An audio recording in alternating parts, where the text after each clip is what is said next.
Hello? There we are. I wasn't using the mic it should have been using. Anyway. We just have a little,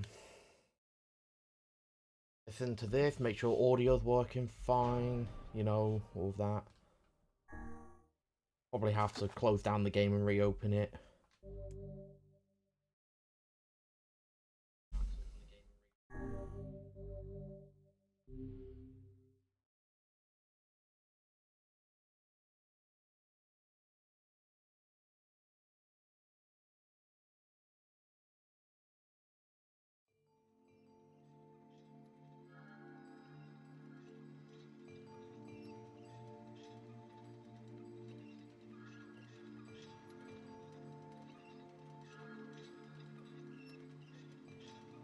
Nope, audio sounds fine.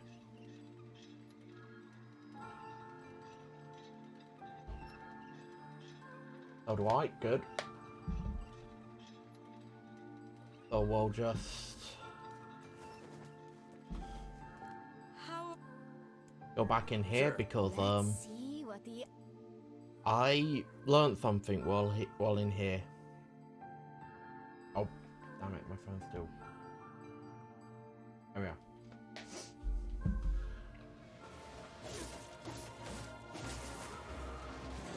Over here, where Yona was, we have a new weapon. The Iron Pipe. The legendary Iron Pipe. Strongest weapon in the whole game. Used by us in the tutorial. Look at this mighty weapon.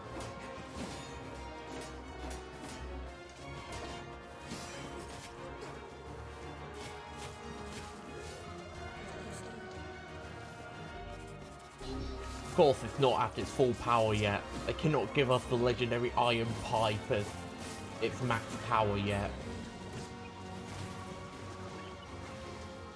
That would be crazy. Oh my... That's... I'm upset. Everything was lined up perfectly. Alright, now let's...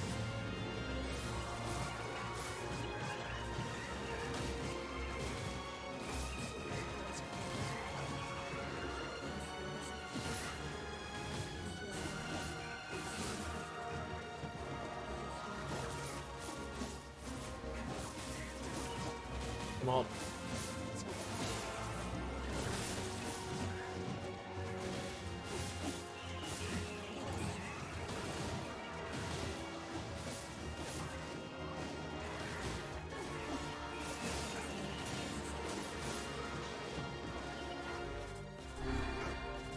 And then we'll go strength capsule.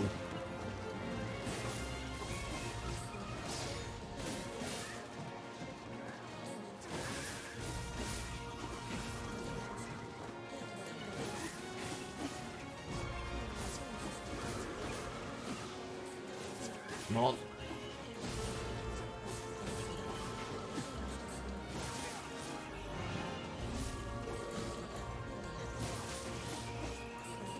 I have not been given as many words as I've been all the other times.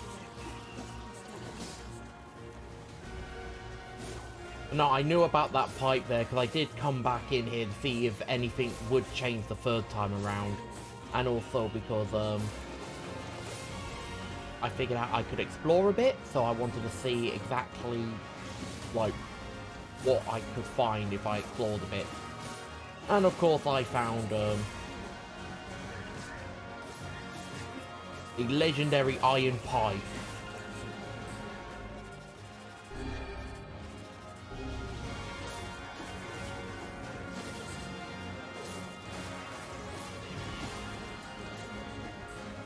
Come on.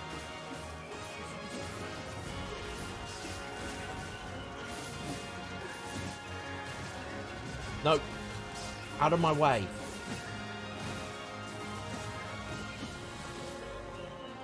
Got a new word.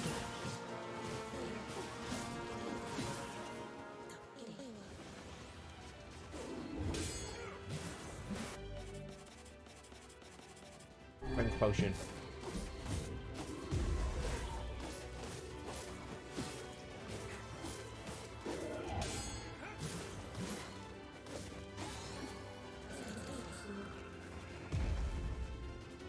I went up to level 34 now.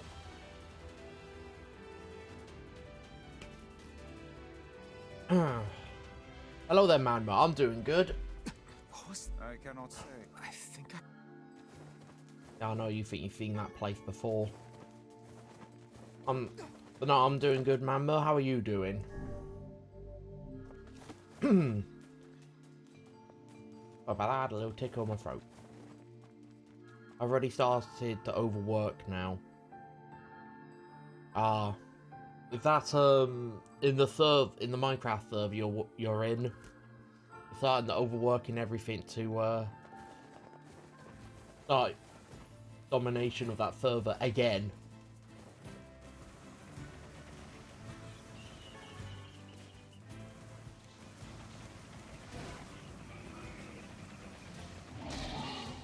Ow. Get back here, you stupid ball.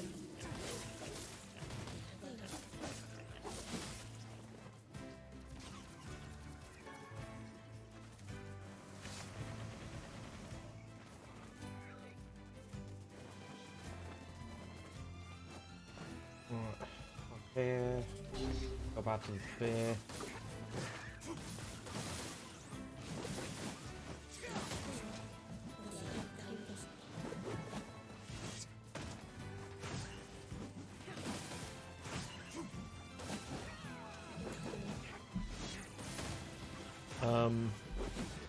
I have been set in charge of managing the tournaments that will happen in my school annual fest, and I can't be slacking as Utopia. Nope, that's not what I wanted. Close it down. And I can't be. The fest is actually the biggest fest and the most hyped fest in the entire city. Oh, very good. Of course, it does sound like a lot of work. And managing Valo tournaments and my role as a member of Brawlhalla team, it is hard. Oh, you play Brawlhalla, do you? Huh. I used to play a bit of Brawlhalla. Valorant, I haven't really played too much of.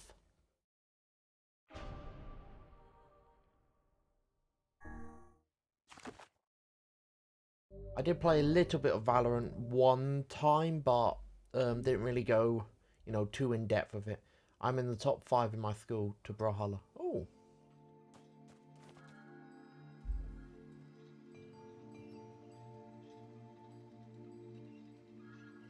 I'm assuming when you put Valo, you did mean Valorant, right? Just want to be sure that I am understanding that right.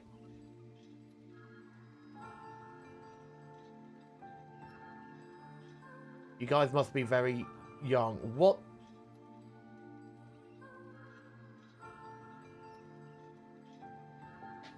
I don't know if that's directed at me as well, Autumn, but nope. Nope,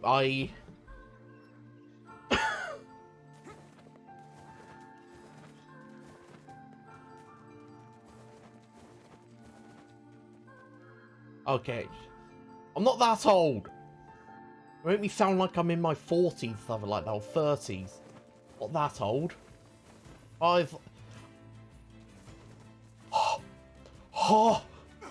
the disrespect!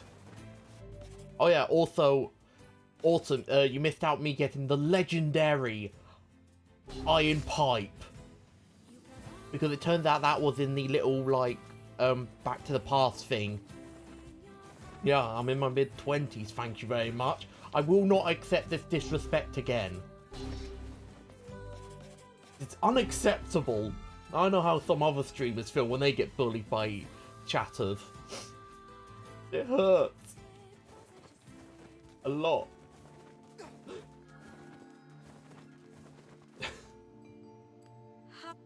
Anyway. Sure.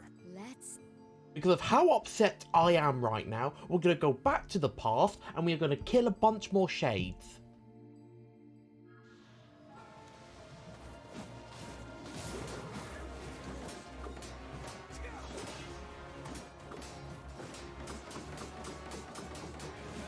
Pa, your sarcastic tone with a sad expression does not fit well with...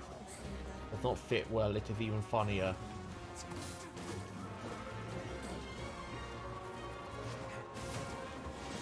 I know, I've actually been practicing that specifically so people can tell I'm not being serious. Oh my god. Stop blocking my attacks! You never see me block. I mean, he counter attacks.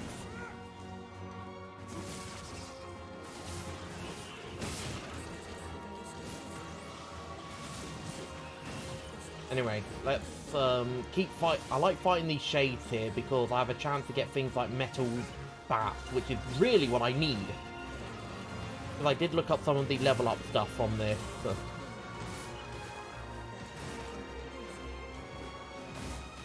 And thank you for giving my other like streams of view autumn. I forgot to acknowledge that. I'm very sorry. But I've also put part 1 of this series up. Well, I finally published part 1 of this series up on YouTube. I've also found out that quite a few of the songs for the video that I have on private, they've been hit with the restriction of copyright because of the song Kaine Salvation for Nier, which I didn't even think was, you know, going to be copyrighted, but apparently it is. So, luckily I can still, you know, publish them. Only problem is, if I ever got to, like, partner or anything like that, then I'd be in trouble. Well, a bit of trouble.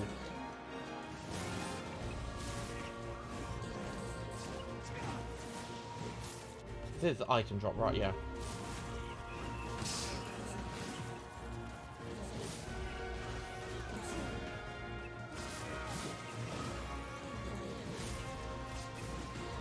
What do you mean? It's me being quite forgetful because of my old age. I am still quite young. How many years ahead of me? How dare you? When I start saying back in my day, then you can start calling me art. What do you mean don't debate? I'm gonna debate this. We gotta sit down in a podcast setting and we are gonna talk. Well, I'm gonna say something outlandish to get me cancelled and you're gonna make fun of me on the internet for it. That's how debates go, right? The host usually says something dumb or outlandish. Usually said back in my day, how can you not be old? I have never said back in my day in the aspects of me talking about games I've played, like, back in my day on the PS2. I've never said anything like that. I've never unironically said anything like that. I cannot... I think... Never.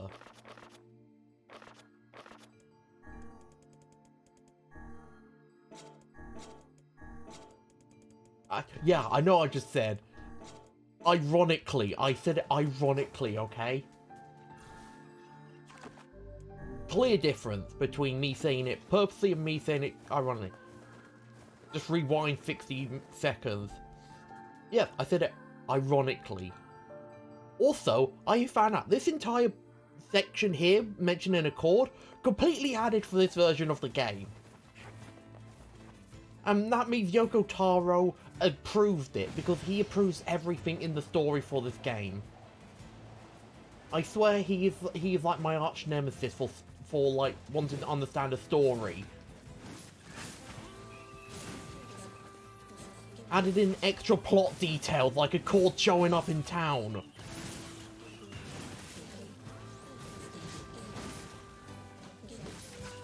What are you doing posting emojis of Pepsis, huh?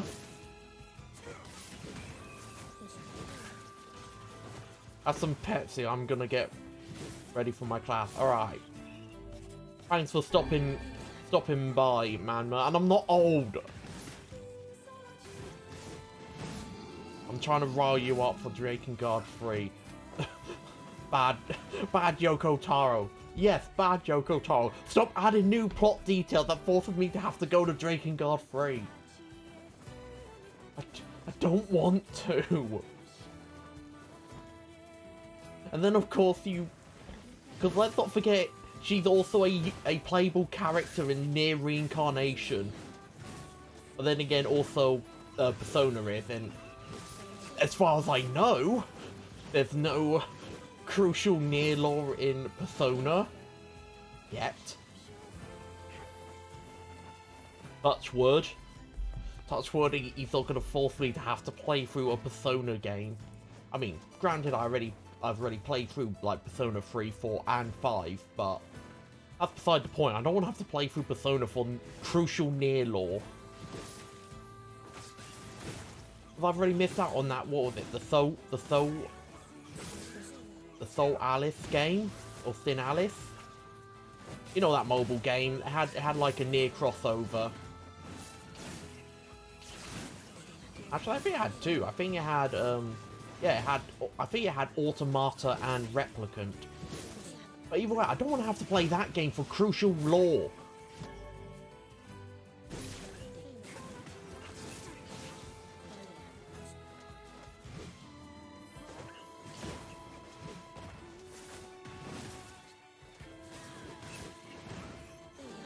Why would Yoko Taro force me to have to... I mean, the other annoying thing is that in the... I can't remember what it was. I think it was like the Drakengard 3 art book or something like that. Basically a book for Drakengard 3. In that is the story, Fire of Prometheus. Which is a story intrinsically linked to both Nier Replicant and Gestalt and Nier Automata.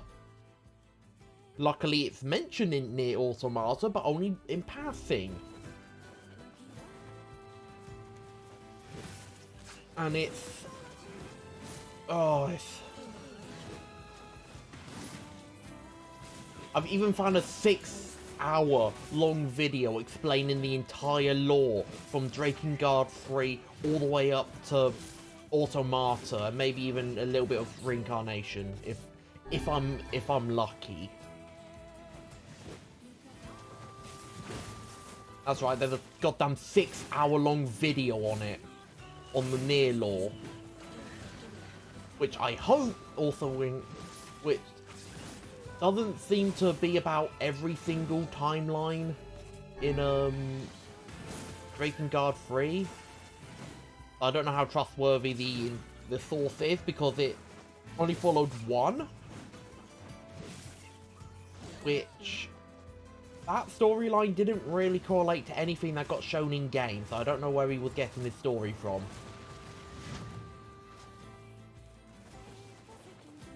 Because, you know, not citing the sources for where he's gotten the story from.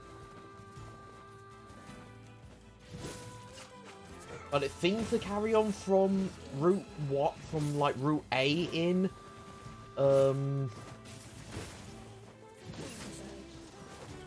Drakengard 3, but with like bits moved around in that. Which is kind of peculiar.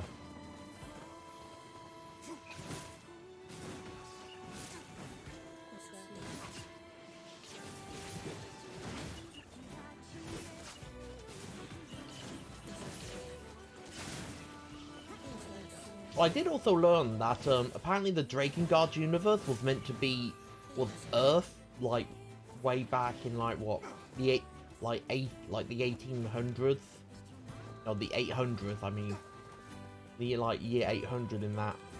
And then of course, out of nowhere, giant city appears, and with it, the ability to use magic, and some sort of guy who guards a gate to a flower.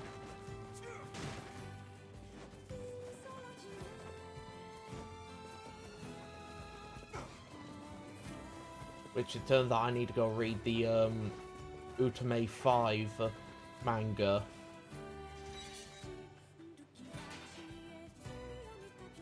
Which is a manga following the Sisters of Zero from Drakengard 3.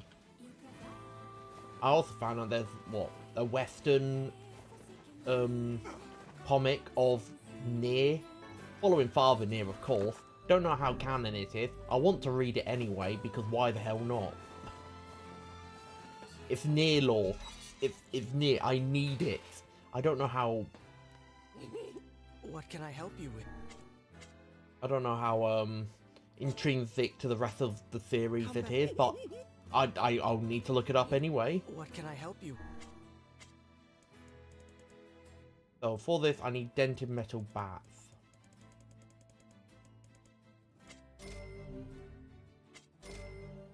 Right, Beast Curse is maxed out. I need gold and giant egg. I swear having to upgrade all this stuff is going to drive me nuts.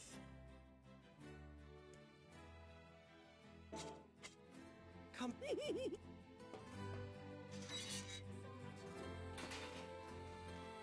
Alright, let's just have one quick look at everything. Quest, Life in the Sands, and...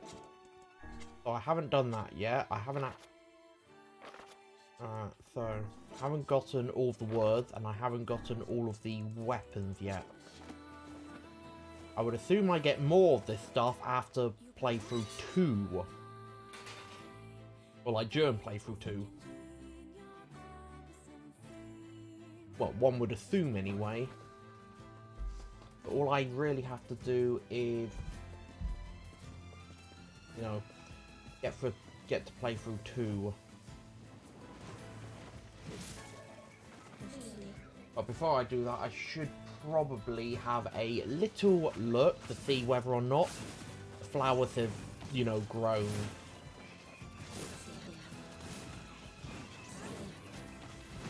And how well I may have messed up.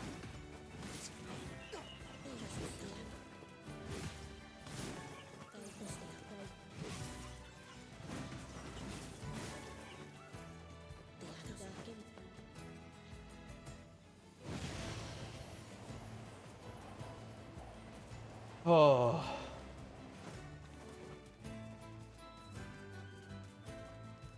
Right, back into the village to see how well I've done.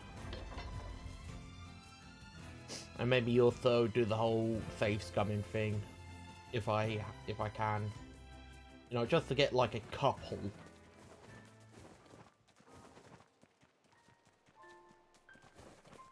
And I won't have to go back to Northern Plains because I could just use the fast travel point here.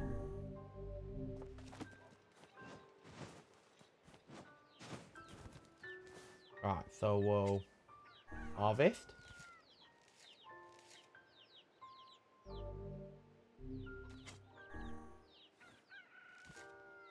So I've harvested these. What do I do with them now? I feel like I've done something wrong. Help. Help, please. What have I done wrong? Have I done something wrong? Have I done something right?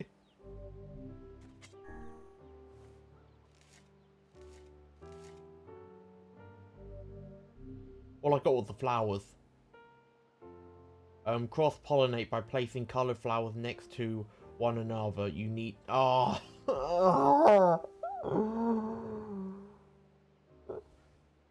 I need a guide.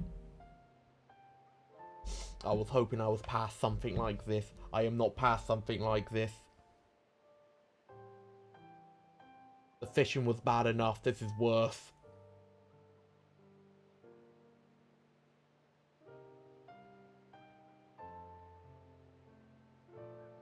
Okay, here we are. Pink moonflower seeds fast. Make sure you get extra garden space.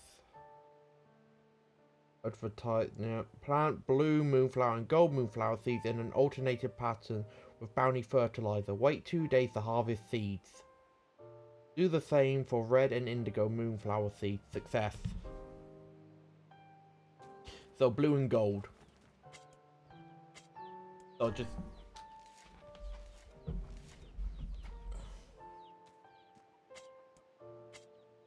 I don't even know if I actually have indigo. I know I've got red. Unless I get indigo from mixing blue and gold, at which point... Then, yeah. like blue with gold to get one color, then you get, then cross it with, okay, so I do have, curse you.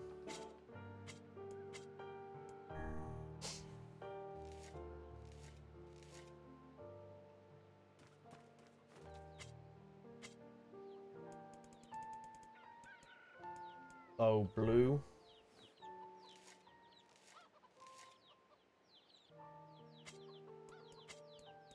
Gold.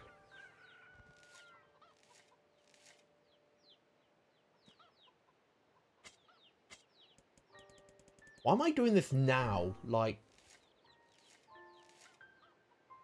won't all of this get erased if I go fight the Demon Lord? I mean, not Demon Lord, Shadow Lord now. Gold. Blue, gold, blue, gold, blue.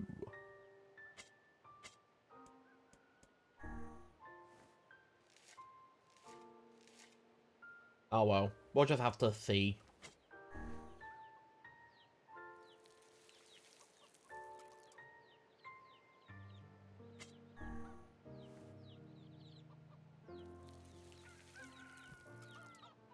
I should probably head back to that guy thinking of starting up a pharmacy. See if that new shop's open, or if any new shop there is open.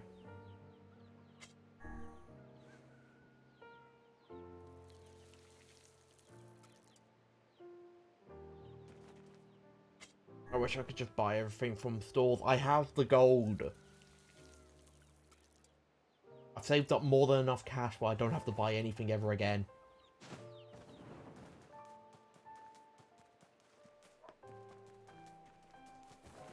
Oh well, I've already brought everything I need, I mean. But now this 187,000 gold is just dead weight to me. I work. Come again. Raw materials, what does...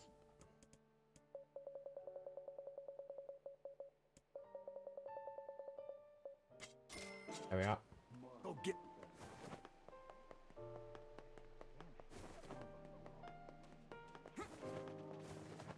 Well.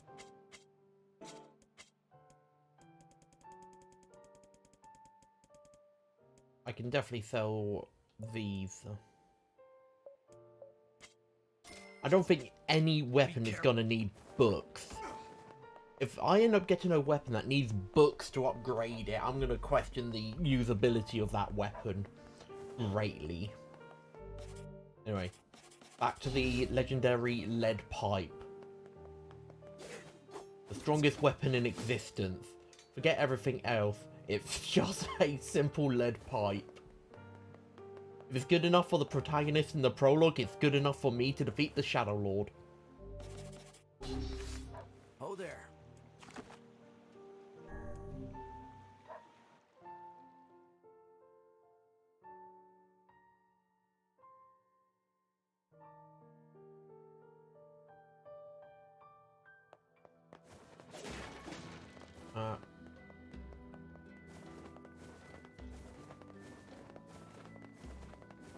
No shop there. Nope, I haven't got a shop anywhere. My Energizer and the Sleepy Gone have been selling like crazy. Why didn't I think...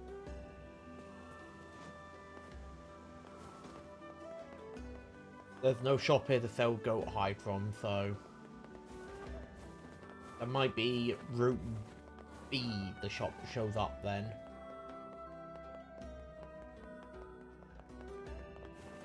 And there's quite literally nothing else for me to do at this point. Oh yeah, this is where I can buy more of them from. Good.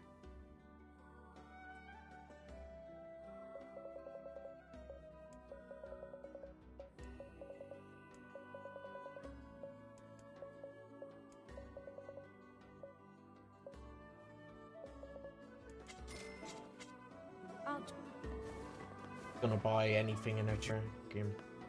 Sorry. Gonna definitely need a lot more of them. At least I know I can get them from here. Haven't actually gone back here. Yep, ship's gone, and there's one single seal. Look at him.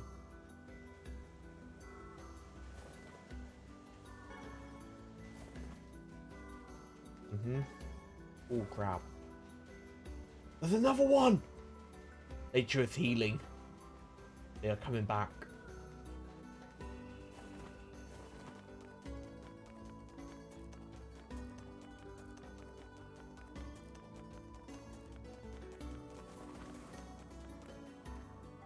The way things are these days, I can't afford to keep giving my girl gifts. My god, man. Stop hanging out with her. She clearly only cares about what's in your wallet. And not what's in your heart. Stand up for yourself.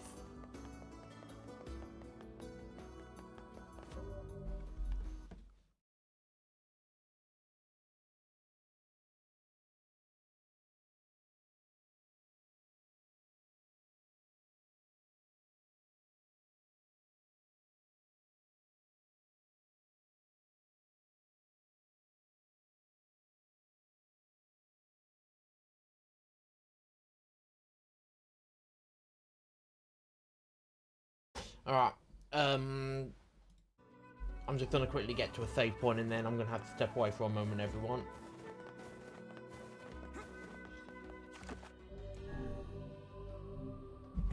Yep, there we go, saved. Just give me a moment, I will be back as soon as possible.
Do apologise about the slight interruption, I'm back now.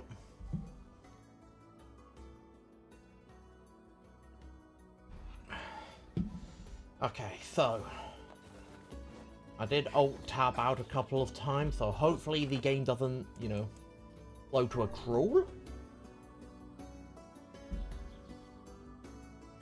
But if it does, we'll just have to, you know, close it down and reopen it again.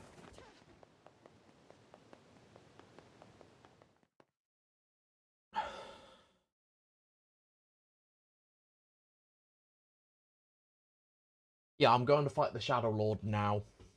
Because, honestly, there's not really anything else I can do. And I'm sure more will open up.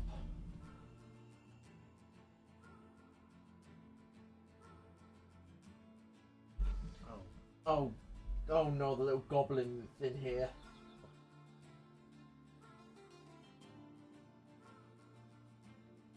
Alright. Oh, you're gonna get a toy, are you? You? I've just got my cat in my room now. Or one of my cats in my room. Little gremlin is what she is. I call her... Oh. Nope, she's just gone underneath my bed now. Yeah. Oh, I swear, my cat's a little goblin. She's just gone right underneath my bed. Hiding right underneath there now. Why I call her a goblin. She likes to hide in all odd places.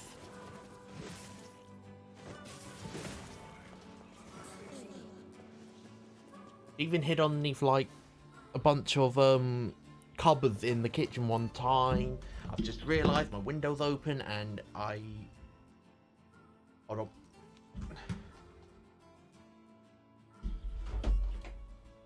There we go. It's closed my window because knowing her, she'll probably try getting out of it. And that would be very bad. There.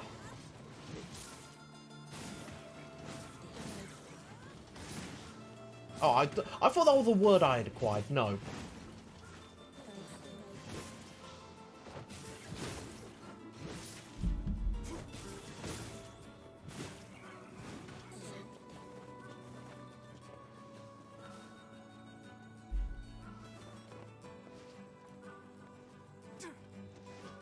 Ugh. I'll make sure she doesn't jump up on my windowsill. I've got stuff up there that she'll knock off.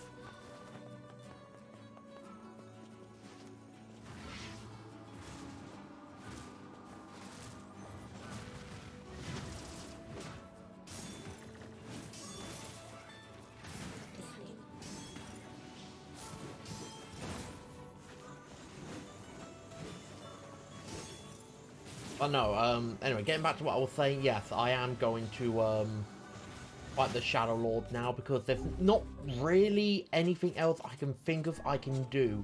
I mean, I could just keep running through the like shade air, the like little shade thing to get a bunch of dented metal bats so I can max out the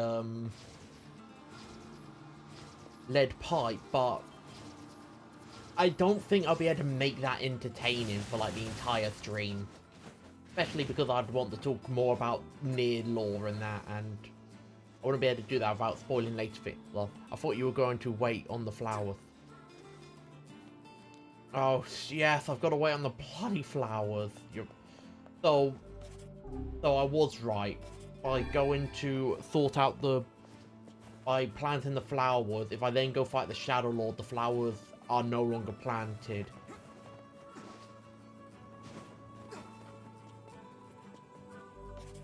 Well then.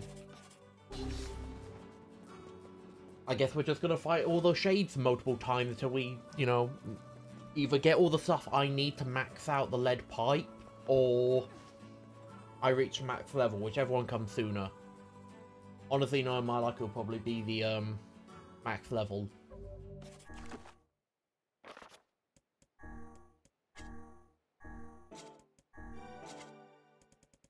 I haven't put any words on the lead pipe yet, have I?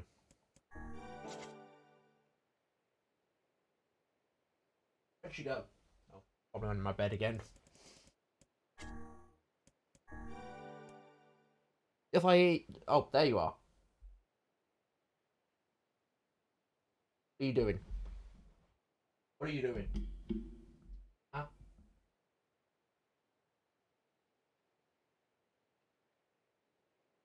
Wobbling?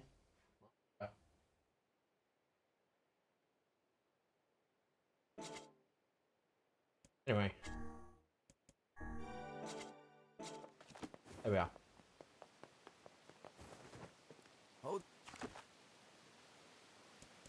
We'll go back to Northern Plains, head back up to where's it at?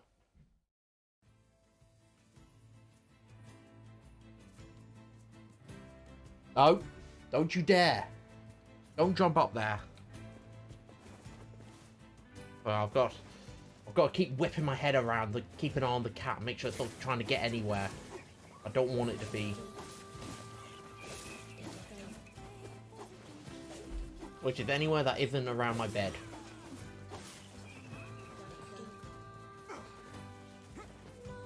She's hiding underneath my bed, that's fine. There's nothing under there for her to break. Everywhere else is another matter.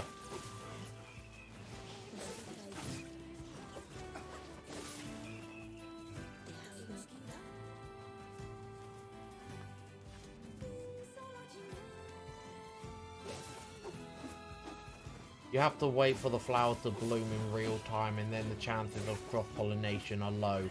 Save scumming definitely help. I don't know, perhaps you may want to do that off stream. I mean, the problem is, I stream every single day except Wednesday. So, I don't know how possible it'll be to do it off stream.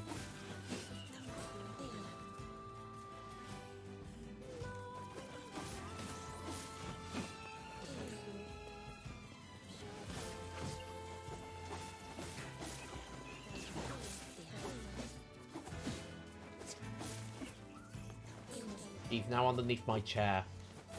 I am worried about rolling around. This is why I don't like the cat being in my room. She likes going all up and around my chair. And I tend to fidget a lot, so I've got to be very unnaturally still. Just so I don't, you know, roll over her and hurt her.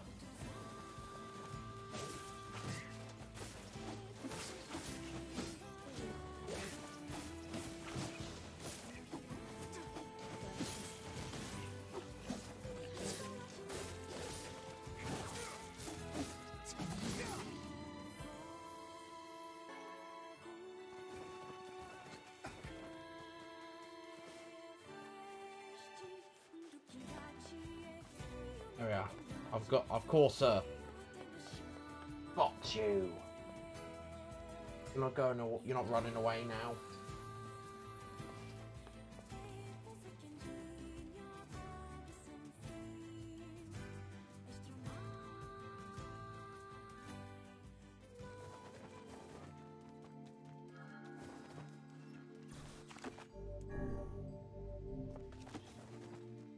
Why do the flowers have to grow in real time? Oh, no, that's it. You're coming. You're getting out of my room now.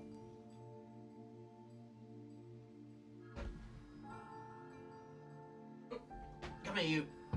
I've got you. I've got you now.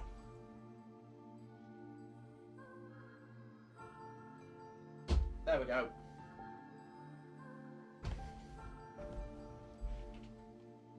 Oh. She started going down to where I've got a bunch of Ys and that, and I don't want to get entangled up in them and then panicking and, you know, causing a big old problem. It's the main reason I don't like her being in here. Let's see what the eye has to reveal. Because she likes getting into all the dark corners of anywhere, really.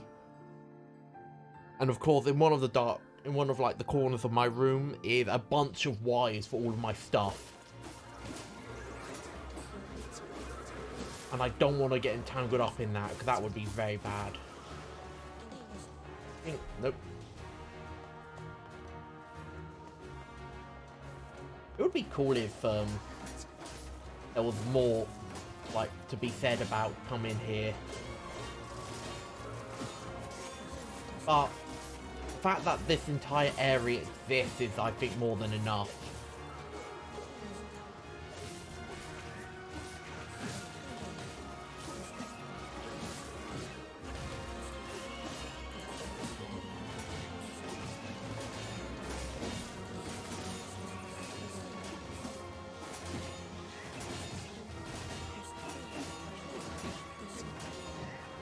Please, just give me items to upgrade the equipment and that.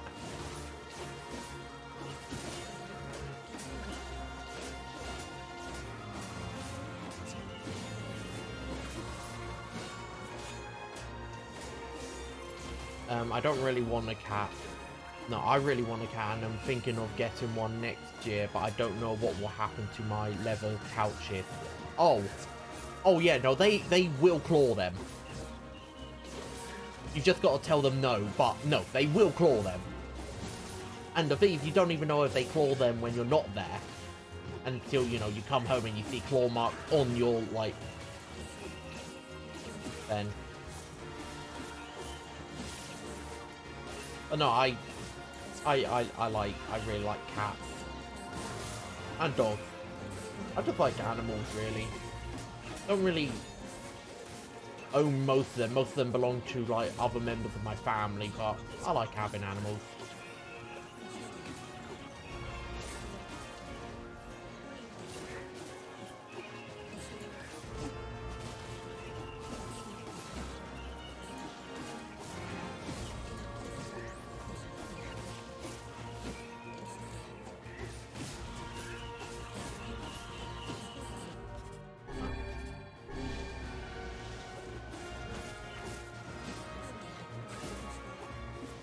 Don't give me old school books, give me dented metal bats, please. I am very happy that I can keep repeating this area and get more like of the starting like part 1's items.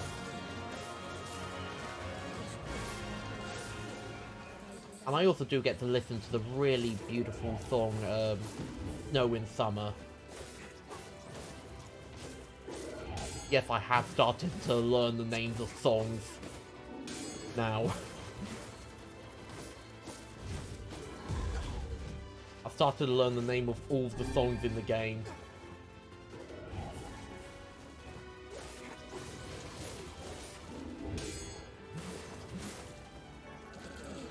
At least I also can get some complex machines here, but...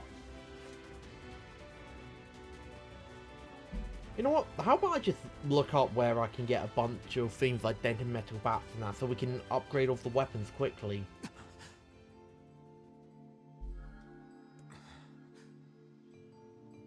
What was that? I cannot say, but I think I've seen that. Here we are.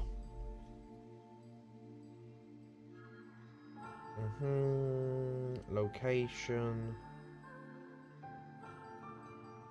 Drops from child-sized shades in any of the following locations. Phase of this type may also drop.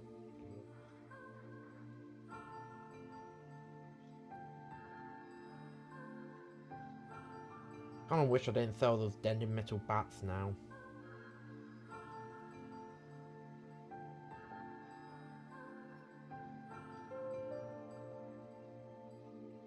So I can also get them from just doing this as well. And it's used for 3 weapons: Nameless Sword, Iron... Sure. or Lead Pipe, and Iron Will.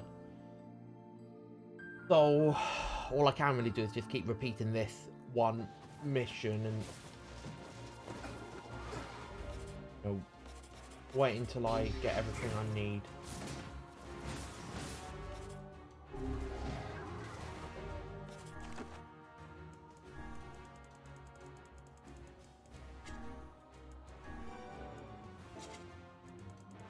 And then where is it? Phoenix Spear.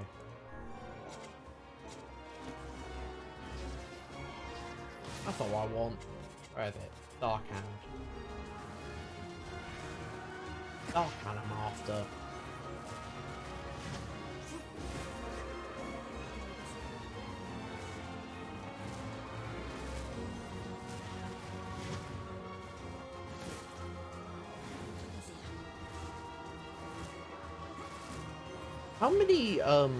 How many of the pink sunflower seeds can I get per, like, collection of them if I use the bounty stuff? Because I feel like I'm probably only get a chance of like 1, maybe 2 if I use the bounty stuff. But at most, if I don't use the bounty fertilizer, I only get 1. Hopefully it isn't 1 I get, and I do get more.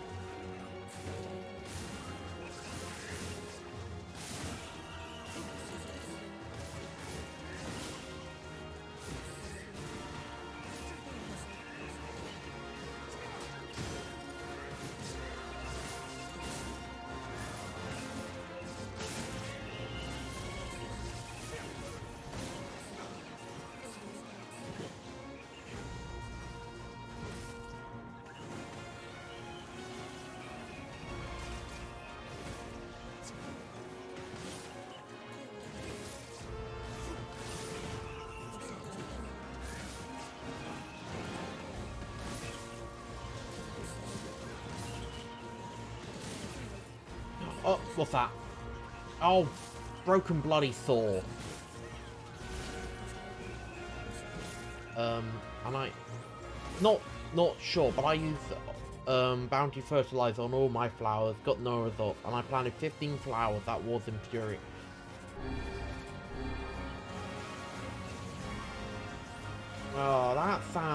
That's not what I want to hear. Oh great, leather gloves. Yeah, no, sure. I really needed leather gloves. Definitely don't give me what I want.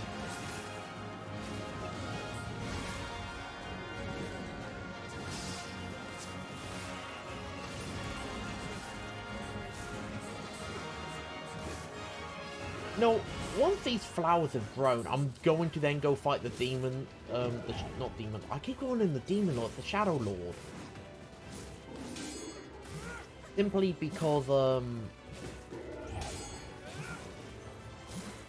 if I go into Route B, I can do the DLC World of the Recycled Vessel, and I can also complete the one side mission I missed out on. And if I do all of them, I can do them while the flowers are growing. So then I don't have to, like, try and waste time by constantly repeating this one little bit multiple times. Sure. But then that actually gives me other stuff to do, and also it'll be really cool to, you know, do the World of the Recycled Vessel.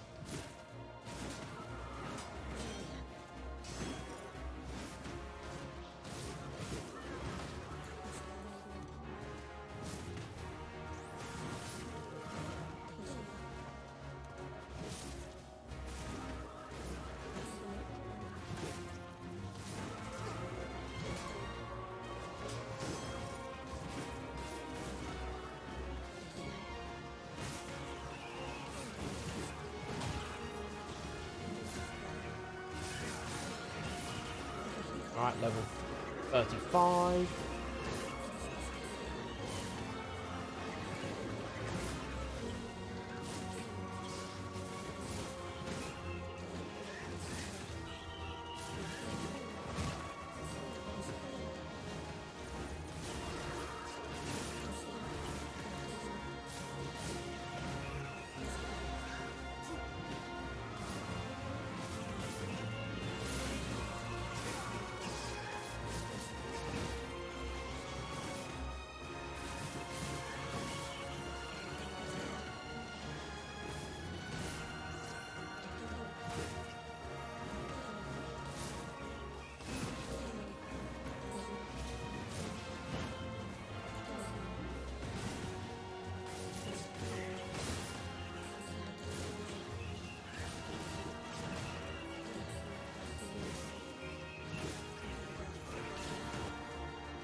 Give me dented metal bats, please.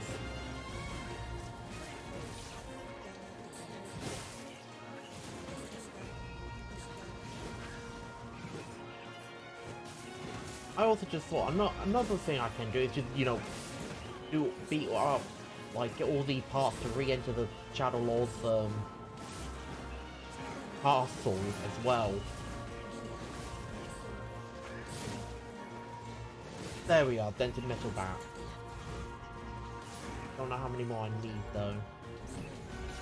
Oh, it's got another word of power. Or just another word.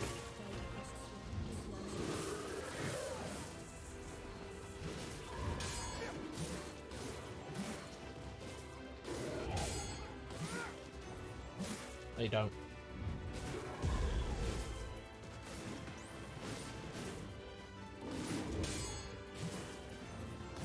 No, you don't. Aha, I can fight it now. I can fight that thing easily, especially when it's just a one-on-one fight. I mean, technically it's a 1-on-3 fight, but who's really counting? What was that? I cannot say. But I doubt it was a mere daydream if all of us experienced it as one. I think I've seen that before.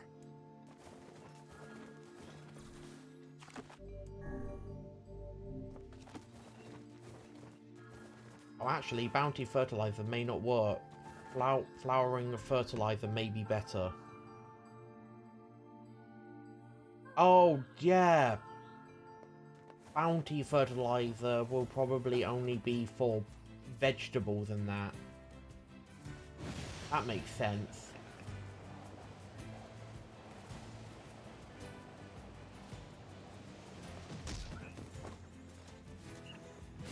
Oh.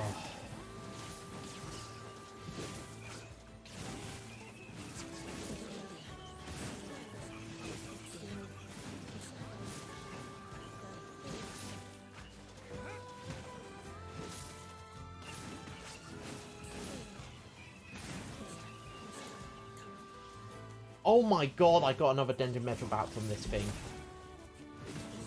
I can still get dented metal bats.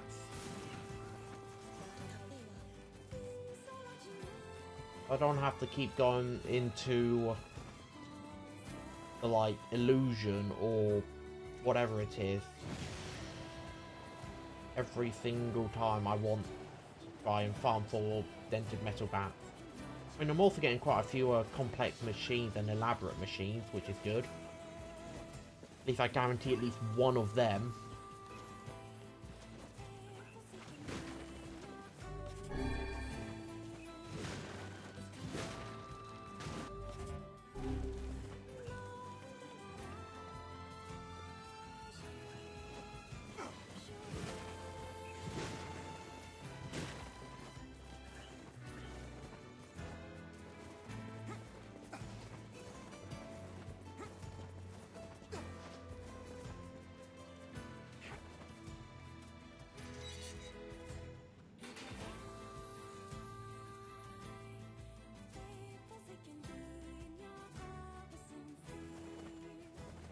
Alright, so...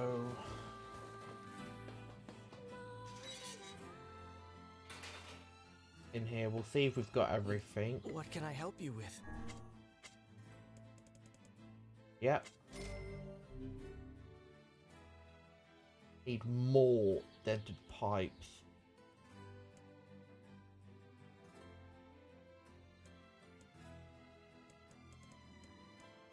And well, rusted iron clumsy, one more of that. Need a dented metal bat.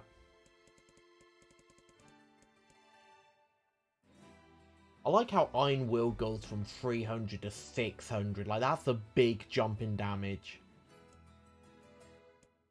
Also haven't done this, which... Come. also need goat hide.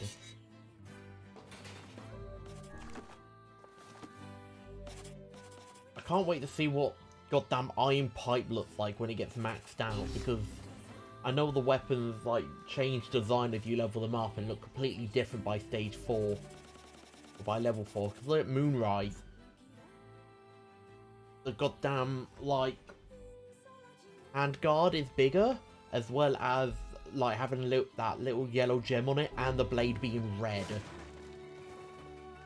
And then again, I do say that this is level 3 and it's not changed at all.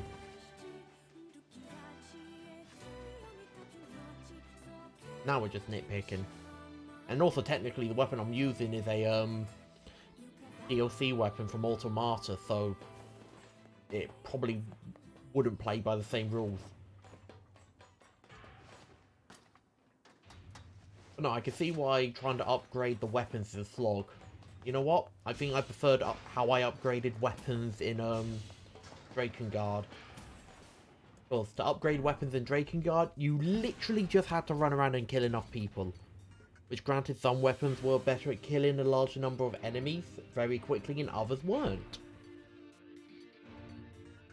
But either way, still did a lot of work, still killed a lot of enemies, and well, the fact that they added like ground combat because Dynasty Warrior was huge. If you had a larger number of enemies you could always beat up per mission.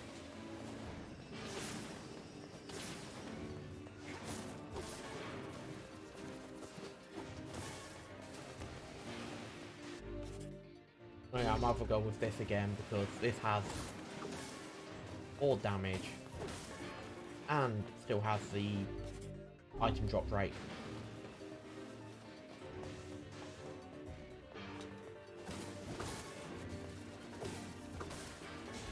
I really wish I could oh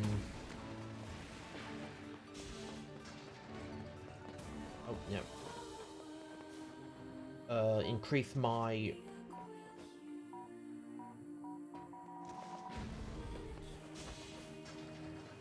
Nope, completely forgotten what it was I was talking about. No, now I remember. I wish I could get words from fighting these robots or machines.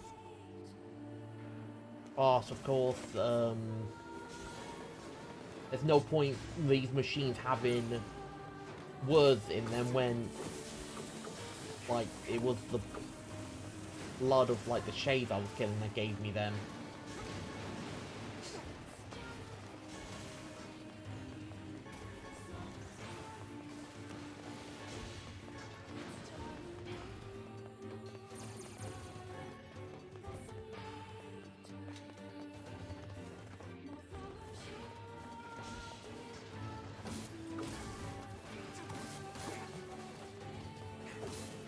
I love that I've also gotten to the point now where I don't really need titanium or memory alloy, and that was always like the one thing that was hardest to get. It's now literally everything else.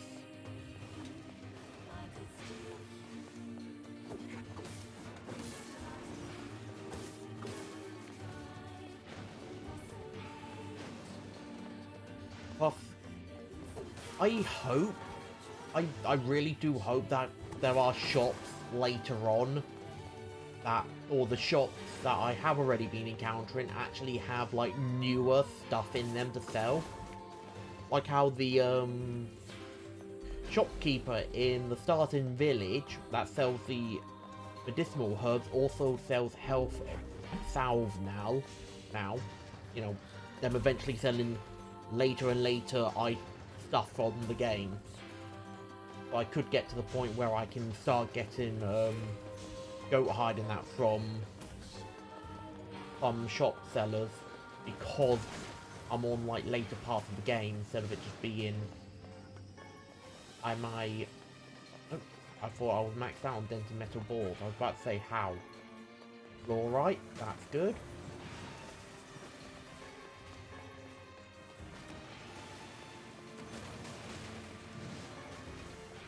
I've literally everything else, but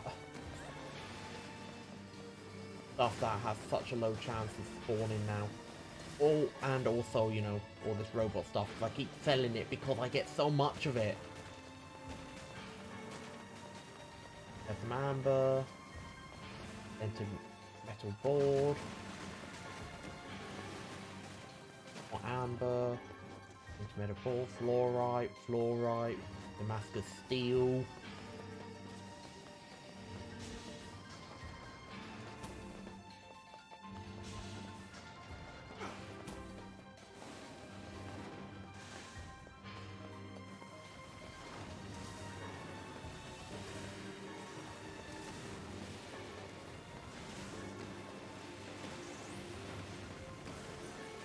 I really do hate that I've been able to get titanium alloy way easier than dented metal bats. I want to get dented metal bats much more than I want anything else. Oh, and also rusted iron clumps. Unfortunately, I have to do the fishing minigame for that. Yay.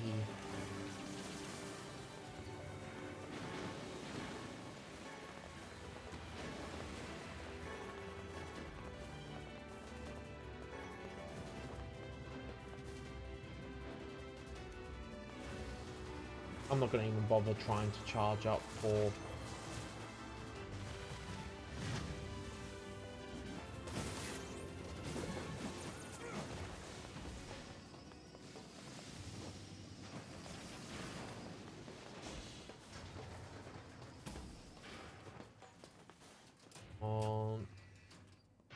did you equip the word for dropping items? Yeah.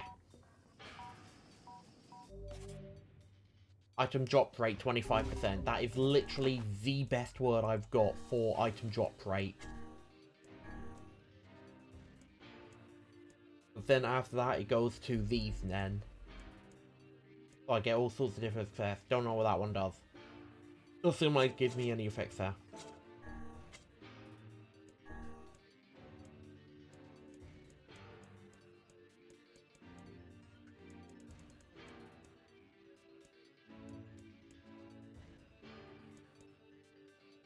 Recovery rate.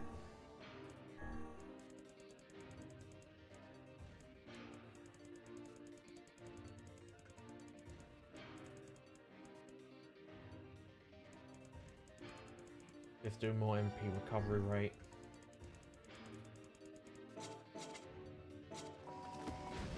Yeah, there's literally nothing else I can equip.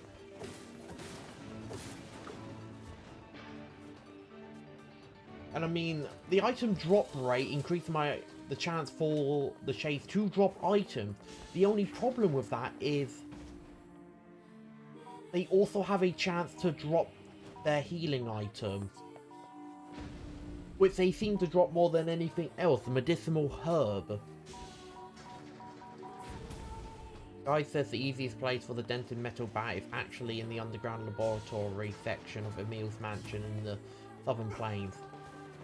So not in not in front of that little so not in the prologue section.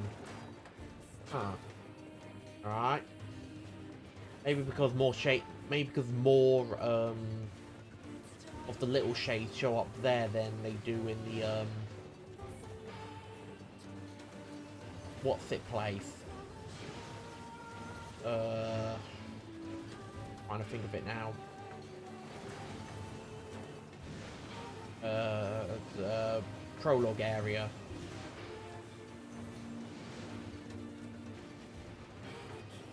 Which means I have to slowly jog my way through there.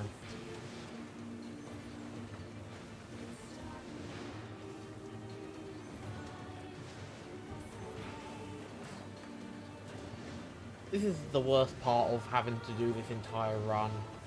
Like, I know I don't have to do this and I can leave after fighting the first giant robot, but if I don't, I'm missing out on 3 other giant robots to fight.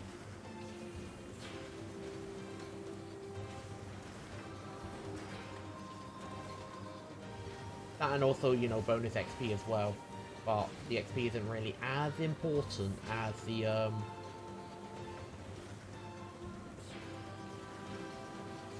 you know, the, just getting the items from them. I don't really need to level up all that much now. I seem to be strong enough as it is.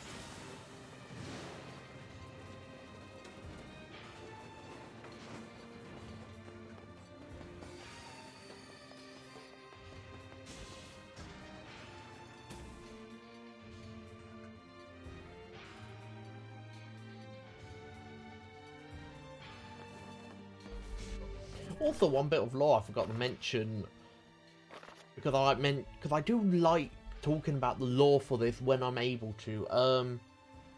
It turns out that not having a day-night cycle is a little bit, it's actually tied to the story of this game.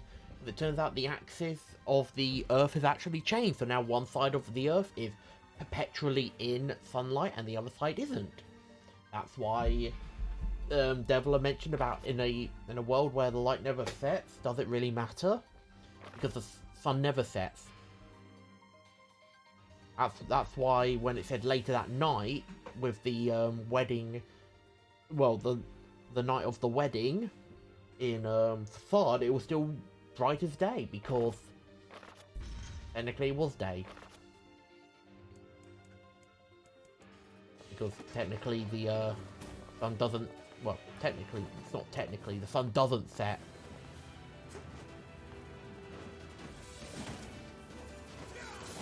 Yeah, the whole of America is in perpetual, like, night. Also known as the Kingdom of Night. It also is apparently where everyone's favourite time-travelling, dimension-hopping, wacky character that just shows up everywhere because why the hell not? Accord. Ah, I've maxed out on broken antennas now. Apparently she is from the Kingdom of Night.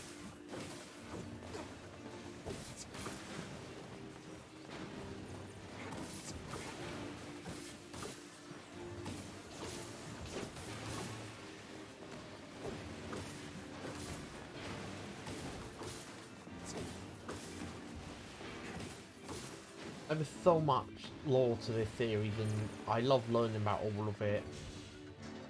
I swear I'm gonna get to the point where I know more about the Nier universe and its history than I do about real world history. Have you seen the Nier stage play? I have not seen the stage play, but a YouTuber I like to watch known as Mr. Clemps, he's talked about the Nier Automata stage plays quite a bit in his Nier analysis videos, because he's done Drakengard 2, he did 1, 2, and 3, as well as talked about Nier Replicant and Gestalt, back before, you know, we actually got a Nier Replicant announced. And he also did about Automata and stage plays in that. Which is also partly why I know so much about the Nier universe, because I watched his videos on it. Because I very much enjoyed his videos on the series.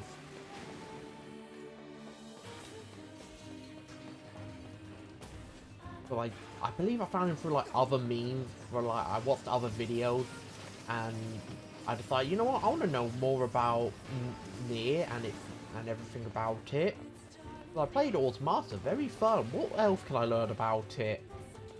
Ah, I seem to have fallen down a rabbit hole. I can never escape. Lord has forsaken me.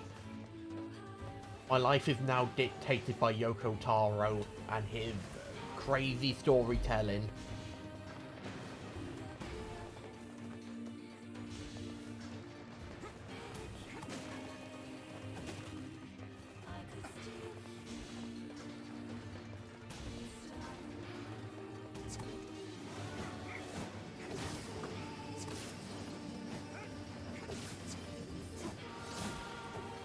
Alright, they're all done. We run through here, and through here.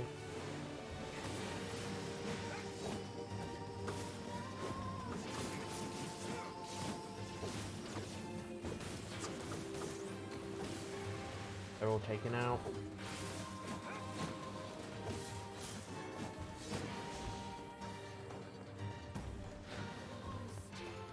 Grab this.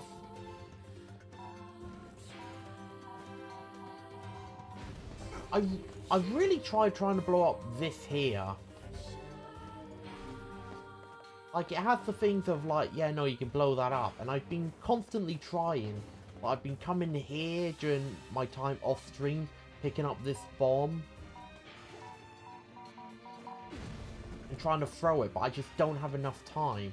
Only way I will be able to destroy it is if this one opened up. Because nothing else really has the right angle to get it. I don't think anything is... I definitely know nothing's beyond there. I just think it would be cool to be able to actually destroy that. I also saw parts of the Nier Automata anime, but I couldn't get past bad CGI, otherwise it's very faithful to the game. I've only gotten through episode 1 so far. And apart from like the main part, which is like, oh yeah, this is the Nier story I know. The like post-credits part where it becomes like a puppet show, where they tell me like important Nier lore. I was like, yes, this is based off of the video game. Have you heard of the video game Nier Automata? This is based off of the video game. Oh yeah, also androids have these things known as black boxes, and these are basically what an android is. And also they blow up. And then, goddamn, 2B activates a black box reaction with hers and 9S's and blows up the space station. And then it just gives you the exact dialogue, like the exact text that shows up when you self-destruct on the goddamn space station. It's like, okay, sure, just give me one of the false endings at the end of this, why don't you? So I am looking forward to knowing what other wackiness I will find as I continue on through that anime.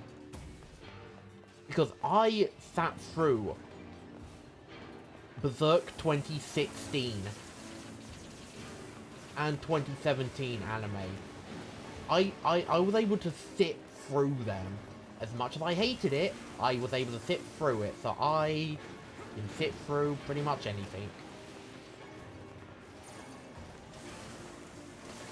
I mean, of course, I'm still incredibly upset at it, and I don't like the CGI in the Berserk anime series, but we haven't really gotten anything past the Golden Age arc right now. But I have been watching the Berserk Memorial Edition right now. And honestly, I love the Berserk Memorial Edition. I will always say, like, the Berserk Golden Age arc trilogy of films was always the best way to, like, experience the Golden Age arc in, like, animated form. And now that we've got the Memorial Edition, that just makes it even better and is even more worth fans' time. Now I'm just getting sidetracked. But no, I'm willing to put up with bad CGI in that. As long as the story's good enough to keep me hooked, I'm willing to put up with a fair few things. Like, I sat through like a good portion of Ruby back when, you know, the animation was still quite iffy, but even then you could greatly accept it because it was like a YouTube series done by a small group of people or animators.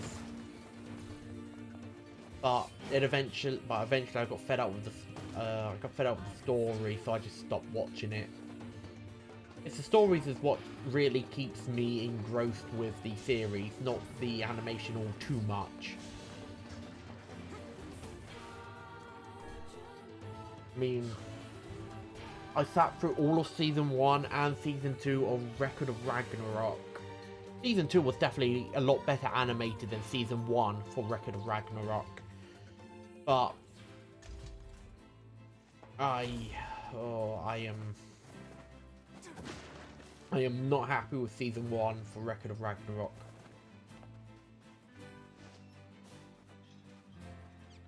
On my mouth.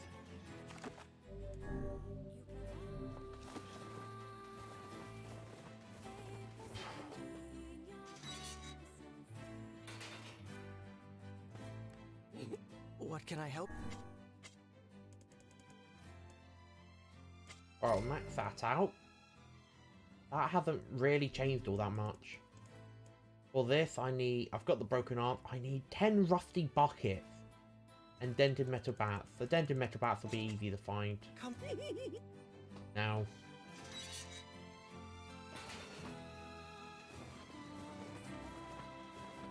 It's just I've got to do so much fishing in the desert.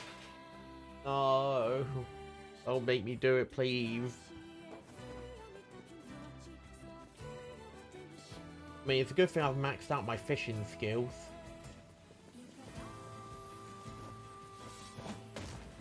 Oh. That's not what I wanted. Ow. Ow.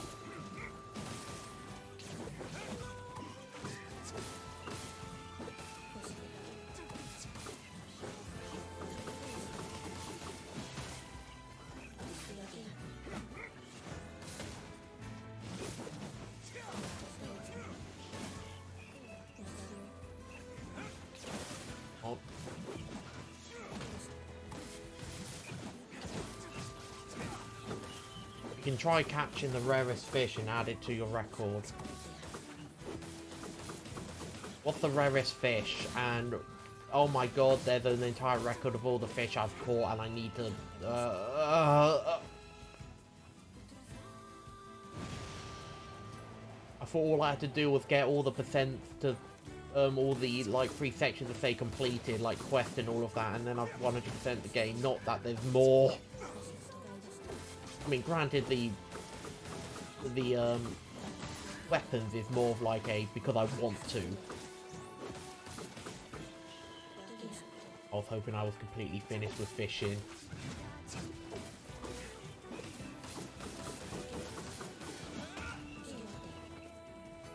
I am not done with the fishing. How could...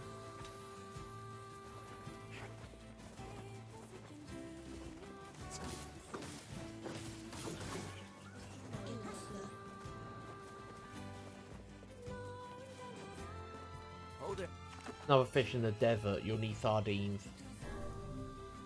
I think I have a few sardines, but I'm gonna need to buy some more then.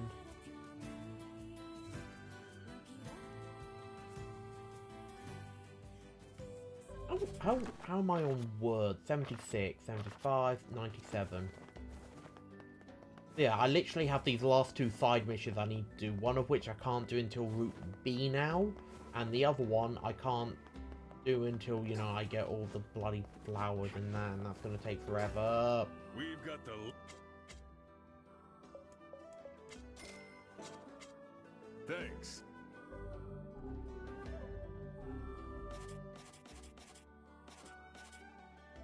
The Vile Axe. Phoenix Dagger, and...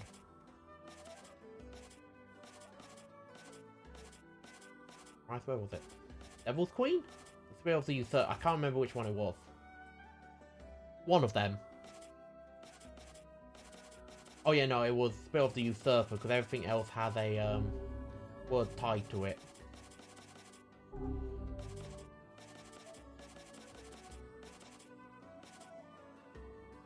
Oh wow, that's definitely changed.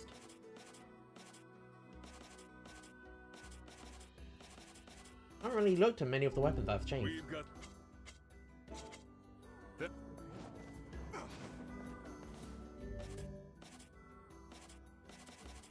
Fire Axe isn't very strong.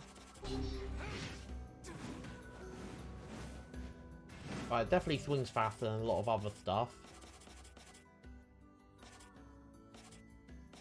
Extra heavy.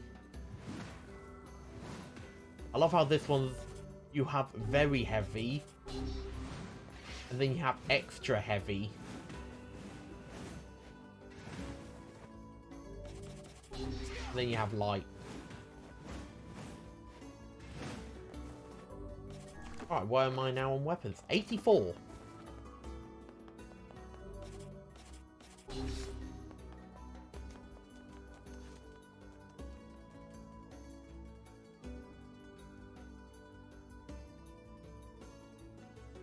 I honestly thought that every single shopkeeper's inventory was like shared across everything. I have definitely been proven wrong.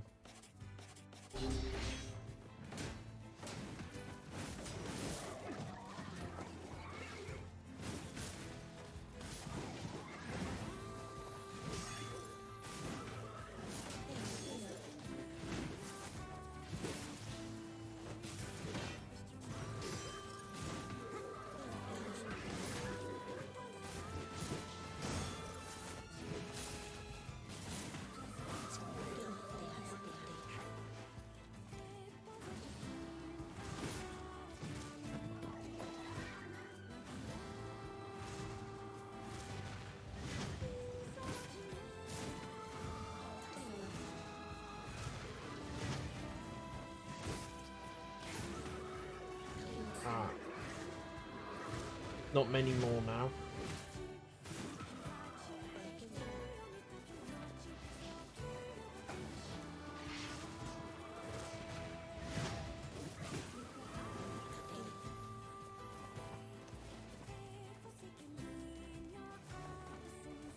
I'll go back to the desert once I've obtained a larger number of dented metal bats from Emil's estate.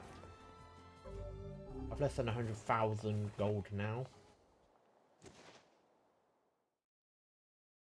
Oh yeah, great. Now the game's bringing up the goddamn December 22nd diary entry.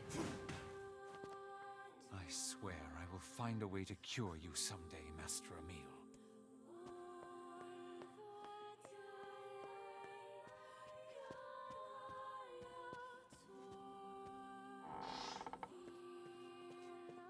I wish I didn't have to do this like little jog through the mansion. I wish I could move faster. Just change the tool. Oh.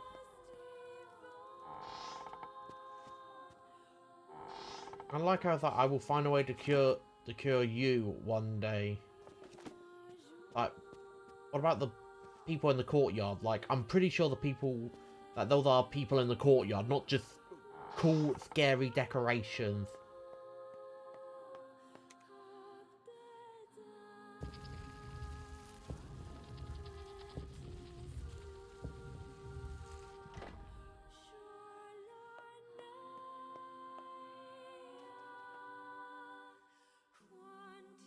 Now loading.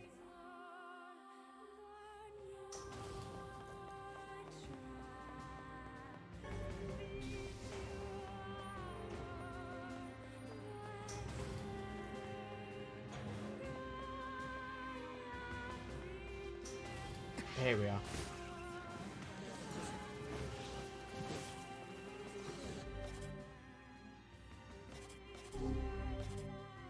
Let's use this.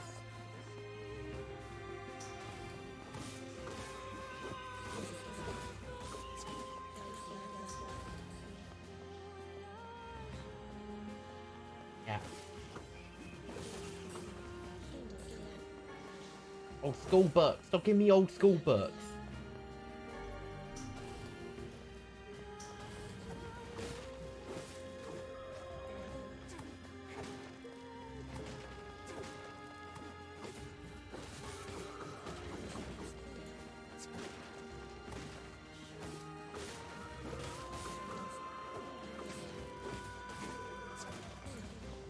Oh.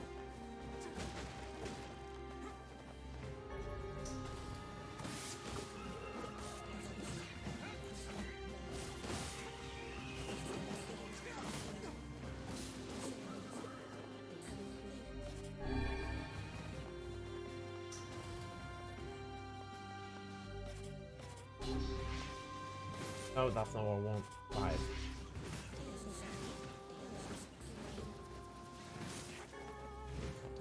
Full book.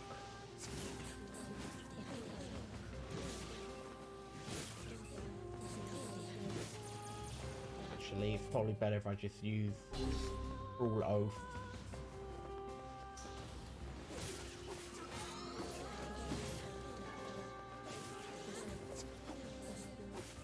Oh, thick dictionary, that's not what I'm after.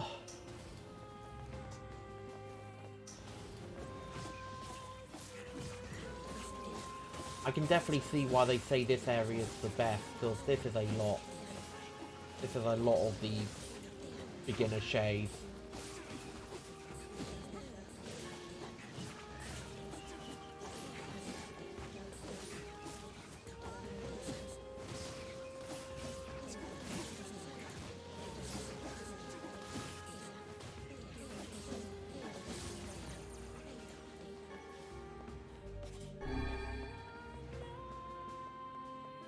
Make sure I didn't miss out on anything.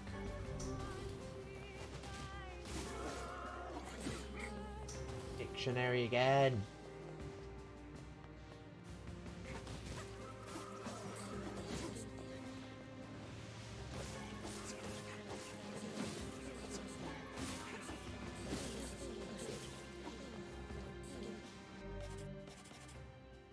Let's go with the lead pipe.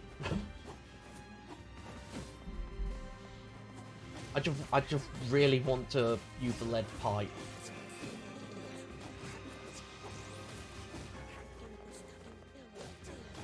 And it's at level 2 right now, and it's much weaker than Rule Oath.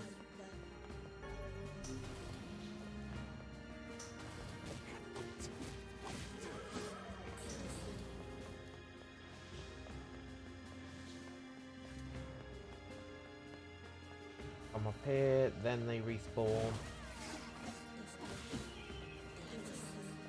They didn't drop anything.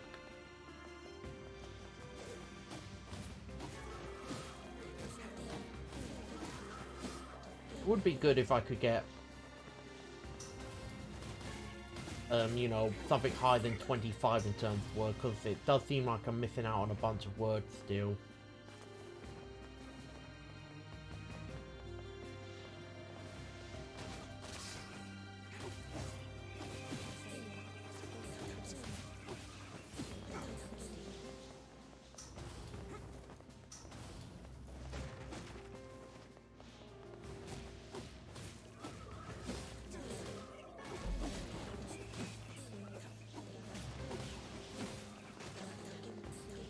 Alright.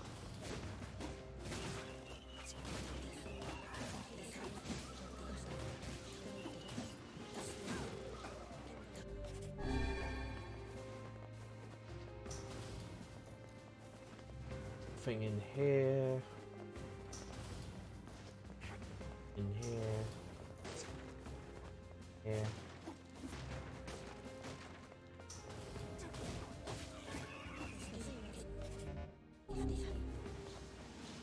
Or got a hit.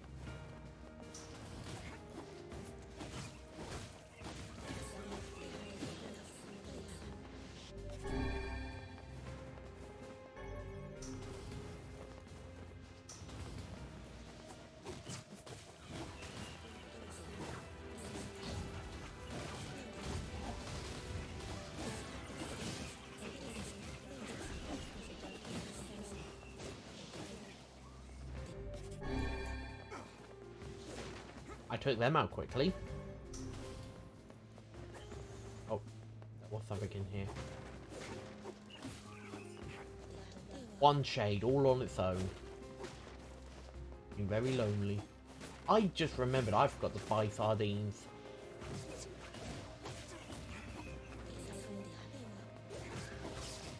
I mean, I'm gonna have another chance because I'll use the fast travel point in Seafront to get back to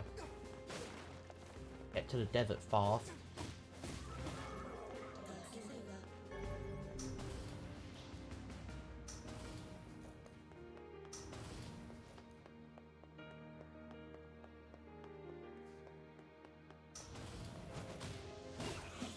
I remember I was stuck on this point much longer than I wish to actually admit, because I forgot I could rotate the camera and did not see this like little secret passage here. I was actually stuck for here longer than I would like to admit. Or, just curious, how did you start live streaming in the first place? I wouldn't be able to have patience or commitment. I started live streaming more out of just wanting to do it, really. Like, I brought myself the capture card and all of that and decided, you know what, I'll just do it. And then it became a bigger commitment because... hold on, let me just pause quickly, because at this point I'm going to start talking a lot with my hands, even though you can't see them. When it came to... when basically a lot of the time when I was on Twitter, I would see a lot of people be like, this looks like a PS2 game, this looks like a PS2 game. And I took that personally. Like, a lot of people were looking down on PS2 games. It's like, why? PS2 games, a lot of them can still look pretty good to this day. And the console had a lot of great games, so I decided I'm gonna live stream a bunch of PS2 games. As you can see, I'm not doing that now, but I have slowly been expanding out my PS2 collection. I've just got to, you know, be careful of what I play, because I do actually own things like The Simpsons Hit and Run and The Simpsons games. But I haven't, like, looked up whether or not I can play the PS2 games on stream or not. Because technically, because now they're owned by Disney and all of that. I mean, I still played the Lord of the Rings games on stream, so I should be alright to play The Simpsons. But no, but no, that's basically it.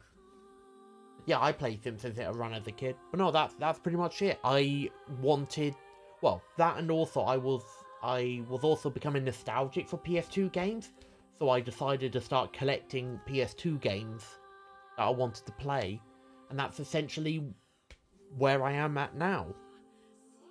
I got nostalgic for PS2 games, and I took it personally when a lot of people kept shitting on PS2 games with how they looked in that, or how they played or stuff like that. So I decided to start playing them. PlayStation was more popular in UK than USA, if I'm wrong. If I'm not wrong. I don't know, honestly, if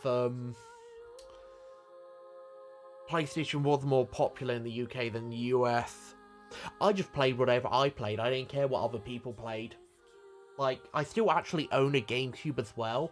Haven't actually started playing GameCube games, because one, there wasn't as many games for the GameCube, and two, as a dumbass kid that I was. A lot of the PS2, a lot of the GameCube games I have were from when I was a kid, so a lot of them are very horribly scratched in that, so it's hard to play them, because I was a dumbass kid that didn't know how to look after things properly. So, but, no, I do also have a few GameCube games, I just haven't gotten around to playing them yet, because I've been more focused on PlayStation 2. Because I played Drakengard quite recently, the Steam Spring sale came about, I decided to get my hands on Nier Automata. So I could play Nier Automata on stream. I mean, not Automata, Replicant on stream. I already owned Automata when it first came out. Oh no, Replicant was on sale, so I decided to get my hands on it. And since I did, I decided, you know what? I played Drakengard. Nier Replicant leads on from Ending E of Drakengard. So I'll just play Nier Replicant on stream as well. No, it's just, I'm just really picking out the games I want to play. My first console was a hand-me-down N64. I was only 6 years old. Same. Honestly, my first console was a hand-me-down N64 as well. You actually own the N64 as well. Got quite a few games on there as well I can play.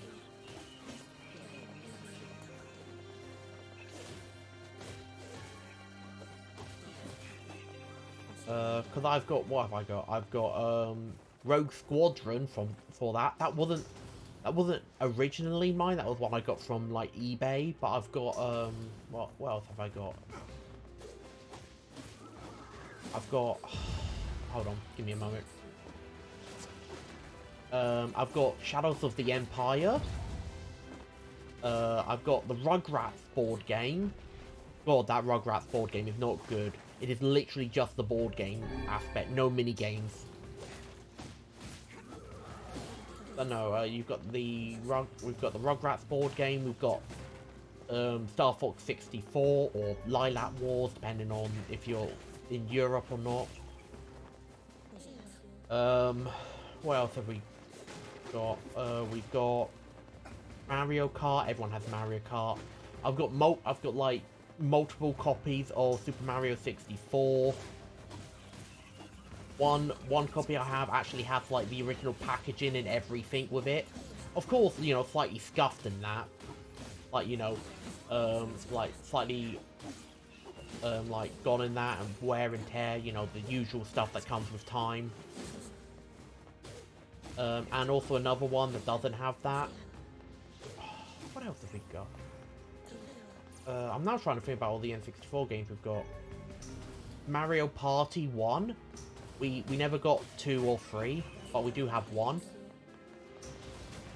And yes, I did also get, yes, I did also ruin my palm one time, because I kept trying to play the stupid the goddamn light bulb game where you've got to eliminate the boo by lighting up the, light bulb fast enough before it catches you.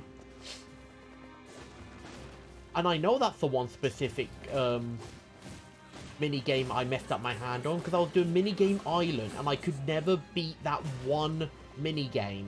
And because I could never beat that one minigame, I kept trying multiple times, and then I ended up ruining my palm and had to stop playing the game for a bit because of my palm. I mean, I could have used my other hand, but I didn't want to mess up both my palms.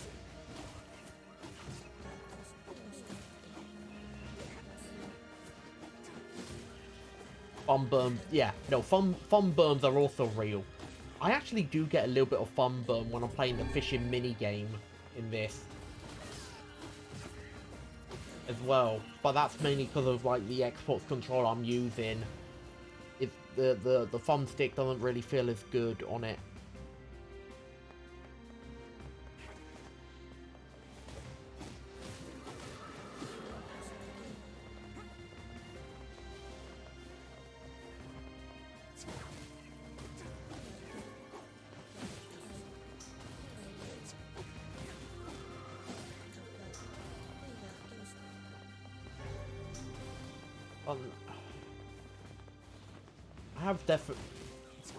I remember when I was much younger. Well, not much younger. I think it was like what,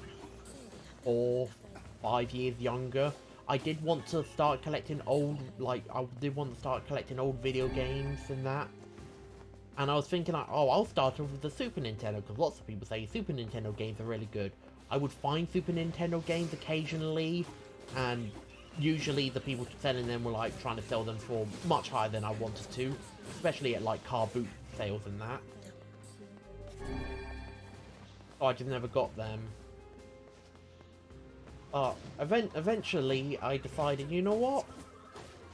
I never actually played the Super Nintendo, so why would I want Super Nintendo games? I'm going to collect PS2 games. That's the console I grew up with. So I just started collecting PS2 games.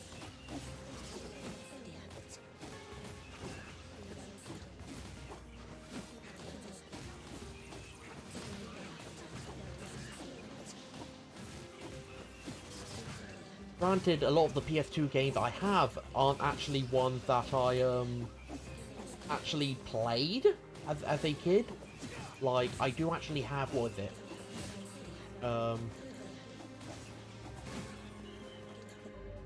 I do actually have Shin Megami Tensei 3, Shin Megami Tensei 3 Nocturne for the PS2, or Lucifer's called, for Europe. Which I never actually owned as a kid.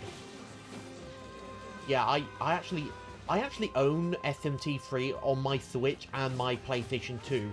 And for the longest time, I never actually beat either. I just got to a point in SMT3 on the PS2 where I just stopped playing it. So I decided, you know what? I tend to beat all of the games I start playing on stream, because I don't like abandoning games partway through streaming. If it has a story, I like to get to the end of the story. So I decided I'm going to play through the whole of SMT3 on stream. In normal mode, of course. I did not want to tackle that game in hard mode. Especially since I haven't actually beaten it once before. Never beat it before.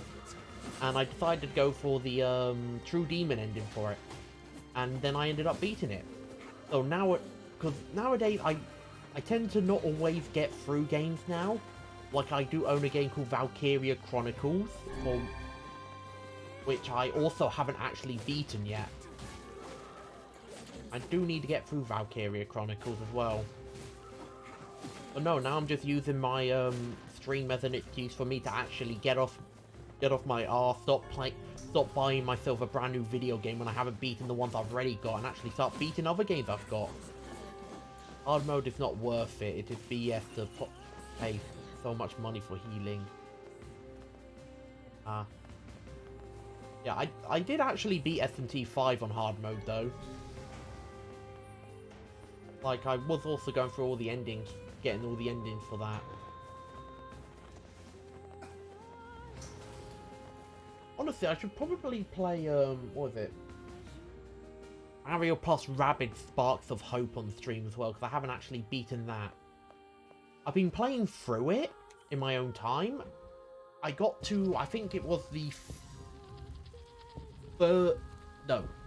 Yeah, I've gotten to the third world and then just, like, put the game down. And I just haven't picked it back up again.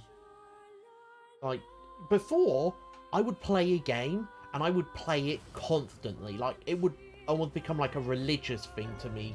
I would play it until I have beaten the story, and then I would move on to the next thing. But I'm not doing that as much now. I move on to the next thing a lot quicker. Which definitely isn't very good, because I care a lot about good well-written stories and entertainment.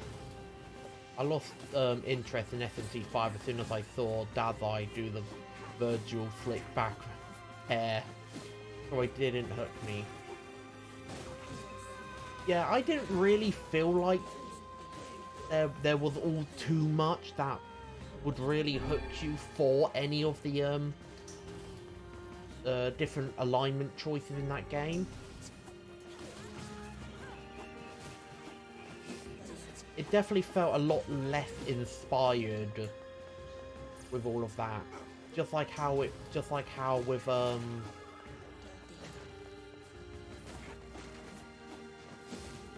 But I think that's partly from like the last game Atlas brought out in the SMT series was SMT4 Apocalypse. I think. Pretty sure. No, it was 5, was it? I don't know. But no, the direct game after SMT, well, the game directly before SMT, well, not directly. The game before SMT5 in the SMT series is for Apocalypse. There we go. That's more accurate for it. And in that one, it was literally just, there was no alignment choices. It was just power of friendship or I don't need friends. But it's either the anime protagonist or the edgy bad guy ending. That's how I describe them. Because that's literally all it is. The entire game, you're like, you've got these people traveling with you, like, we're all friends, and it's like, nah, we were never friends, and then you could just stab them all in the back. I don't know why you would, but could. It was weird. I do still enjoy SMT sort of. I played Digital Devil Saga for the PS2. Never actually owned that as a kid, because, and even if I did, I would never have beaten that as a kid. Like, I am way too stupid. Kid me was definitely not skilled enough in strategy or anything like that to play. I relied solely on like instinct in that, reactions and all of that. So I was more of like an action gamer than like turn-based strategy. Still like my RPGs because number go up, make brain give good chemical.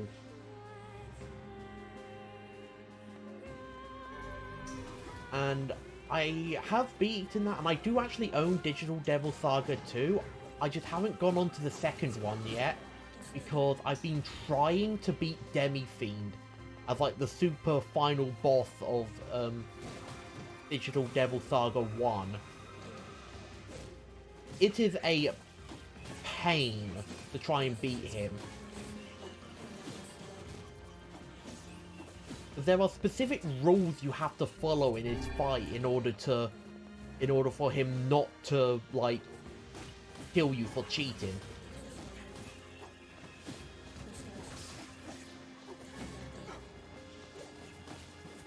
And one of them was you can't use any like nullifications. Like you can't nullify any element when going into the fight, be it through spell or through passive ability.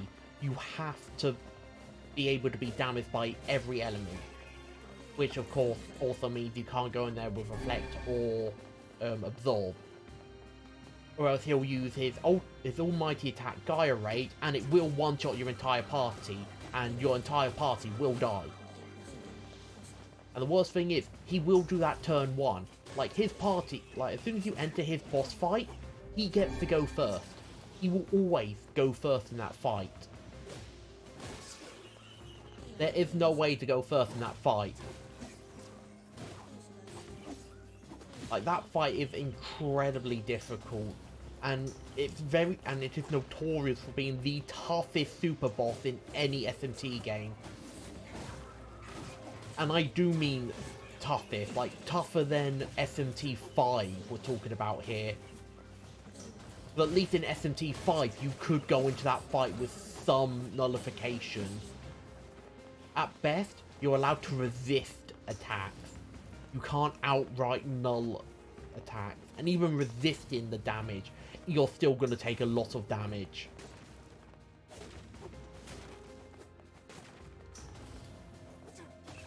I've just not been lucky enough to beat him yet.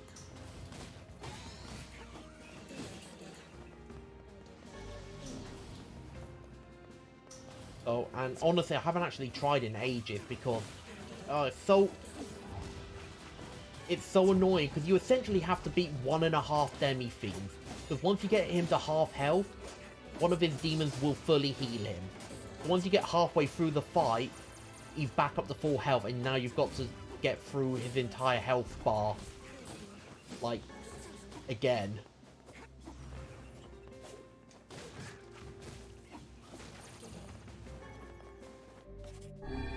may be talking about this a lot, but that's because I have tried so many times to beat him. I still haven't done it yet, and I want others to know how evil it is. I mean, because also you can't actually fight the Demi-Fiend until your second playthrough. Until New Game Plus, where you've probably maxed out most of your mantras, which are like little things that you like build up, and once you've maxed them out, you get the skills associated with that mantra. You can like pick and choose skills as you want to build your characters however you want.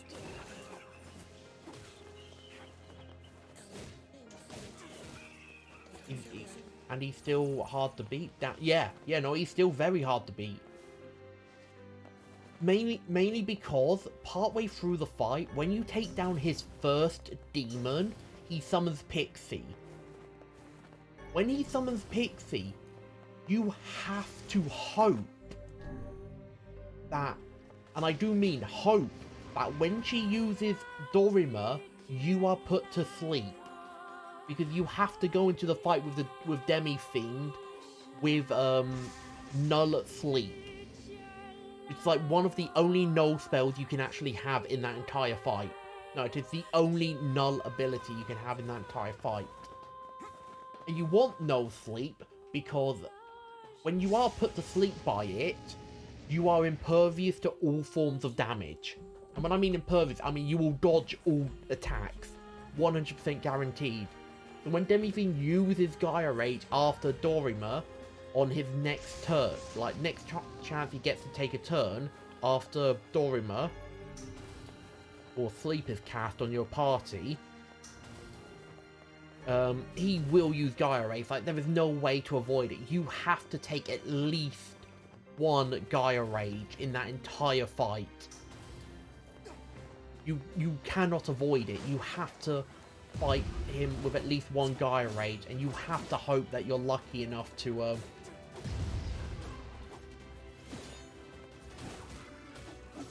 yeah, and you have to basically hope you are lucky enough to be hit by Sleep, which already has a low chance of hitting, just so you can avoid it.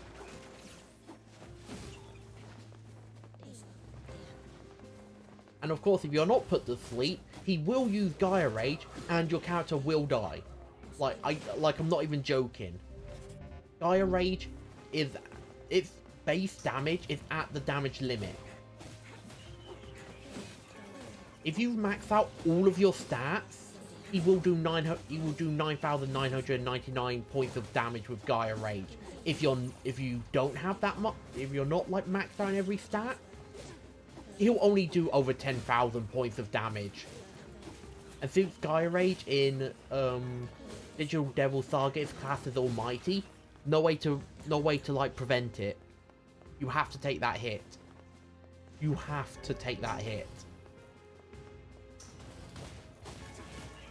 Like, there is nothing you can do about it. I mean, you can also have Close Call, which will keep you alive on 1 HP, but the problem is, he does that as his first attack. He gets 3 more turns after that. So his demons are just going to attack you with one of their multi-target spells and just kill your entire party. And even if you do somehow, by some miracle, survive, with, like, let's say your entire party lives on 1 hit point. They're all in human form now, because your characters can go into demon form and human form. If you're in demon form, you're screwed. Like, you don't get access to any of your demon skills. You have to retransform. And because you're in human form, it takes a turn. It takes an entire turn to transform into demon form. Not a half turn, a full turn. So while you're quickly trying to get back on your feet by turning full demon again and heal up your party, you then have to take 4 more attacks from the Demi-Fiend. Because the Demi-Fiend also gets 4 attacks per round. You only get 3. Because you only have 3 active party members at one time. he only has 3, but because it's a demi-fiend, he gets 1 extra one. Maybe he got that extra item, maybe he got that special item at the end of SMT3 that gives you an extra press turn if you beat every single boss in a certain number of turns. In the Labyrinth of Amala. Atlas just wants to troll you, I guess.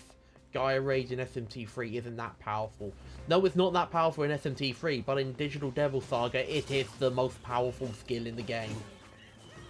The only other skill that's more stronger is Hunger Wave, which forces your character to enter the Hunger status. Which means that you no longer have control over them, and they'll do one of 2 things.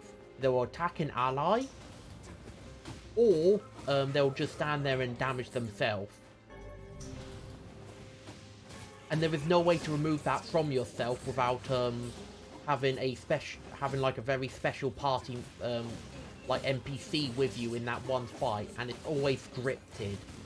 Like that party member NPC being there to remove it is scripted, and they will only remove it off of 1 character per like round.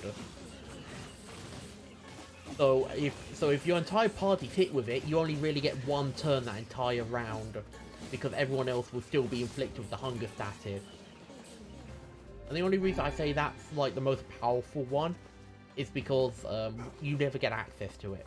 I mean, you never get access to Gaia Rage, but you never get access to Hunger Wave. Because if you did, none of the enemies would ever be able to harm you because they have no way to remove it.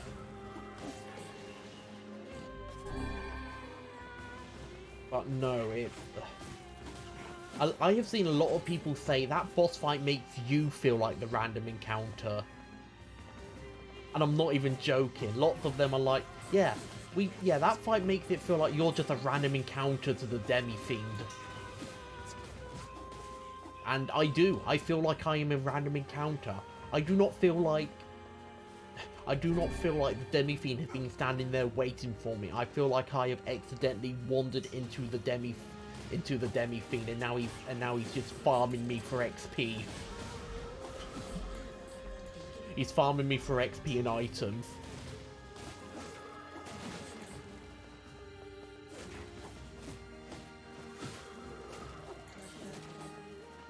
But no, it is a very fun fight. Just also it makes me very salty because I die so much in it.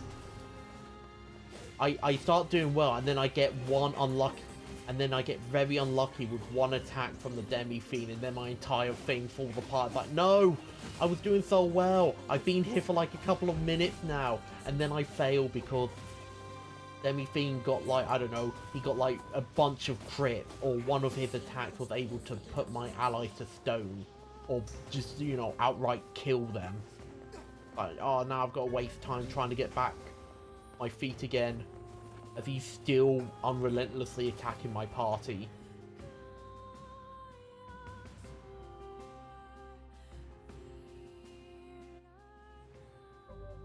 Alright, let's see how we are on raw items now. I do need a lot more gold. I do need a bunch of rusty buckets.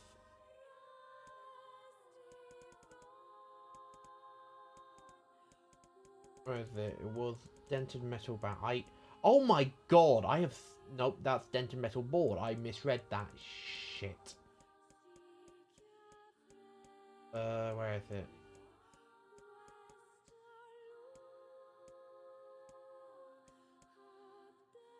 Ten dented metal bats. Alright, let's head back to the, let's head back to Seafront. Oh, I thought that picture changed. We'll head back to Seafront. We'll buy the sardines we need, and then we'll go try and catch this very rare legendary fish you've told me about.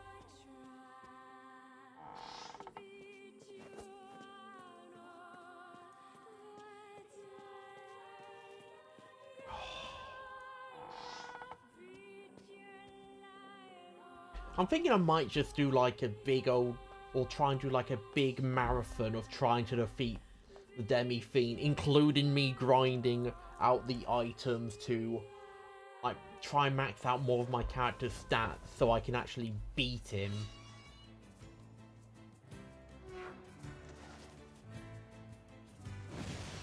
I am literally at the point now where I do fight the Demi-Fiend. I've tried multiple times off of stream, and I'm thinking it might be very entertaining to watch me slowly lose my sanity. And watch me slowly start raging more and more at the fight.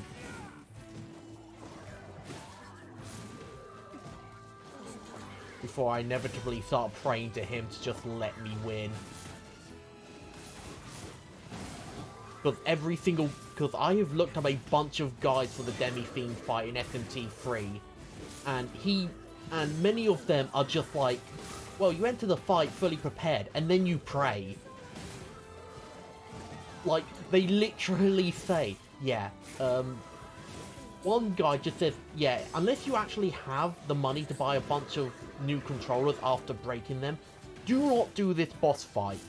Just go on to the next game, please. Do not attempt this fight.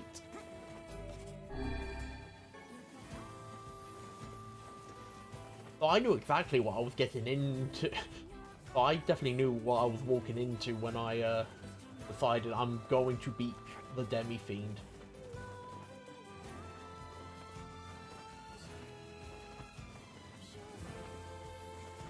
Yeah, I'm still going to try anyway, because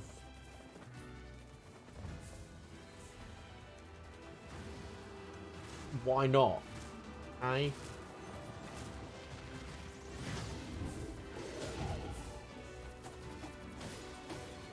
If I can beat the Demi-Fiend, then it proves that I can be good at video games. Either that or luck has finally decided to favor me.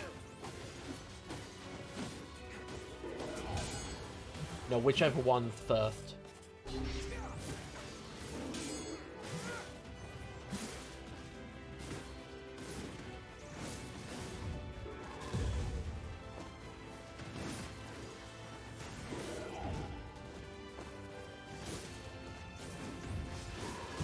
Ow.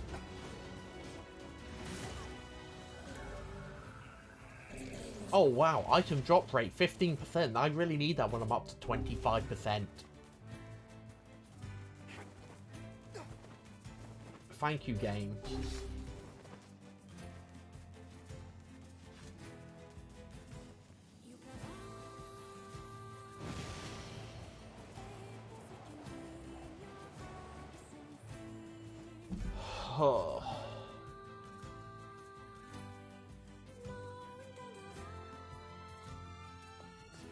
I really should change the title of my stream now, because we haven't actually gone off to kill the Demon Lords yet, and I've been streaming for 2 hours and I haven't even gone off to fight the Demon Lord.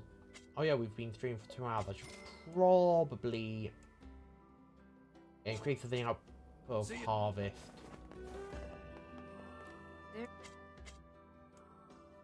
No.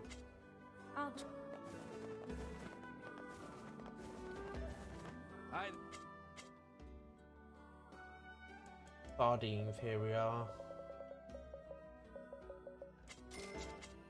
Come. Oh yeah, I should probably also head off to Facade, see if the weapon shop owner there has any more to sell.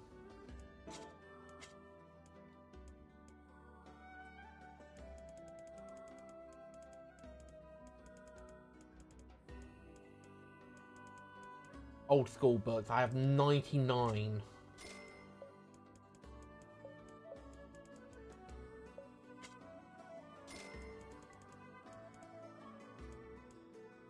Look at this. Titanium and memory alloy. I have so many. I have 99 broken antennas.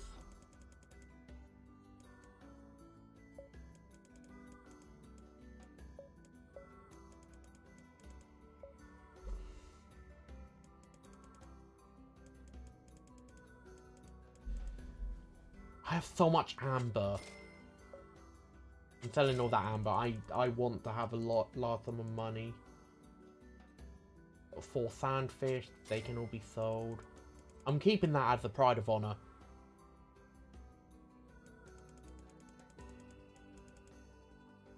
Ellen.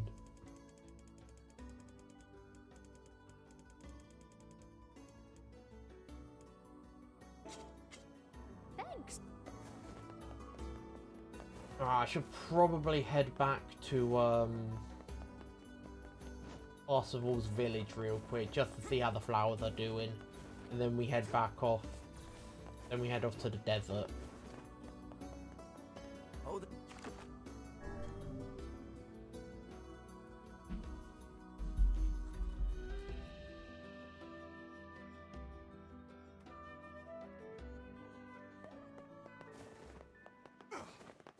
Hopefully they're already in their next stage, which means I just have to wait just a little bit longer.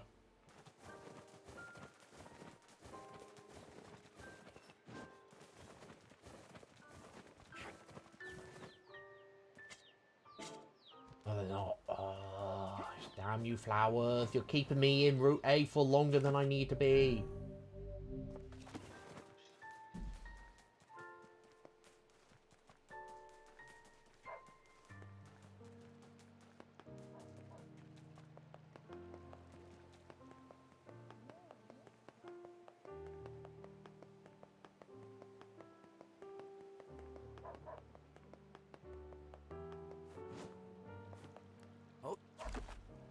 Hold that. Time to do some fishing. Crazy stuff. She said her name was Accord. Yeah, the diary entry and specifically added to this version of the game because Yoko Taro really wants you to know, yeah, Accord's the thing. Better play Drakengard 3, suckers!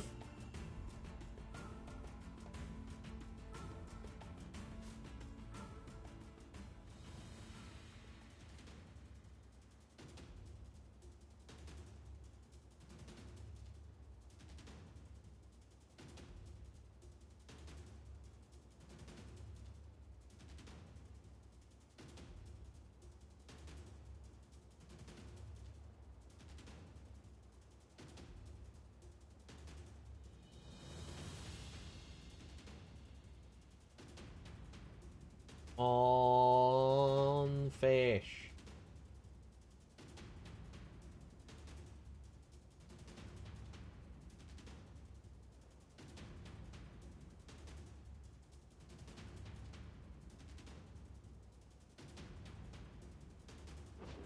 Got it.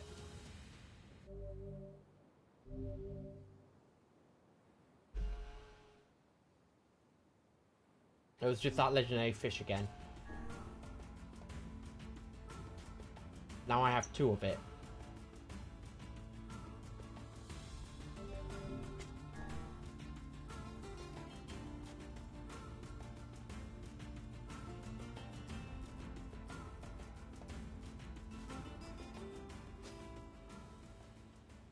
Excellent.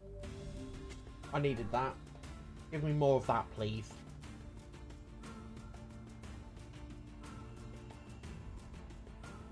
Only the other way I could guarantee getting rusted iron, like getting rusted iron clumps and buckets and that.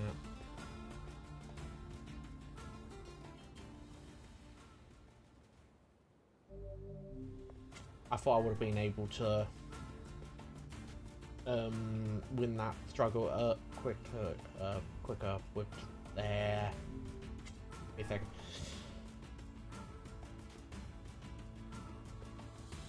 I thought I could have gotten that fish quicker if I just pressed A earlier. I do need buckets as well.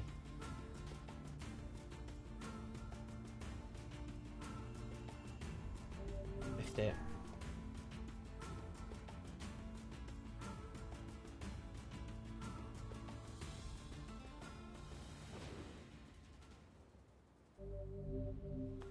Got sandfish, I can sell that.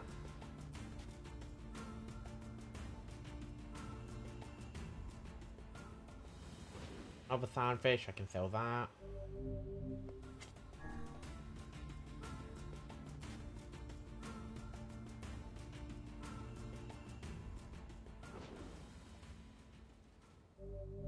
Okay, game, could you stop giving me sandfish, please?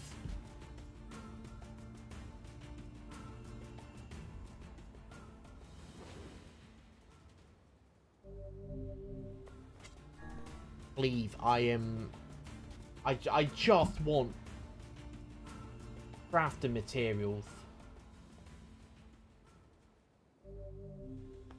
Fish go away. I know it did, because it was just another sandfish.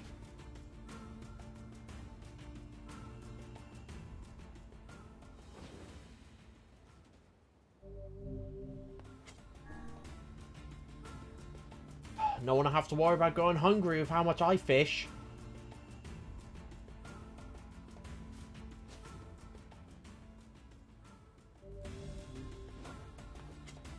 Emil should blow up the entire river. Yes, Emil, can't you use your magic to levitate all of the iron, all of like the buckets and rusted iron clumps out of the sand for me so I don't have to keep doing this?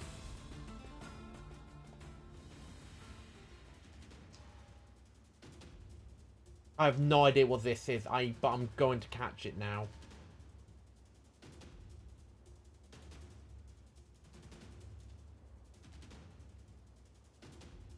Probably scared from last time.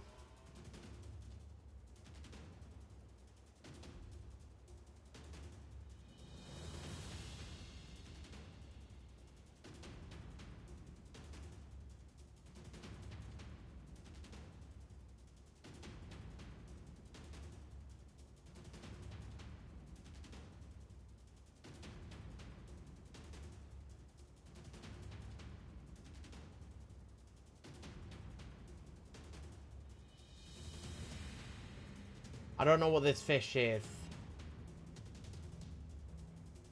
Whatever it is, I'm going to catch it now.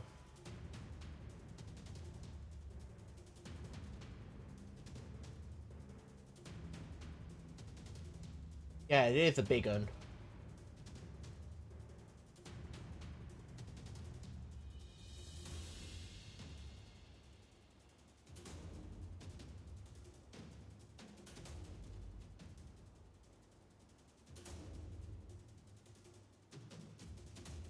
On.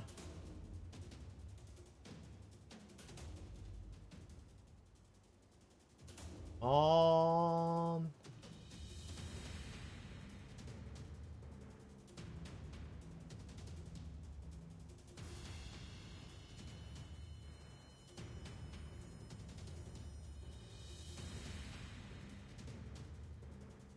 On.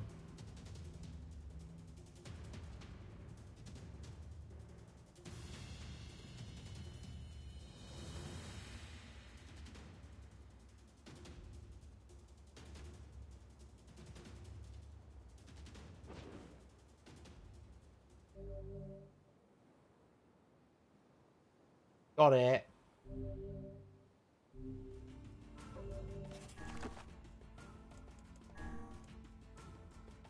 A rare fish that can survive on land for short periods of time. Is that the fish you were talking about?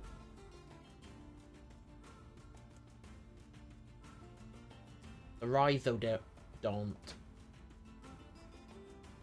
that the fish you were talking about? Is that the legendary one needed?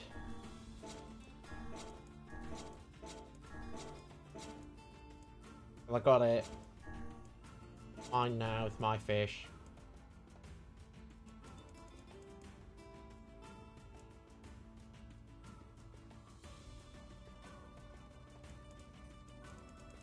I have so many key items. Oh.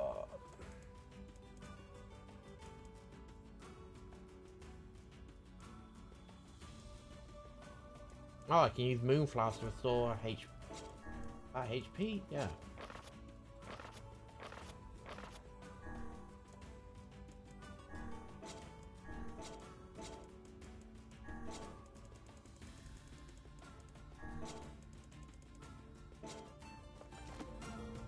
Wait, Nameless Sword is at level 4?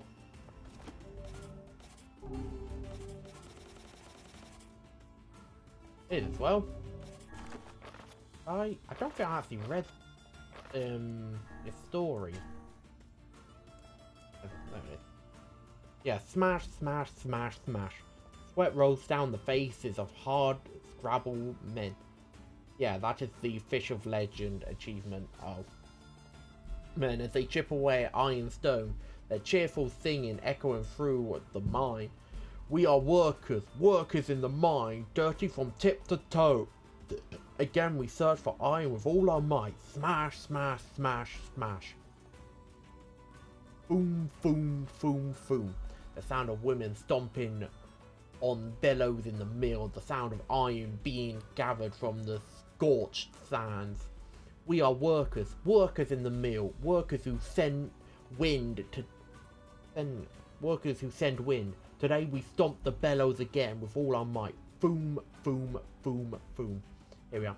Clang, clang, clang, clang. The sound of swordsmiths wielding hammers at their forges. The ringing of such transformative blows is stunning indeed. We are swordsmiths. Swordsmiths who bring blades to life. Lords of steel. Clang, clang, clang, clang. Rip, rip, rip, rip. The sound of flesh being rent on the battlefield. The sound of killing enemies. Killing someone. Killing humans. Someone help me. It hurts. It hurts so much. Help me. Mummy. Rip, rip, rip, rip. Oh. And then of course we'll read some more of these when they get to 4. I did Moonrise. I did Rebirth. Rebirth was quite the story. Did Faith because that was about the poet. Ah, here we are. I haven't done this one. So this girl had a huge sets of horns on her. Beautiful horns like a bull just growing out of her head above her ears. I had myself a gander at where the horns met the head, and let me tell you, they were coming straight out of her skull. She was the only kid like that in the whole village. The others were all normal. The kid with horns though, born real small apparently. The horns were, I mean, not the kid. And hell, they would have needed to be fat enough. The kid's mama would have been able to push out a pair of horns huge as that. Ho ho ho. You'd think a girl like that would have been bullied, right? Well, you'd be wrong. That kid was the hardest person for miles in any direction. Wasn't a man in the village who'd tangle with her. And we're talking men what ain't scared of nothing.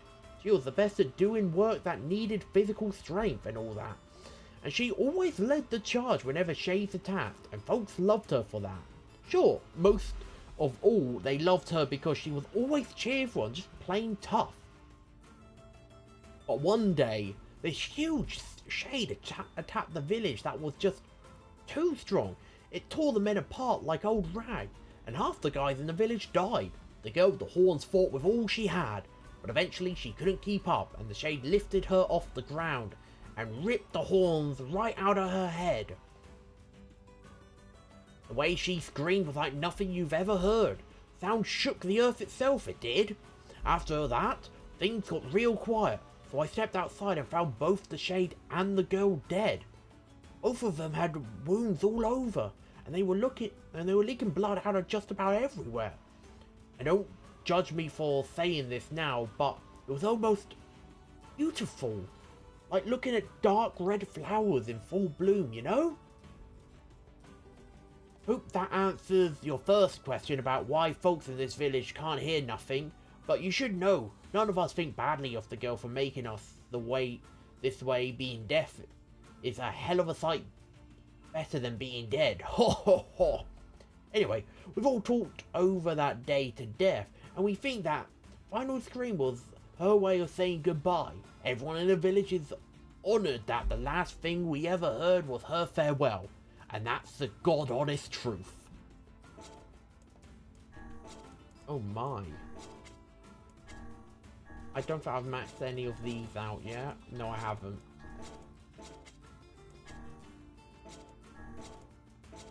Oh, I've maxed out Beast Curse. Long, long ago, in a faraway kingdom, there lived 3 brothers. The youngest was a terrifically lazy lad who had spent most of his days fast asleep. However, he was every bit as cheerful as he was lethargic, and was so beloved by all. When the nation was beset upon by a most contagious disease, the youngest son did naught but laze about the palace, humming to himself all the while. But his cheerful music comforted the townspeople, So instead of hating him, they sang his praises. "Oh, what a fine young man," they would say. "Just the finest young man you will ever find." When the nation became embroiled in war, the youngest son did naught but laze about the place, telling stories of the good old days all the while. By his fascinating stories helped the townspeople forget the horrors of war. So instead of hating him, they sang his praises. "Oh, what an amazing young man," they would say. "Just the most amazing young man you will ever find." One day, the youngest son was lazing about the palace as usual, when he realised he could no longer hear the voices of the townspeople, and he wondered why that might be. He lazed and he wondered, he lazed and he wondered, he lazed and he wondered. Eventually, all that wandering tired him out, and he went to sleep. That is why, in the nation where all have perished from war and disease, the only sound that can be heard is the soft snoring of a young man. It is a nation of happiness, a nation of happiness, a nation of happiness, a nation of happiness, a nation of happiness.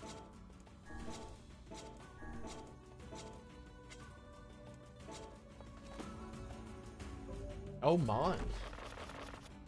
Well, those were some very interesting stories. Anyway, raw materials. Rusty bucket, I've got 3, I'm going to need way more than that. Metal board, no. What would the rusted clump? I've only got 2 of them right now.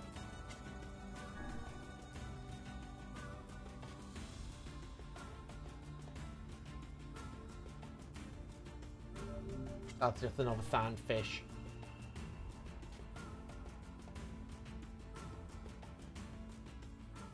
Bloody sandfish. At least I won't have to worry about money if I keep grabbing these sandfish.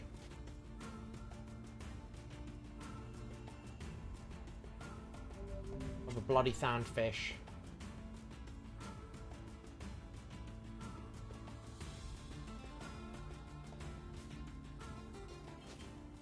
Oh, another rusted iron clump. I'm gonna go back to the northern plains real quick and see what else I need to get here.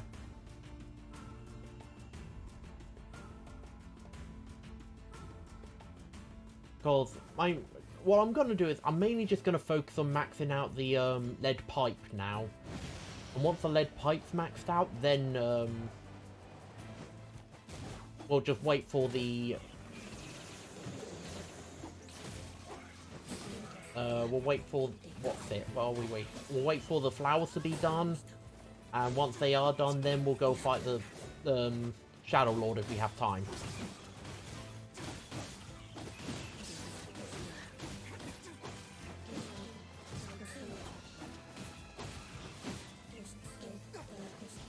Even so, I've titled this stream "Off to Kill the Shadow Lord." Once the stream's done, I'll retitle it something like, I don't know, item gathering today. That's essentially what it is. Just item gathering.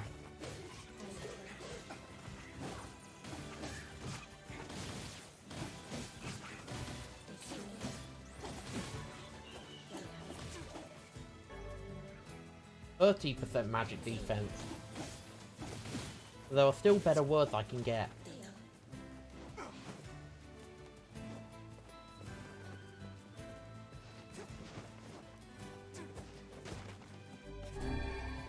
I should probably also go back to Tokyo again real quick. Just see, you know, just a couple of times to see whether or not I can get some more words there, because I might be missing out on some weaker words. Because in terms of words, yeah, I'm not even at 80% yet. But I have got a good number of words right now, which I'm very happy with. Very happy I've been able to do most of the side stuff this early on, meaning I can focus more on just getting through the story.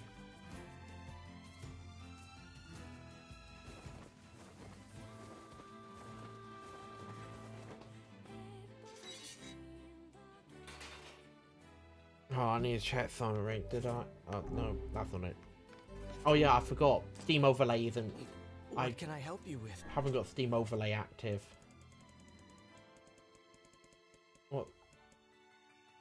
Yes. Need one pyrite. Oh, I think I actually got that one time.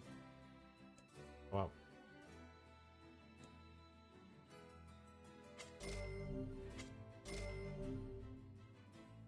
Now I need amber. Well, at least amber's very easy to get. And that's gonna end up being way stronger than Iron Will, even so Iron Will is extra heavy.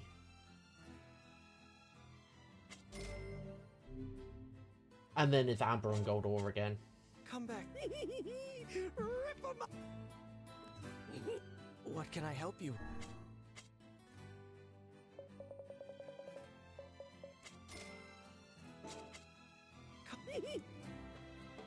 Alright, so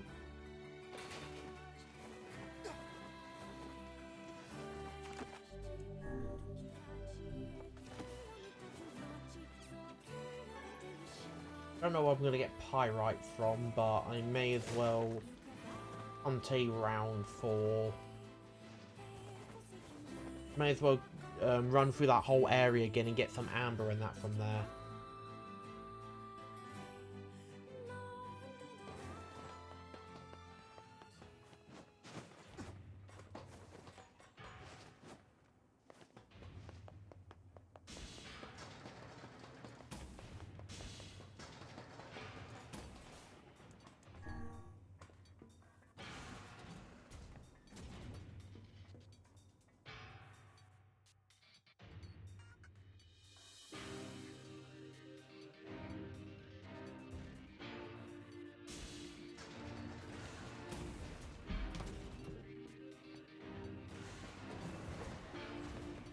Like that.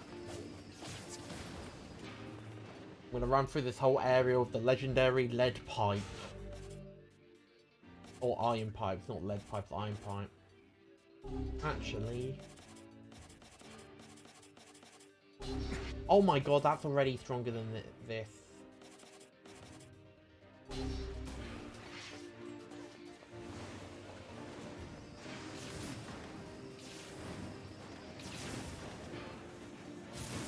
What's even the point of using an Iron Will if goddamn Vile Axe is just going to be better in every way?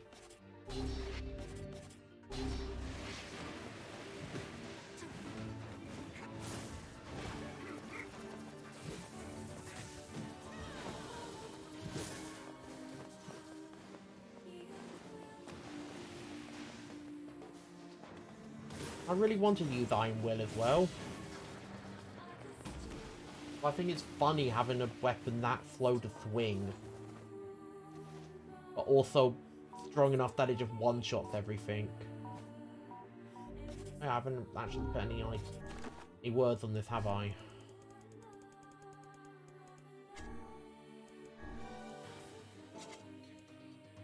Iron Will.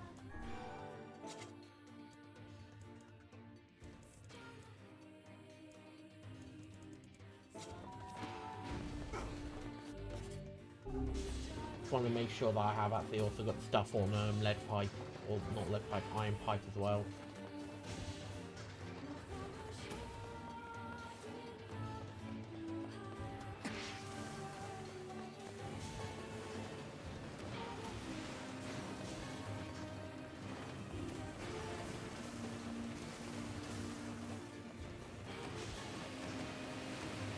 I should really just sell my broken antennas. I think things are needing right now, and I've pretty much maxed out broken antennas. And it's not like it's going to be that hard to get more broken antennas, really.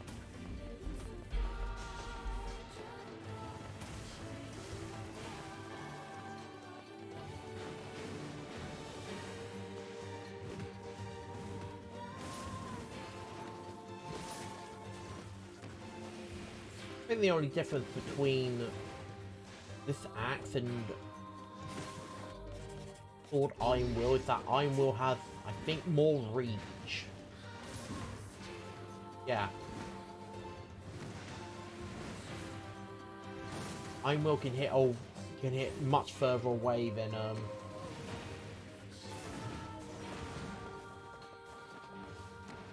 Vile Axe, but I'm gonna keep with the Vile Axe anyway. Because why not? Hey, why not?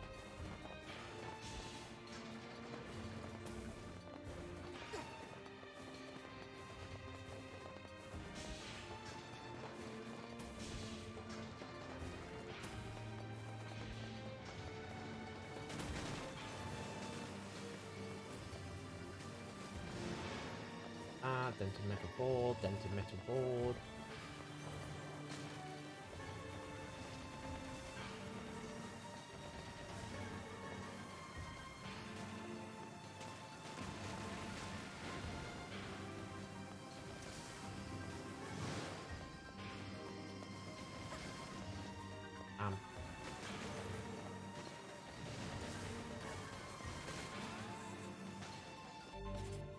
Now I can drop there. Game knows I'm after amber, so it's like, nope, now we're not gonna give you any amber. Through you.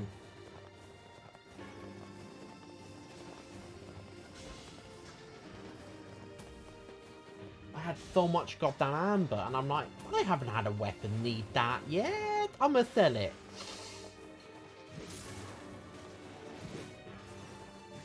Like the game mocks me.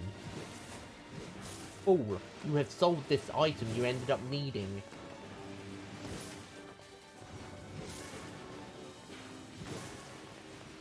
I suffer with the fact that you have missed out on getting this item. Missed out on the fact that you do now need this item to upgrade your weapons.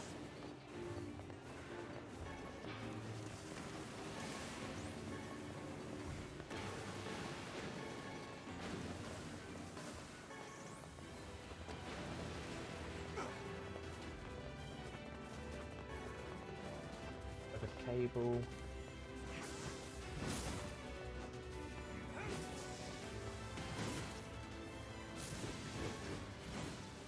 Memory alloy.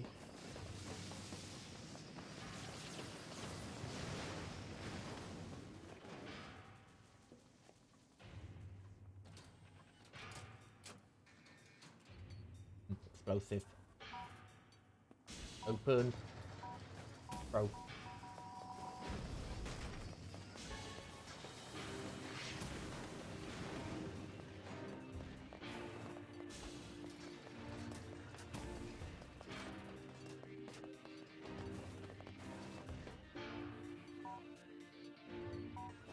Bro.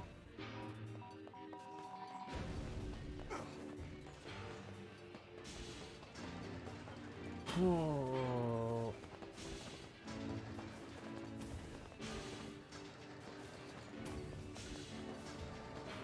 Nope.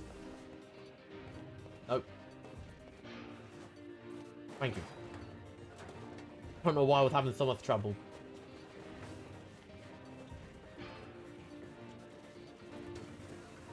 I really wish I could make this thing move faster. 31,000 XP.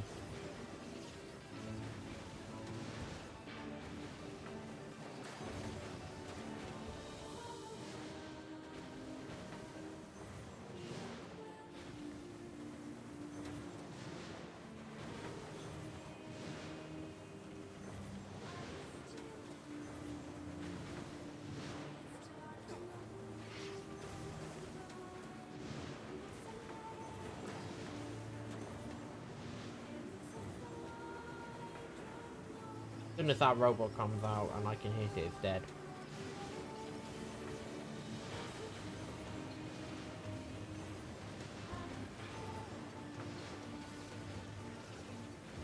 Pretty sure I could take out the Shadow Lord really easily now with me being the level I am.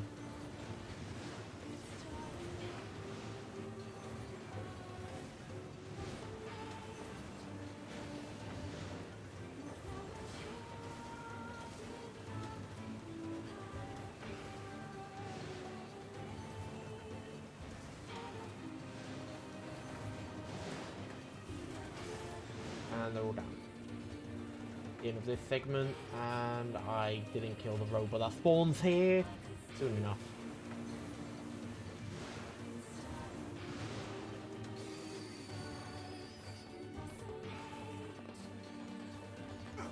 Well, mine 17,000 XP. I'm slowly getting through XP, or getting through, slowly gathering up a bunch of experience points.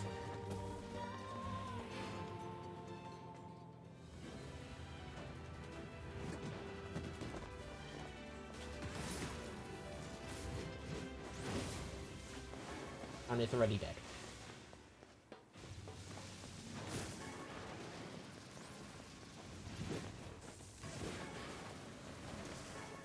I kind of wish I didn't, like, sell the material that I've been gathering up like crazy now.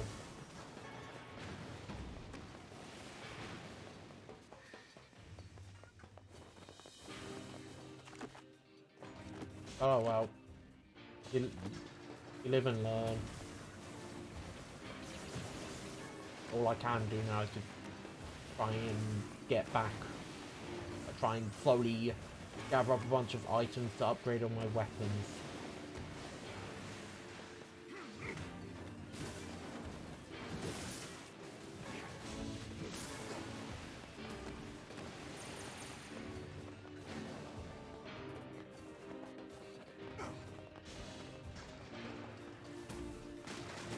I just getting the mutton for that one woman. I probably would have been much better on money. Part 1. Just don't ever buy items unless it's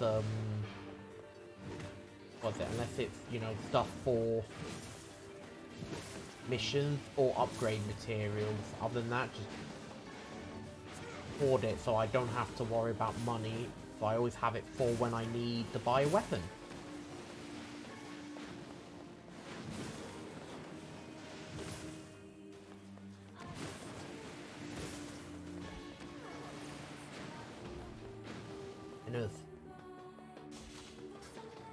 All there is, broken antennas.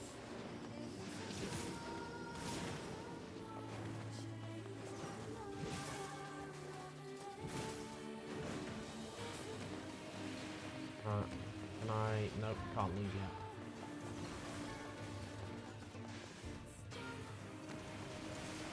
I don't even know if mysterious switches are going to be useful, but I'm too worried about selling stuff that I may need now.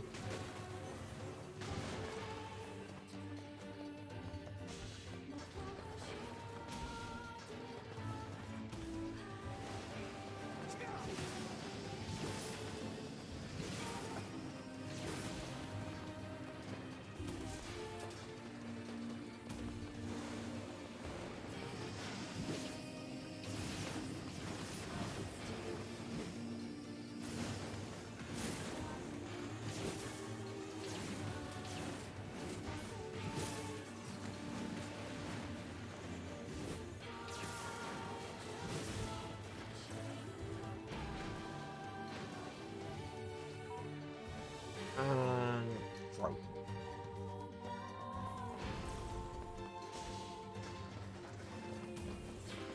Run through here.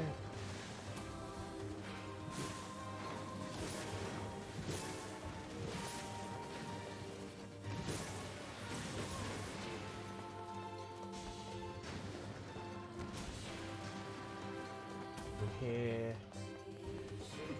Ow.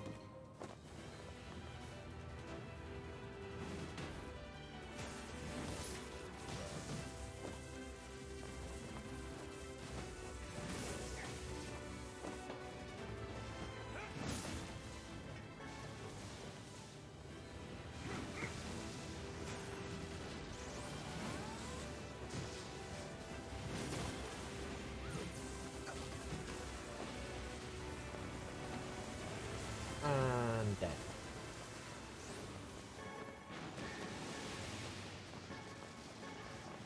There's some more titanium alloy.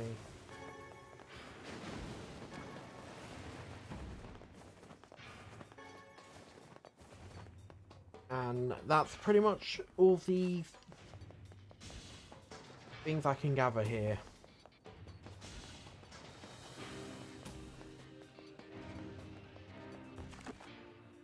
But what I'm going to do is, instead of... No. I was going to say, instead of going all the way around and taking the elevator back up to the surface from here. I'll head back the way I came so I can re-fight all the stuff and open up those boxes again. Then I remembered I have to go back through the slow, like, rail cart thing, and I don't want to do that, so...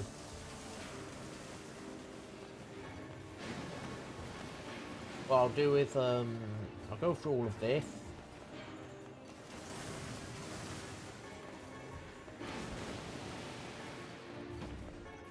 Grab everything here. Because the thing is, I don't need any of this extra small stuff. It's only like very specific stuff I need now. I mean, granted, I will be missing out on a bunch of experience points by doing it the way I'm going to be doing it now. But I'm not really going to be going for speed now. I mean, I'm not really going to be going for, like, XP and items. I'm just going to be going for speed at this point. Just get in, get to the point where I can get the items I'm after, get the items, and then just leave, and then come back, do the same, leave, come back, do the same, leave, come back, do the same, leave.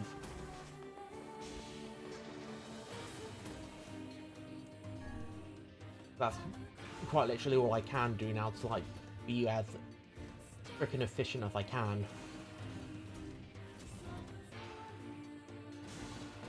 How long does it take for the flowers to go up an entire, like, growth rank?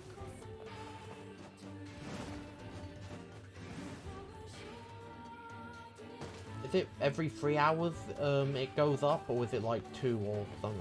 1 day? Really? One day?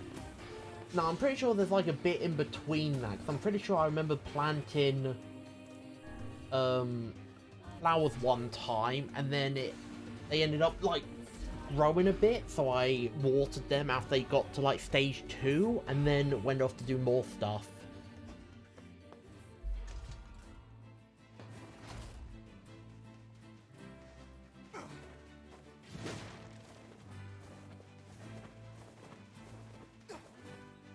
But we'll come here. It's level 38, we've almost reached level 40 now. I'll see what I can make, or what I can... What can I help? Strengthen now. Iron pipe, rusty bucket, I need 10 of them. I've only got 3 right now. For that, I need 1 goat hide, that'll be easy to get. 3... Oh, I got large gears. Okay. Need 1... I mean, no, 2 gold ore. That shouldn't be too hard. Forlorn necklace. Don't quite know where I'll get that, but figure that out.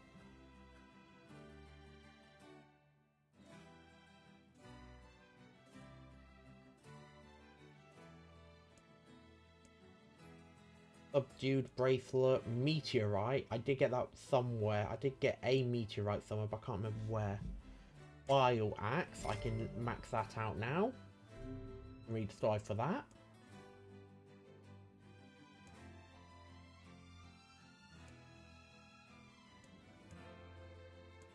I just need to grab a bunch of goat hide.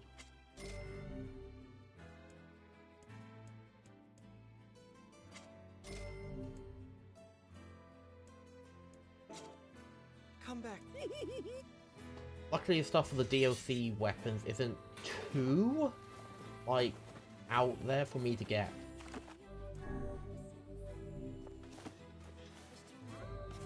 But now that we've also finished the Vile Axe, we'll read the Vile Axe story.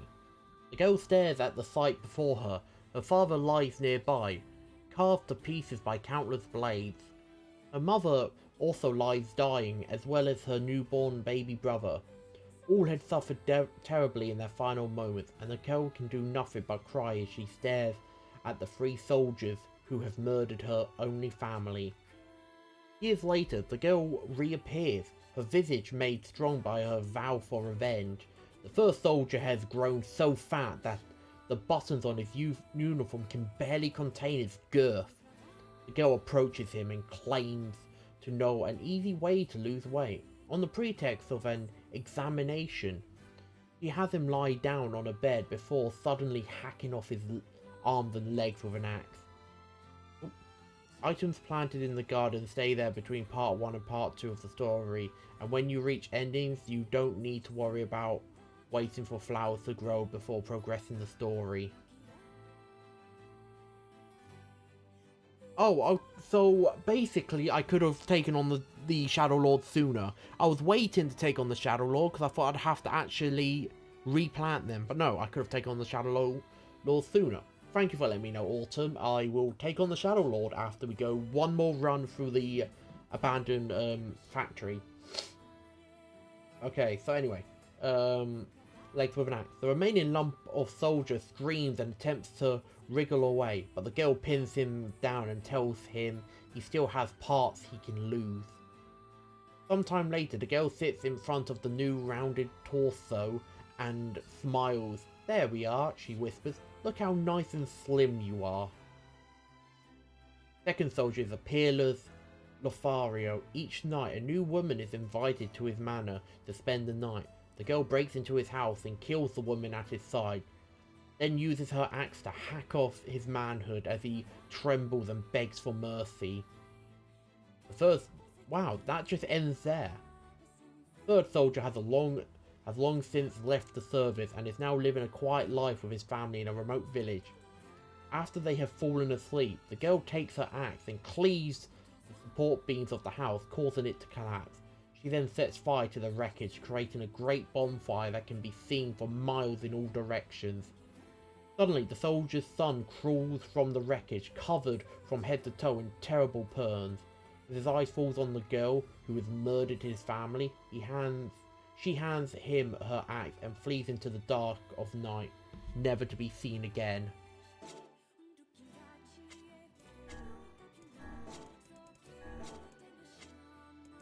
None of these stories ever end happily, do they?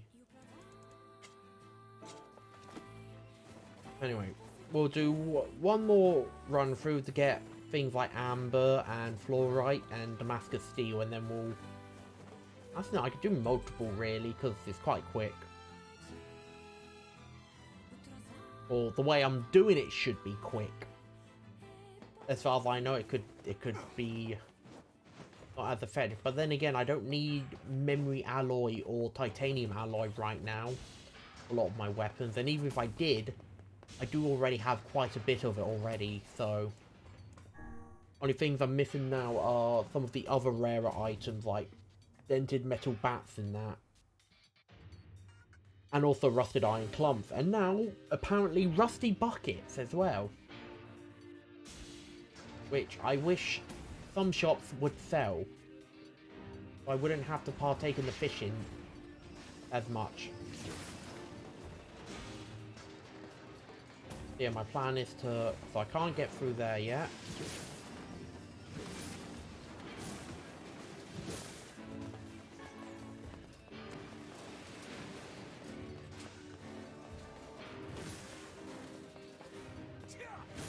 I do like all the stories that come with these weapons that I've been reading.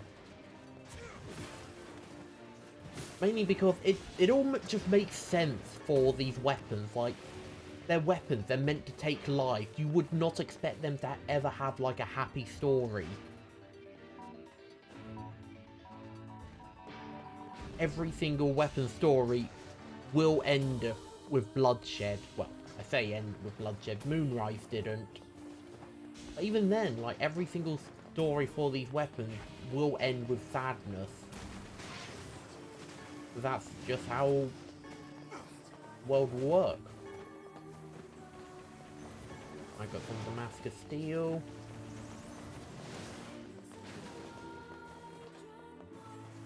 Penna, can't use that.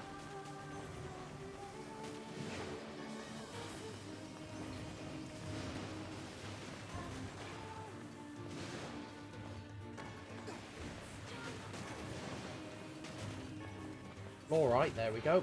Need some of that for specifically the labyrinth weapons, which only seem to level up through fluorite. Right, now that we've got all of that, plan is to run back. Ooh, titanium alloy. That. Or titanium alloy.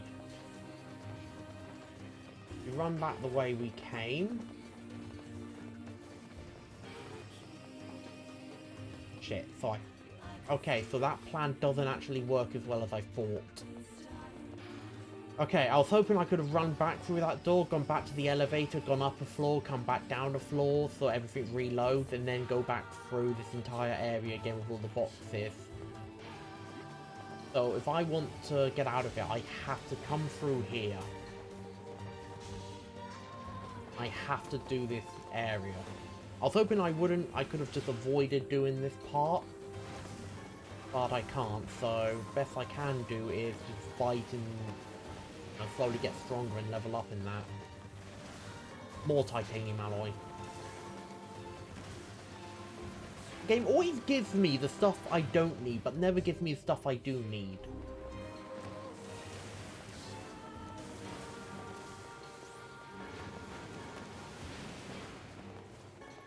Annoying, really. Oh wow, machine oil. Yeah, I really need that.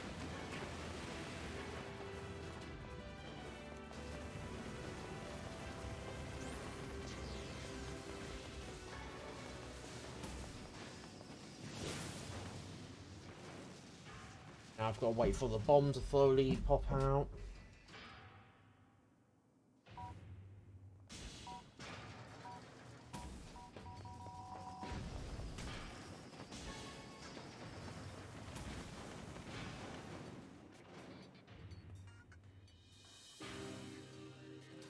Alright, so I have to fight at least one of those, big machines.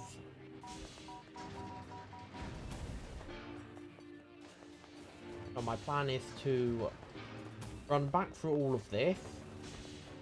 I don't need those extra corridors anymore, because I quite literally do not need any of the items they drop.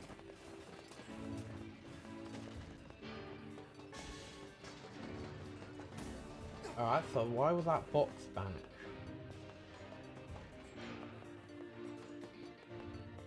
Let me have another look.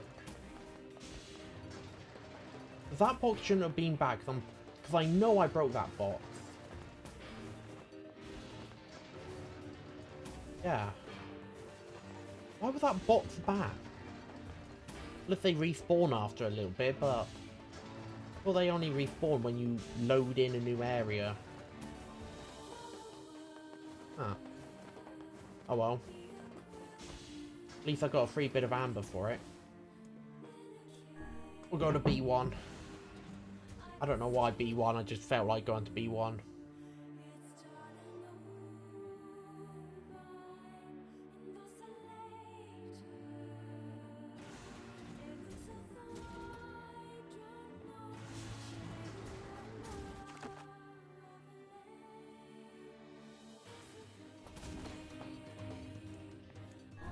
We'll go back down to B2.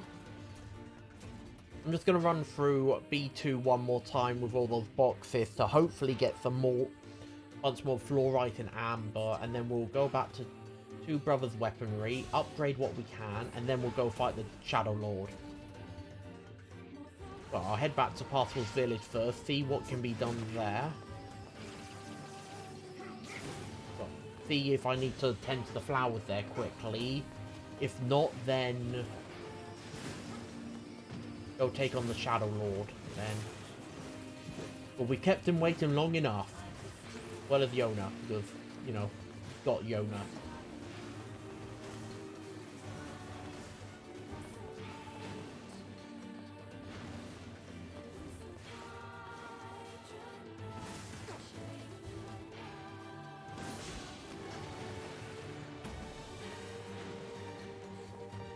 Oh, yeah.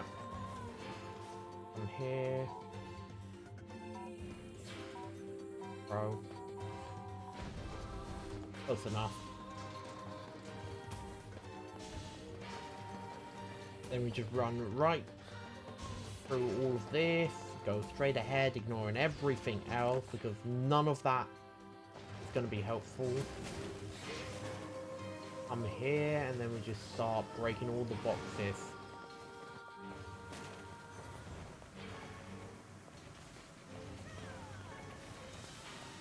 The floor right, so I might be able to upgrade one of the labyrinth weapons.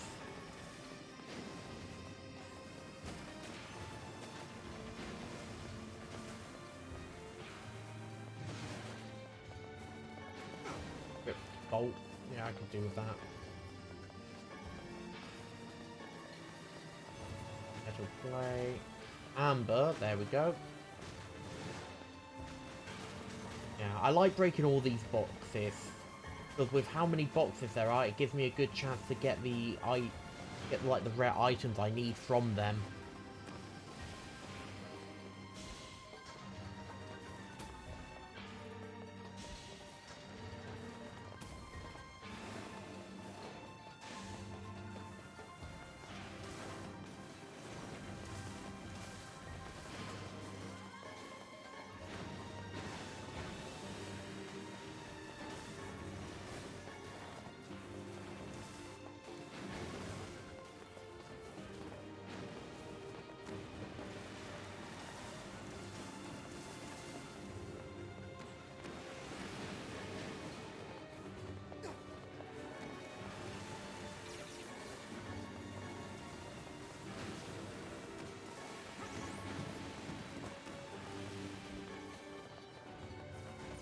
More machine oil. I want to sell the machine oil, but I can't. Because if I sell the machine oil, I'm going to have another weapon show up. They'll be like, hey, do you have any of that machine oil on you to level me up? Any of that machine oil? And I'll be sitting there with egg on my face, being like, no, I do not have any of that machine oil. I do not know I had another weapon that required machine oil.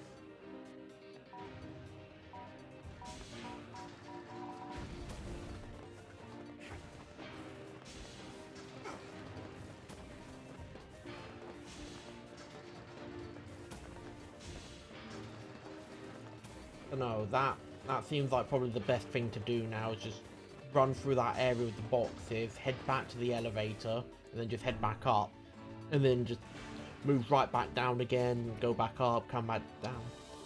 That means I don't have to worry about going through that goddamn minecart part anymore.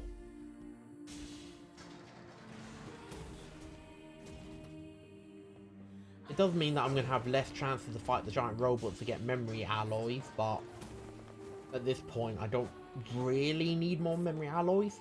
As long as I don't sell the memory alloys I've got, I should, fingers crossed, touch wood, I should have enough to upgrade any future weapons I just so happen to get my hands on.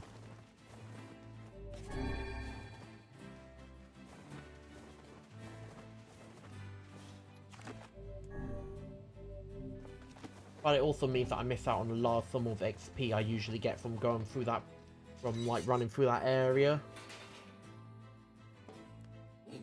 What can I help?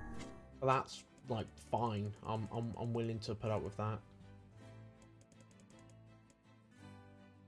Alright, both of them are at that, so I'll level up this one.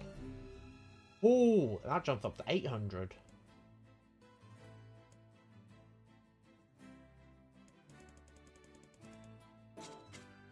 Come. I'll head back to Parsifal's village. I'll check on the flowers. Head up to head east, like the eastern path. See what I can't get my hands on in terms of goat hide from the 4 goats that spawn there. And then we'll go fight the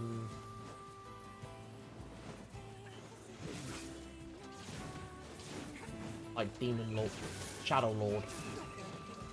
I even paused to think about his name and I still said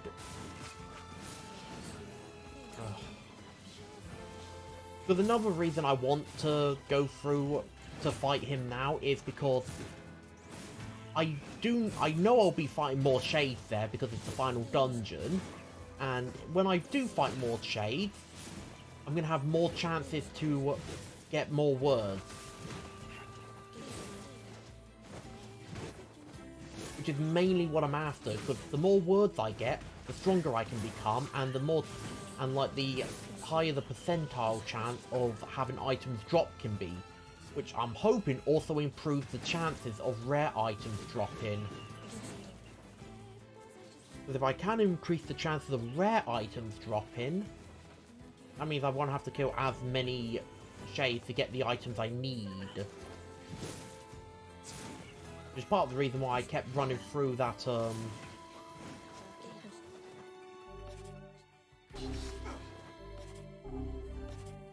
why I kept running all the way through that, place I kept doing the fight against all those shades in the, like, vision. I sent us back to, like, Tokyo in the prologue. Oh, there.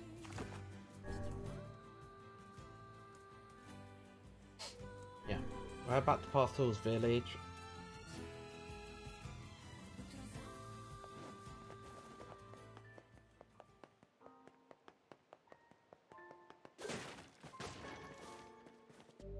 Oh no, that's antidotal weed.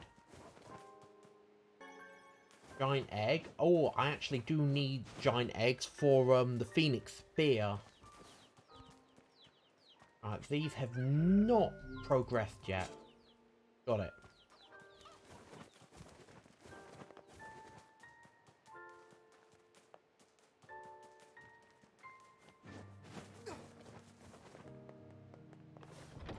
Because also, when I'm in Route B, I can also, like, start doing a bunch more side content. Specifically, like I said, like I keep talking about, because I really want to do it, World of the Recycled Vessel. But I really want to do World of the Recycled Vessel.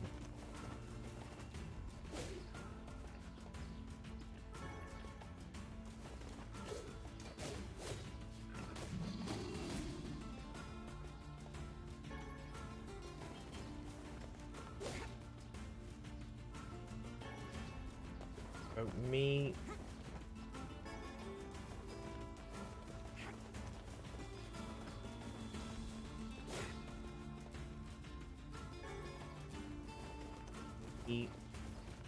I just need like one goat hide. Well, actually, no, I need 3 goat hides.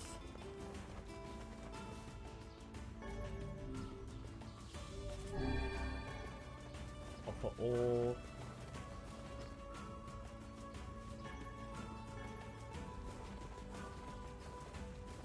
Because then I can level up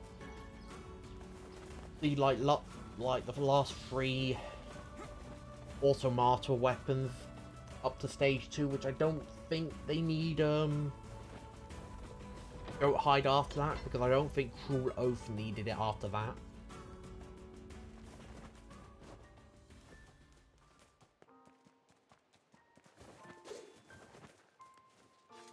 Time to rescue your sister, eh? Good luck. Yes, it is. It's time.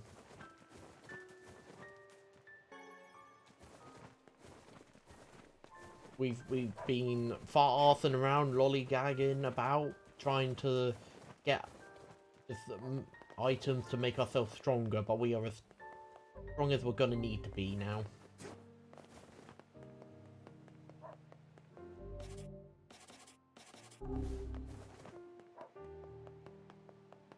We even have the legendary iron pipe. Oh, there.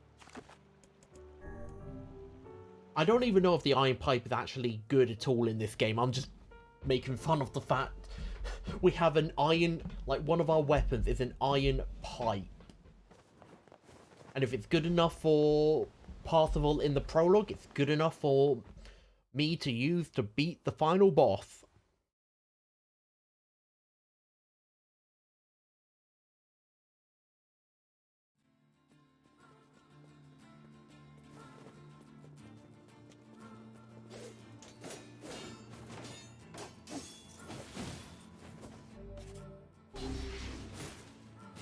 He says immediately, then moving over to the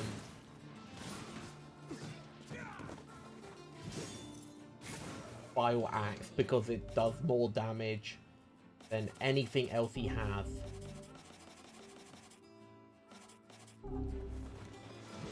Does more damage and breaks through guards much easier.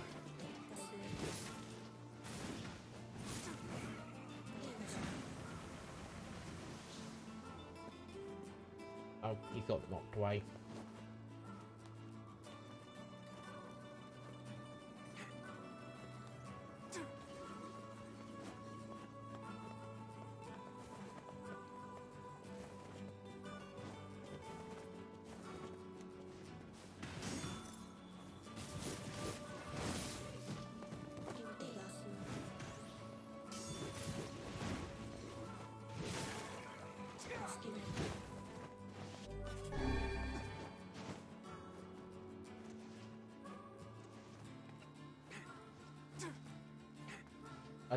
Are you right down there, Kaine? You seem to be having a little bit of trouble figuring out how to use a ladder.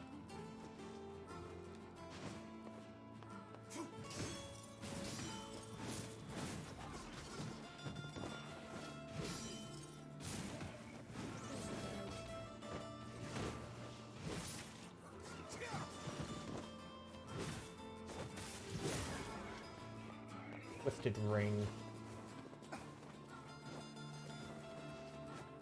But here we go. The third and final time I'm climbing up to the top.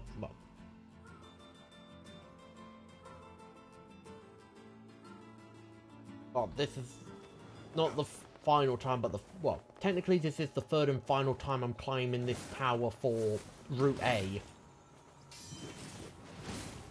It's not the final time I'm climbing in the Lost Shrines, just in general.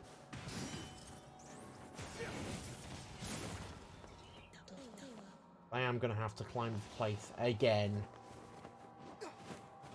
for the other endings.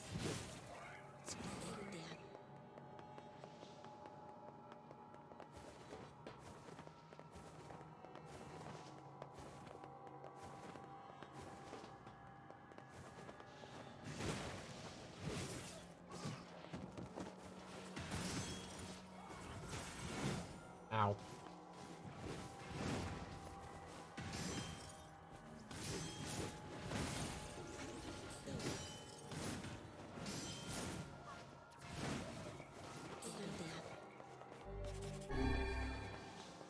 That's what Kane.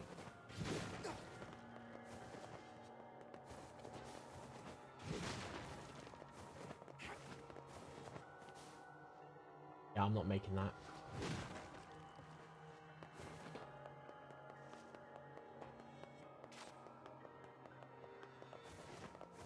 I like this. I've been to some places where there's other weapons, but I've missed out on getting them because, or like, I missed them because I very foolishly didn't look around enough. The only other reason I can think of why I've not obtained more items, even though I've done essentially every side mission. And I'm not even anywhere close to maxing it out yet. Words, however, that's understandable. Those are a random chance to drop from any shade defeated, I would assume.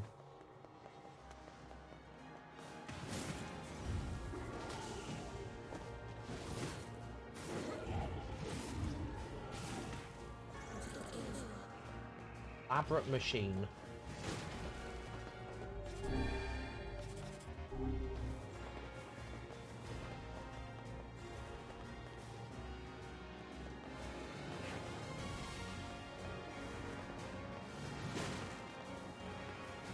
Game, I get it. It's dead though. I've killed it. You stop playing the heroic music now.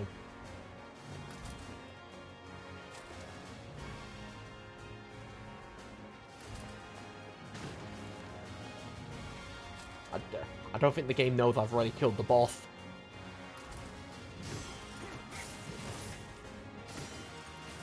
Oh yeah, I've not listened to the audio again in a little bit. Do let me know if it starts going static again, and I'll get to a point where I can save and then sort that out.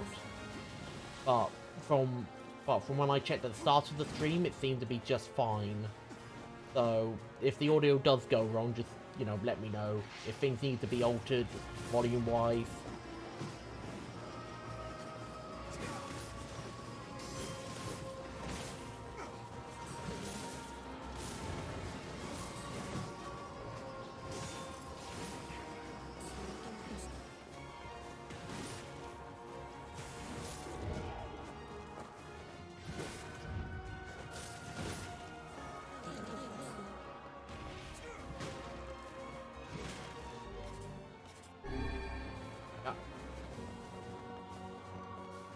That was just strength capsule.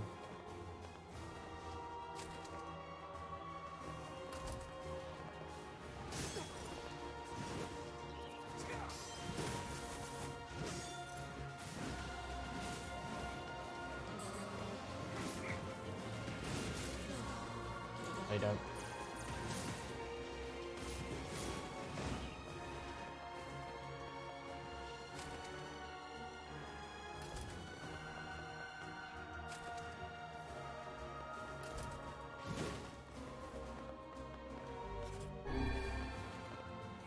I thought I got it here a little bit.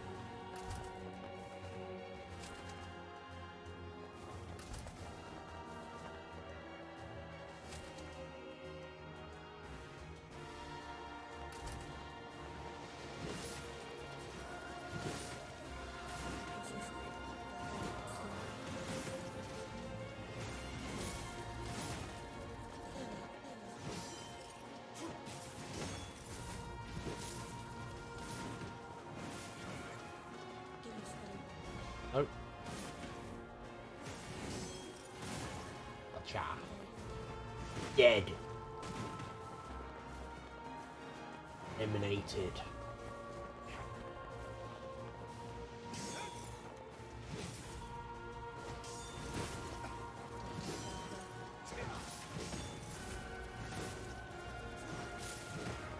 These things can't do anything against me now.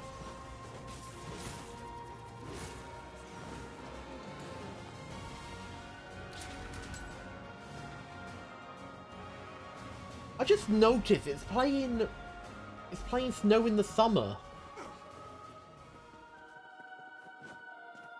I mean, not that I'm complaining, because God, do I love this song.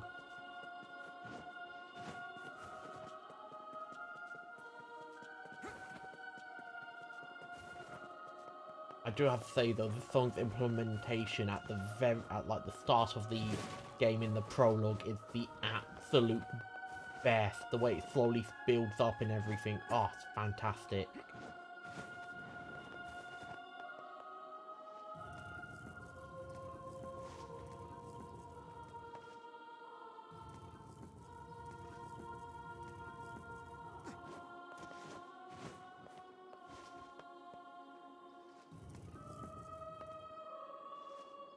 I think this is the last one I think this is the only cube I have to move, and then I can essentially just hop over to where I need to get to.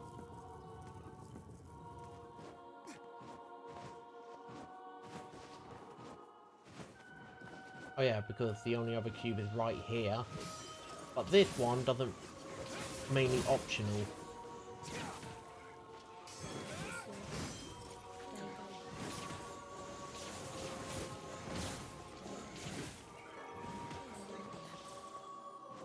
Finally got the Forlorn necklace. I get it from those armored ones. I get it from those armored mage ones. But that's only in this one little area, and I've only gotten it once from one of them. But it must be quite hard for it to drop then, because I am actually at 25% drop rate. Okay, back to the everyone's favourite weapon, the lead pipe. Or, well, not everyone's favourite. I don't know if it's everyone's favourite weapon. It's my favourite weapon, and that's what matters.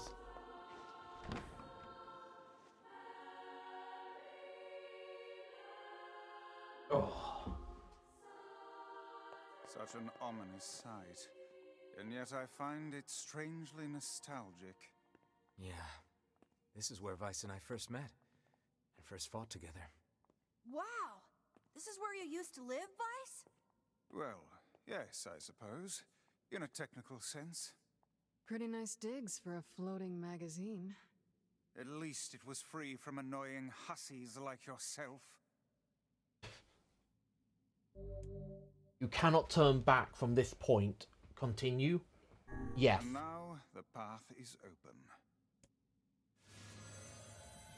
Here we are. We've entered the point of no return.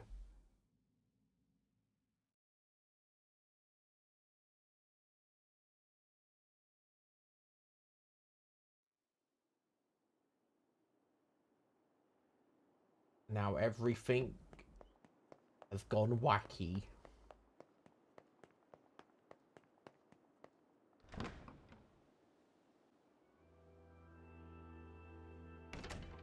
Yep, time for the plot twist. Everything's gone woohoo wacky time.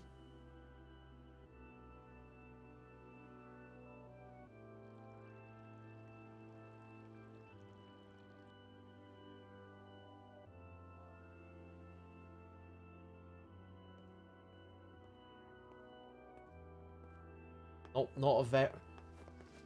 Oh, look at this place. Not very, a final dungeon, evil boss sort of place, is it?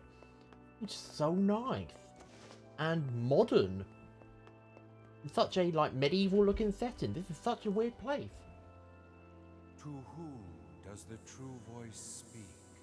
To whom does the true form show itself? You must answer. It can talk! I ask, why did humans disappear from the world? The hell is this? I believe this is some manner of password. Password? Yes. The correct answer should grant us access to the castle. Hello there, finalist. You've joined at the Feel perfect point. confident I've heard this somewhere before. Why did humans leave the world?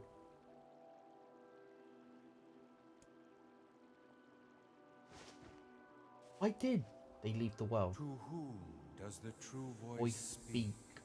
To whom does the true form show itself? And what do you mean Charlie's at your door? Is Charlie a new dog you've got, Fione? I ask, why did humans disappear from the world? You must answer.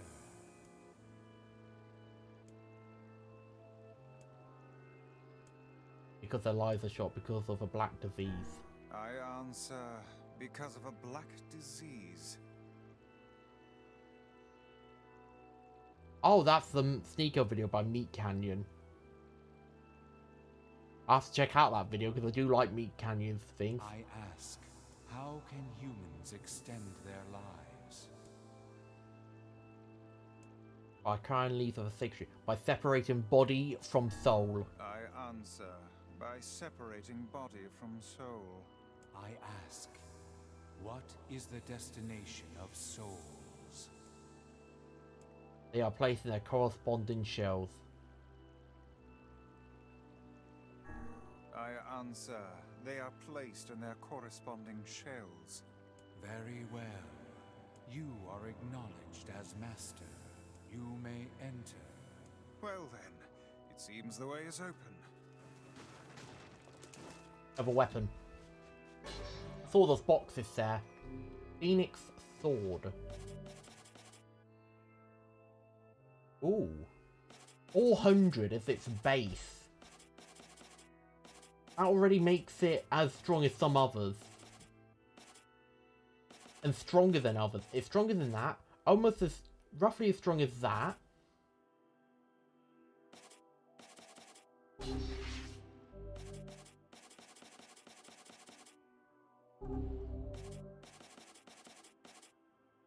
It does. How does the Phoenix sword do less damage than the Phoenix spear? Let's have a little explore more.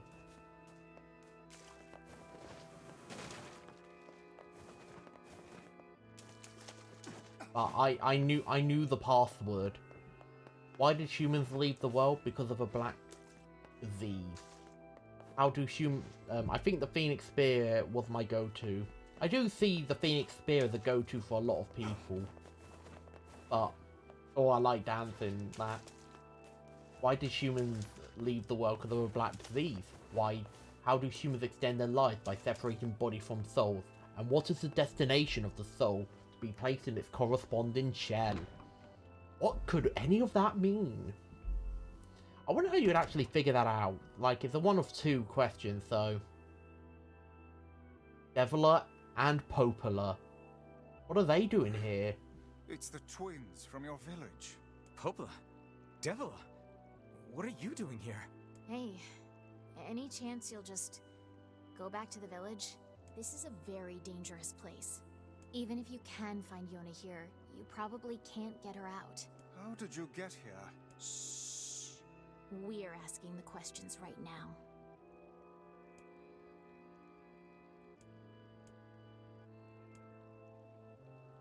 They're right, let's go back to the village. I want to know what happens if I pick that, but I'm a little...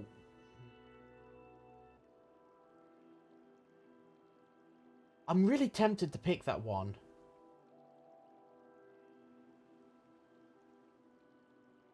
You know what?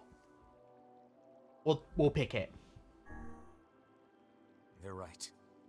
Let's go back to the village. Do you truly wish to go back? Yes. Yeah. Let's go back. Oh. Oh, what's happening? Oh. Oh.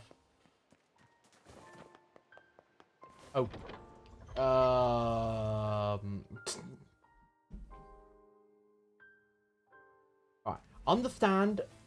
I did that merely to see what would actually happen. I kind of expected him to be like, no, of course not. Let's keep going. If we can ever take care...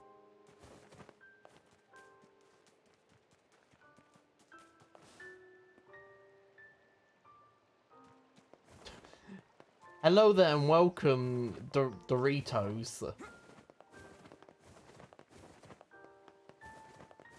And thank you for the follow. I'm glad you're enjoying me as I Oh there. waste time by picking an option that I wanted to see what would happen, and now have to climb I now have to climb the Lost Shrine for a fourth time.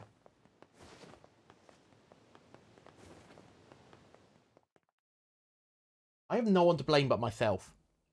Like,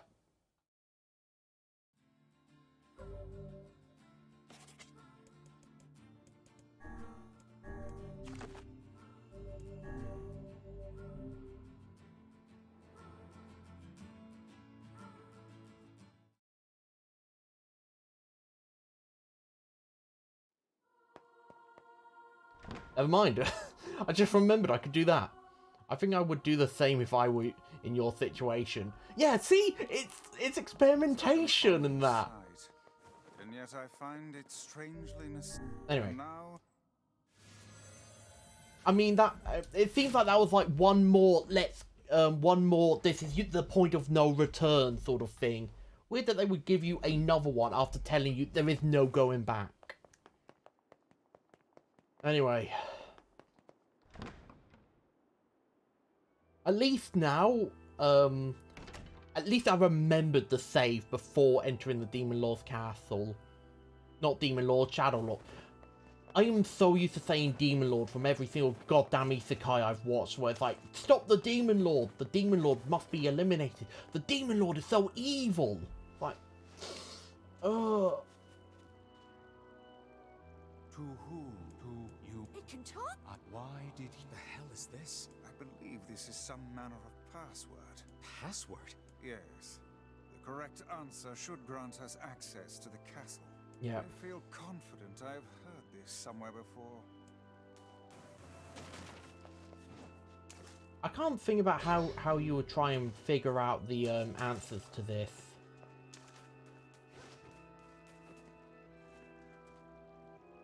To who does the true voice speak? To who why did you must... Because I know it's because of a black disease. I want to think. I answer because their lives are short.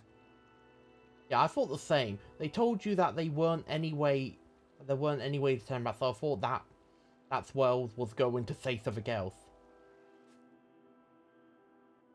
Ah, okay, so every single time...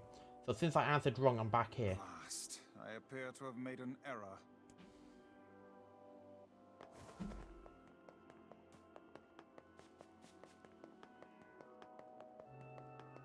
The one thing I am dreading the most is having to try and get all of the lore from Nier Reincarnation, though. Like, I've never been a fan of mobile games, and especially not a fan of gachas. One, because I don't like the idea of gachas, and two, I've just never really cared about mobile games all that much. Even if they do have amazing stories, I just could never get into them. To who? Why did you... Why did humans leave the world? Because of a black disease. I answer because of a black disease. How can humans extend their lives? By separating body from soul. I answer by separating body from soul. I ask, what is the destination of souls? They are placed in their corresponding shells. I answer, they are placed in their corresponding shells. Very well. You are acknowledged as master. You may enter. Well then, it seems the way is open. Yep, just wanted to make sure I actually did have Phoenix Sword.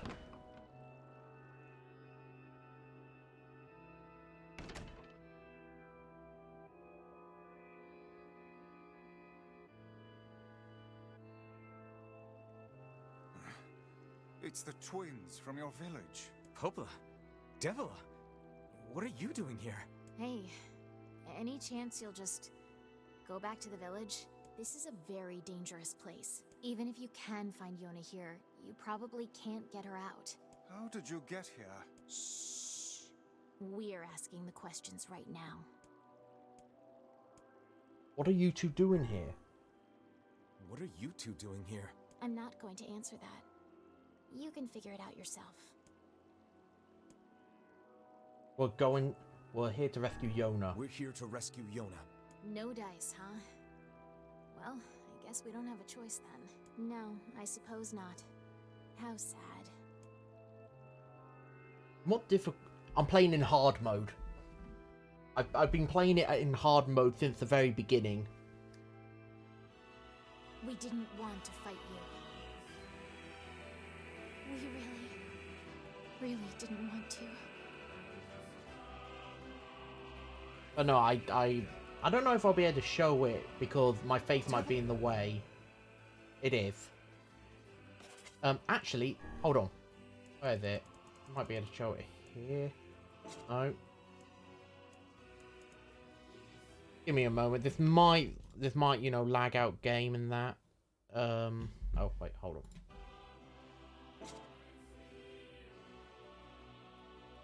Oh. Alright. I was actually, yeah, hold on. Let me just my box, me, and my background. Let me just raise myself up a bit. There you go. Just wanted you to know that yes, I am actually playing hard mode. Didn't want you to think that like, oh, he's only saying hard mode. He's not a real gamer. He wouldn't play in hard mode as his first playthrough on a game he hasn't played before. What's happening? Sorry, but this fate was predetermined. Still, we spoke to truth. We really wanted to avoid this if possible. We were hoping to put it off for 100 years or so. Until the next generation came along. What are you talking about? Are they shades? I don't think so. It's a lie. I don't believe it. We'll go over to Darkland. Hopefully, my game won't lag because I have been having problems of it lagging, and the trigger seems to just be it loading up, and other times because I alt-tab out. We never thought you'd grow to be this powerful. This is madness. Why do you block our path? You have no cause to speak so with us, Grimoire Vice. You are a traitor. What do they mean, traitor? Ow.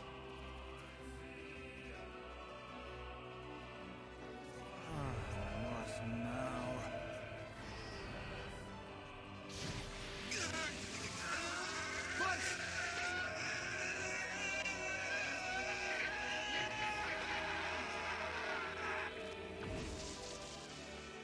They copied my powers. Shit on a shingle. They can use the sealed verses. Of course we can.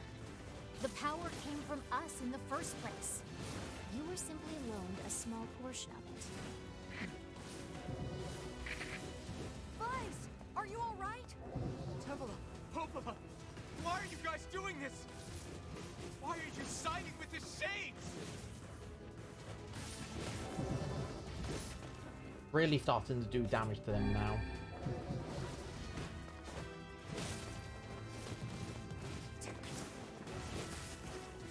Ow.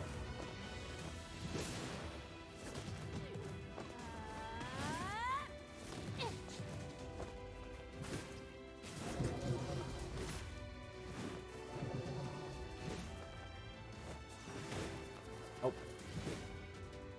Other section. Why?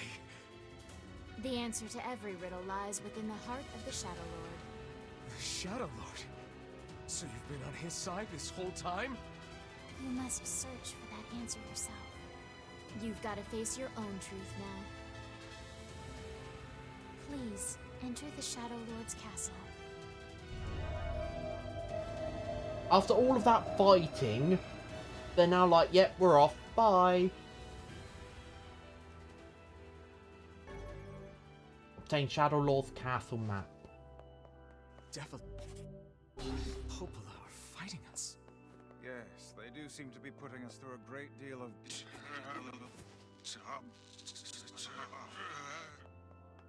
Life? You okay, Vice? How odd.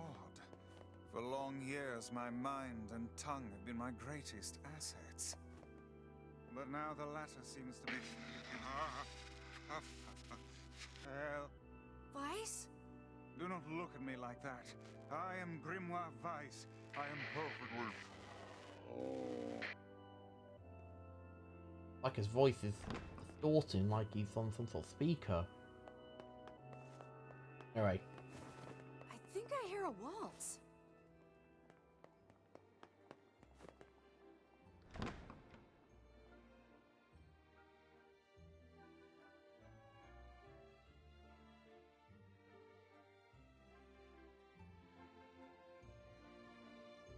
Oh my, look at that. A weird ghost having a wonderfully joyous occasion of dancing and being serenaded by the most wondrous of songs. It certainly is a grand affair. Really is not the sort of place you would expect bunch of dancing to bastards. show up in, you know. They're all Shades.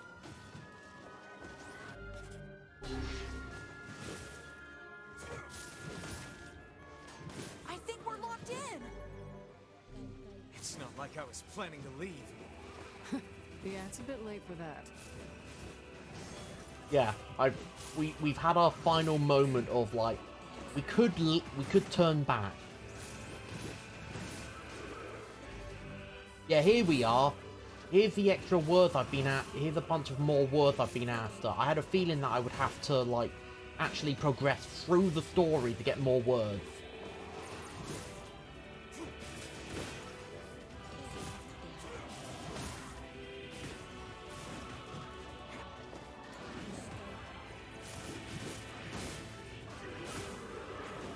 Alright, let's go back to Darkhand. Because this is literally the best way to break armor off of the enemies.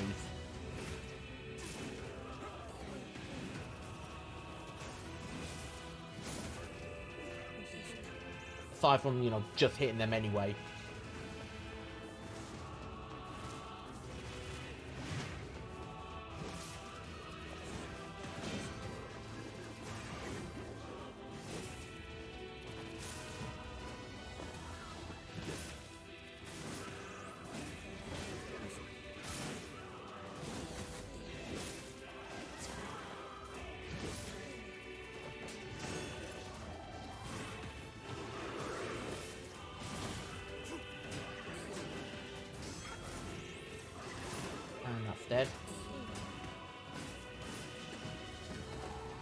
No, out of my way.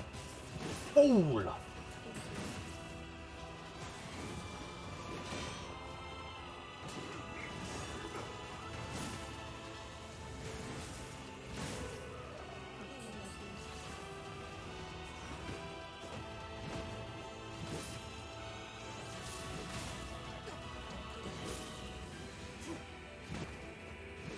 Come on.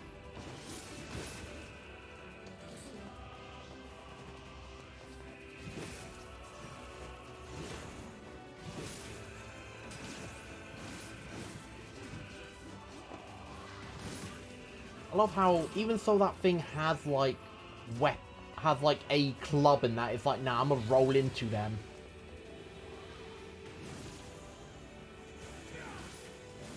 Damn it! It won't stop coming! Oh, I'll open the EXP next rate door. 30. Cover me. Oh, how I do love a good...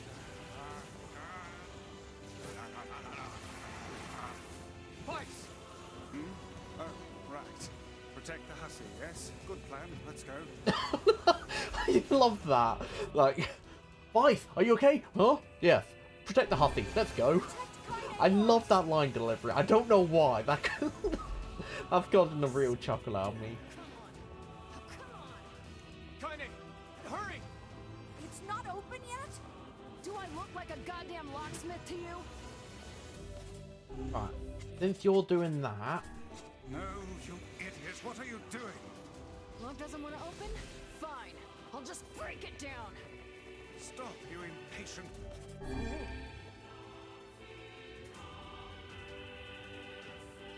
Damn no good bullshit bastard! Open the fuck up already! Ugh! Got it. Kaine, look out!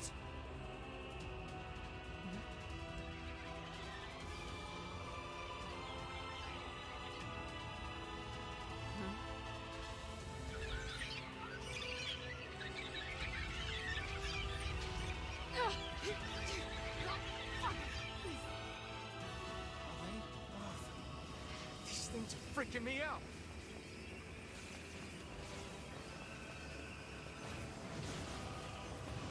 Kaine! What's wrong? We need to help Kaine!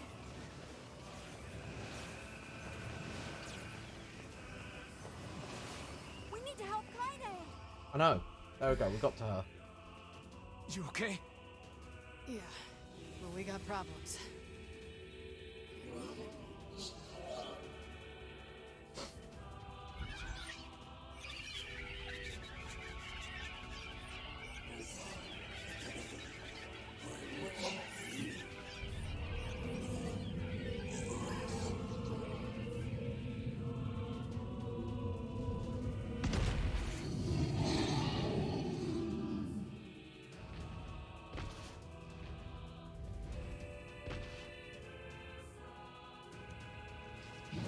We don't need forgiveness, asshole.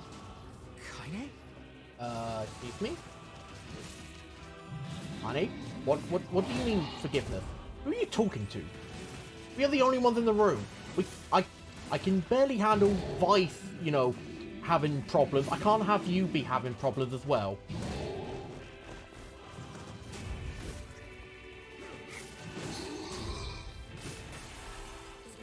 He's Kanye. I can only handle one of my party members having issues right now. Oh dear. Oh.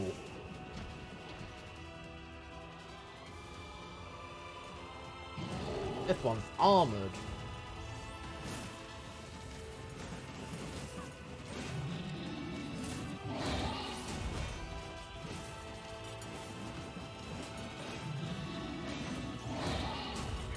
Ow. Oh. Alright, dark hand again.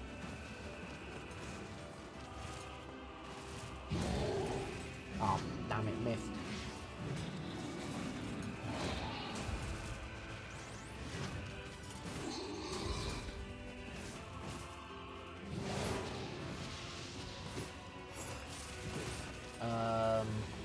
Can we even hurt this thing?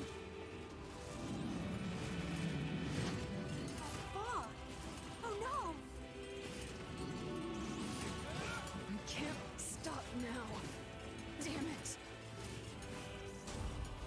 Stay focused, Kaine. Don't fall victim to such distractions. Come on! We have to keep going! Let's go!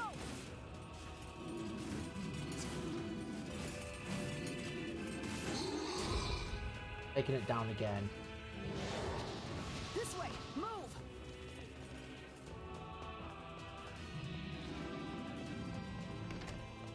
Alright, but now I'm gonna go back to the iron pipe. Oh, I have a weapon. Dragon Lance. What does this look like? Is it? There it is. Oh!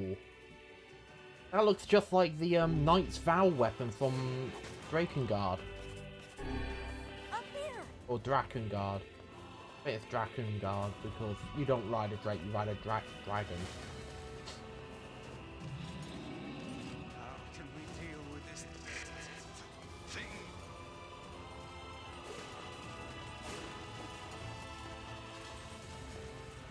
Please, hurry! Move. Come on, faster!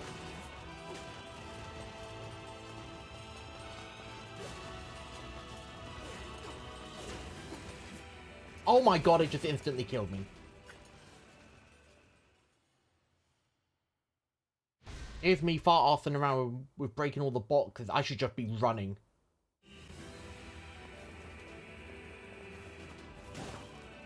I'll grab this. I'm just gonna assume that there's nothing actually down here from on this stairs for me to actually pick up that's like worth anything. How can we deal with this thing?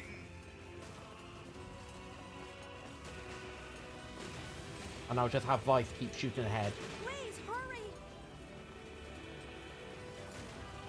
I'll give me the chance to just like run ahead.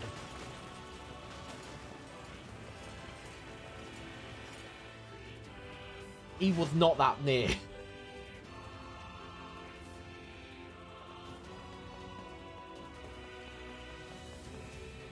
Damn it, I can't get it open! Oh, it's brute force and kicking not working this time. Attack incoming!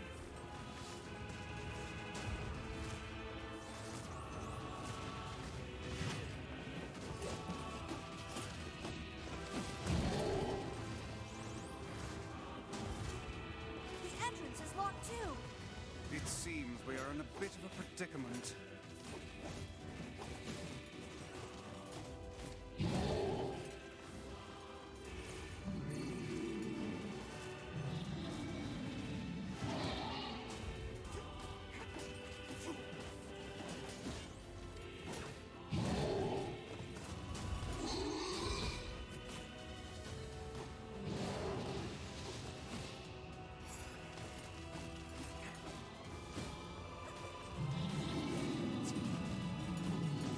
Again.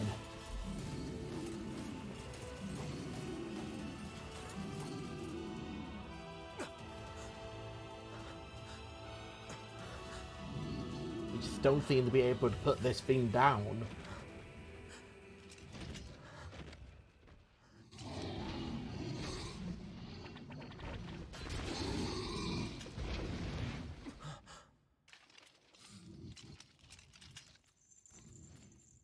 People of the mask. I'm surprised this one gave you so much trouble.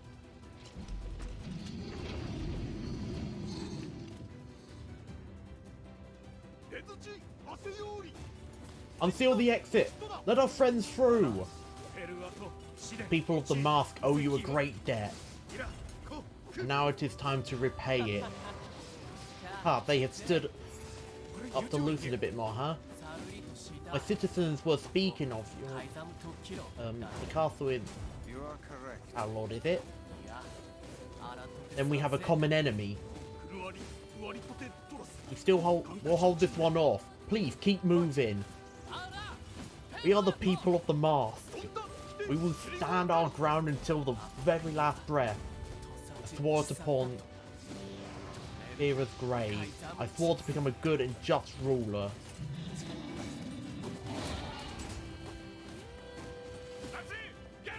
Open! Now go, rescue the one you hold dear. Hey!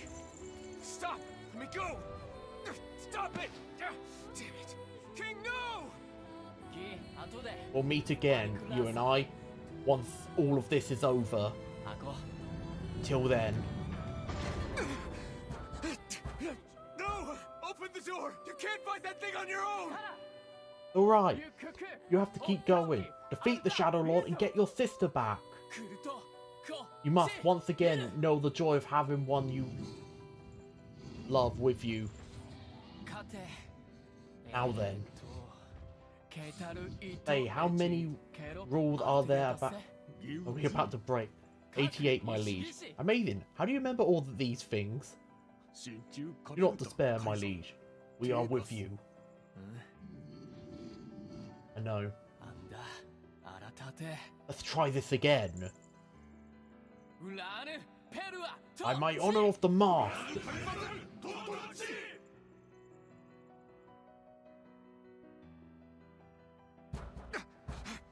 Open the damn door!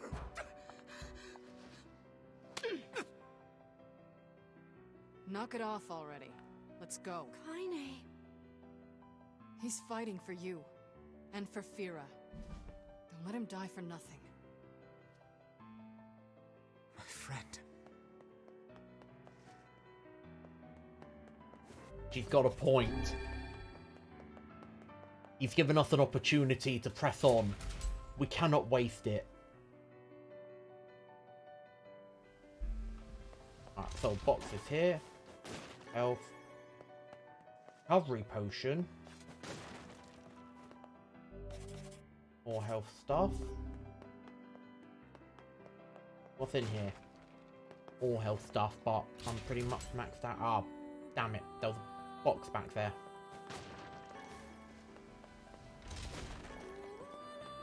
Alright, luckily I can open this one. Want to make sure I get all the boxes, you know, don't want to miss out on any weapons or anything like that.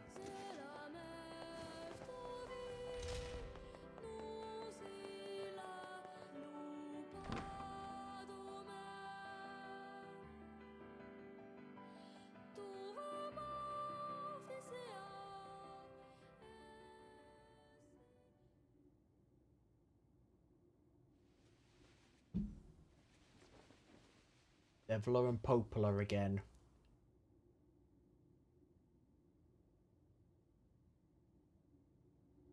Deviler! Popola! Oh, look. You made it. We've been waiting for so long. Why are you doing this? It began 1300 years ago. Humanity, finding itself on the brink of extinction, undertook a last-ditch rescue plan called Project Gestalt.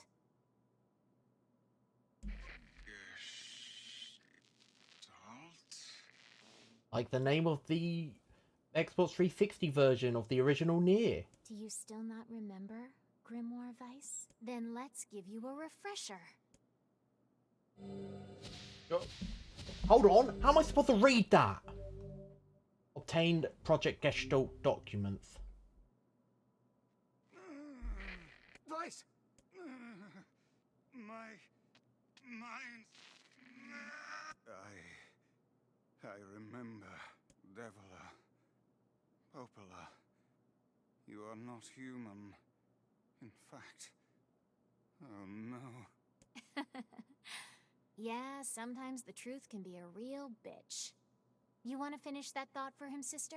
All of us. Every person standing in this room are mere shells created by the true humans. What are you saying? Path, have you ever looked at the Gestalt docs in Automata? No, because I didn't know they even existed, so I missed out on all of that. But I will definitely be hunting down those Gestalt documents during my playthrough of Automata. You still don't get it? You aren't human. So then humans, I mean, the true humans, are extinct? No. They still live on. You know them as shades. Yes. The shades were humans this whole time. So every single time we killed a shade, we were killing a human being. Each shade is a twisted remnant of what was once a human being. Crazy, huh? Now let's skip the part where you stand there with your mouths agape and just get down to business. Wait. Sorry, but we're gonna be needing that shell of yours. The rightful owner has been waiting for a very long time. Please don't be angry with us. We are only doing our duty. Our endless existences have a single purpose: to control the lives of others in accordance with the will of the true humans. You have your own motives, your own desires. And we have ours. I fear it really is just that simple. Yep. Don't speak such foolishness. Sorry.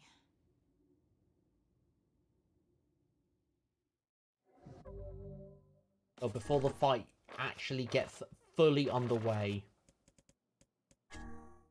we are going to read these Gestalt documents. Because it's only appropriate we read them before, you know, we get on with it, because, you know, we didn't actually get the chance to read them because they went by so quickly. Project Gestalt Report 0923. As noted in the previous report, implementation of Gestalt mode can prevent the white chlorination syndrome we recently experienced. Transfer of bodily information to civilization repressed replicants is proceeding as planned, with the genes of the original safely stored inside. Our role as surveillance androids to prepare for when the incurable bacterial disease eventually dies out is also underway. So far, this is proceeding without issue. Observer 021, codename Popular. Alright, now we've got a lot here to read. Project Gestalt Report 9182.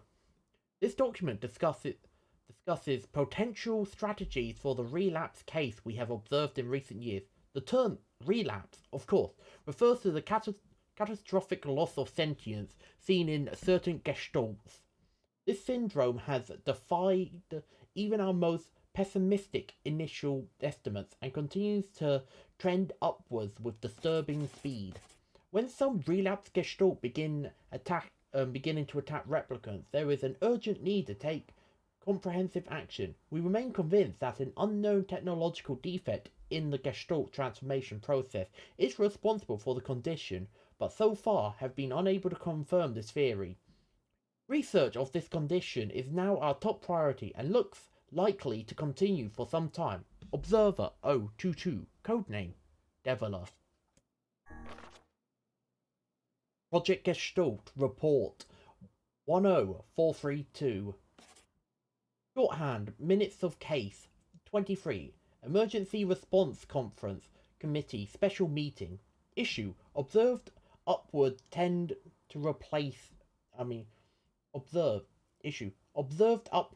in relapse noted and discussed. Issue Acceleration of Restoration Schedule approved. Report Debate over using codename Noir for human restoration schedule. Report Preparations to launch Vice, the coding system for above. Report over collection of guidance and release code for Parsifal alongside Vice launch. Unmentioned in it. Parsifal. Observer 021, codename Popular. Observer 022, codename Deviler. Here we go.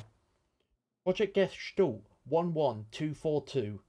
We have determined that the rise of relapse was due to an unexpected spike in the sentience of replicants, as well as a genetic instability within the original Gestalt. It seems the original's effect on bodies that have undergone the Gestalt process was not anticipated in advance. Immediate action must be undertaken to identify the links between this trend and the original Gestalt, along with its sister, the relapse case known as Yona. The observer contact group is growing uneasy, so finding a solution to the relapse issue should be considered a top priority. See other reports for details. Observer 021, codename Popular. So yeah, Yona's Gestalt is relapsing, therefore he's been taken.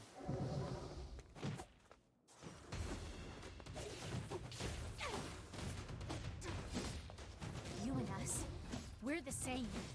Tools in the hands of a master. No! I'm nothing like you.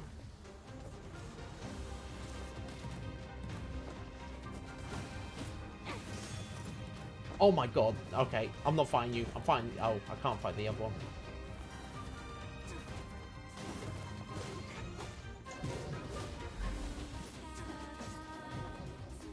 Oh!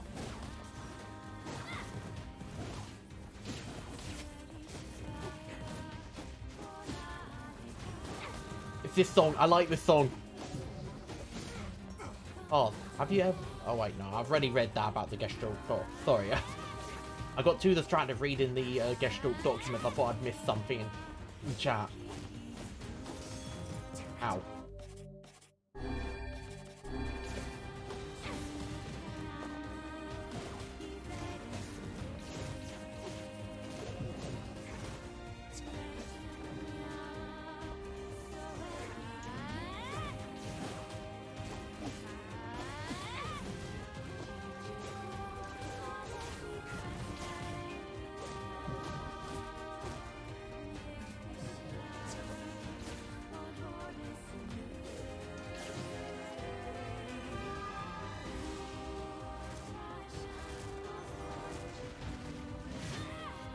Gotcha.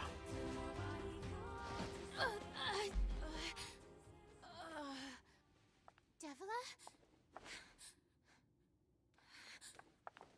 Devila?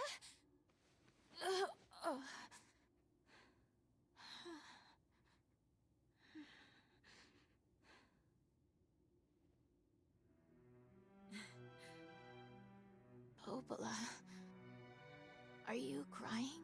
No! Don't die! You know, Popola, I understand now why we're twins. It's because we were born without souls. Devila, I can't stop the bleeding. Oh God, I can't stop it. This world is too lonely for one without a soul. There's too much emptiness.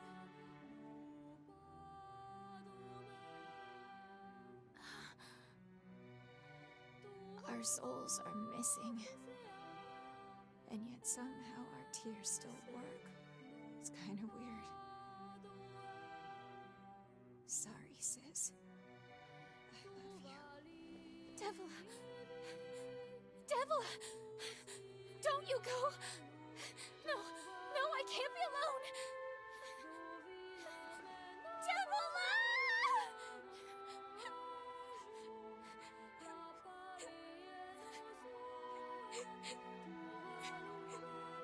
Popola. Let's stop this now. Stop? Stop? Now you want to stop? You think you have the luxury to stop? You cut down my sister like a goddamn animal and now you want to stop? Popola, wait! It doesn't have to— No one stops! It's way too late to stop! No one stops! Please, don't do this, Popola! You and Devila were like parents to me! Oh my god. Oh my god. Those who have watched the world wither for time immemorial. The cruelness of such a fate is... There was no way I'm going to be able to break through that. I don't want to do this! I don't want to fight her! Stop bitching and start fighting! It's the only way!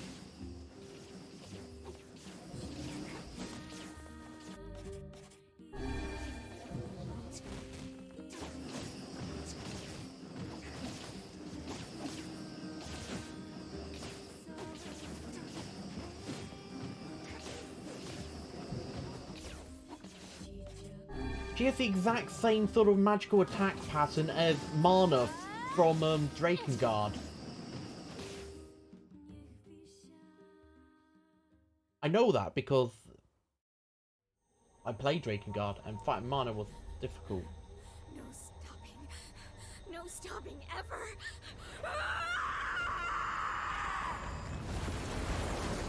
Oh no. She's self-destructing. Everything's been destroyed. The bridge! Blast! We're trapped. I've got an idea.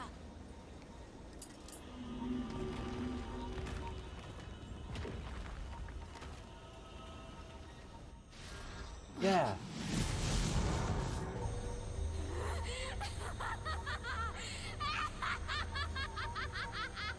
I fear we're done for. It'll be all right.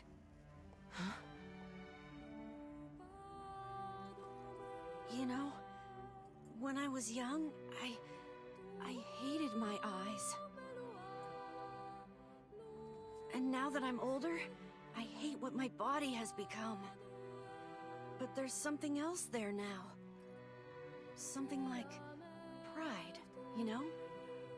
I mean, without all this, I couldn't have become your friend. Goodbye, my friends. Thank you for everything. Emil! For so long, all I could do was destroy. But now, I have a chance to save something. No! Now get going, okay? Emil. Don't worry about me. I'm gonna be fine. There's Emil's noble sacrifice. Emil! Emil! Emil! You jackass, get back here! Emil!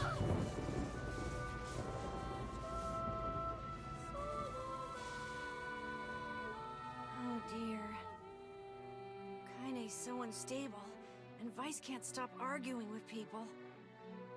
I hope they can hold it together once I'm gone. That's what he's worried about. Well, I guess they'll just have to learn. I love how he says Kaine's unstable.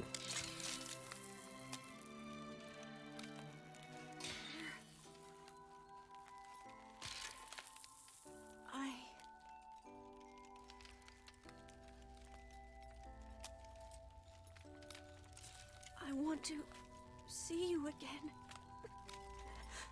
I want to see all of you again.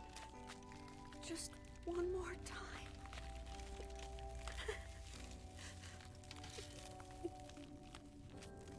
I'm scared.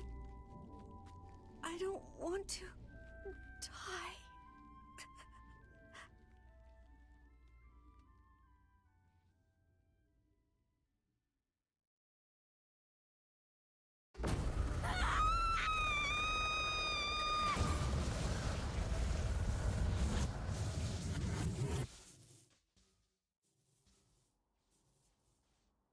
Just erased a large part of existence.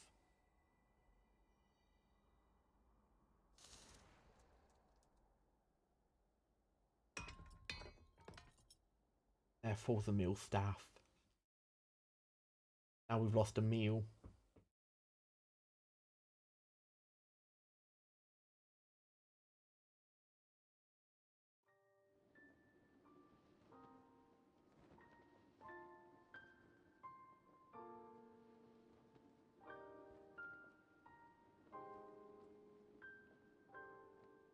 There he is.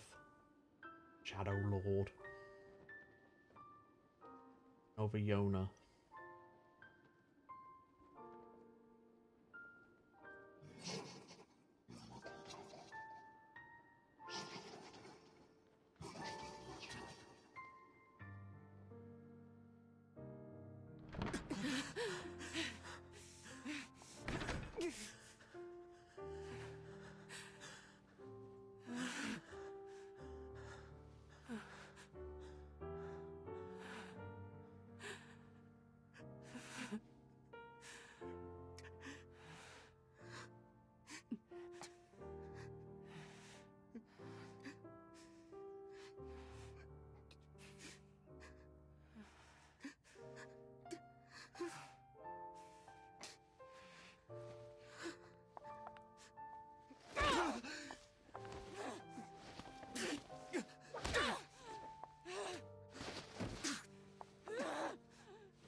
Yokotaro says the most romantic part of the game. Yeah.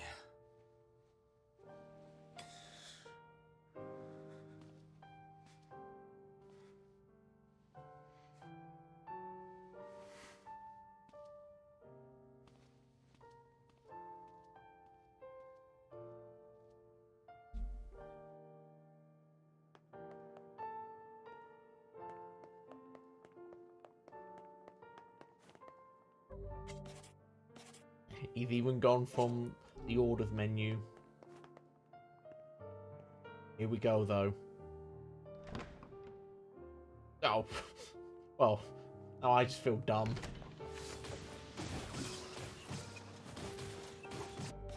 Oh. Oh, you just want to bring out a large number of shades at me, do you?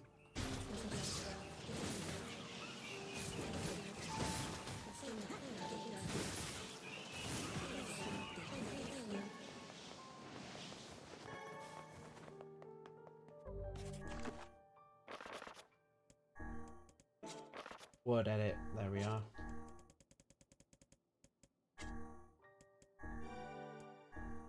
No, I don't want XP, I want item drop.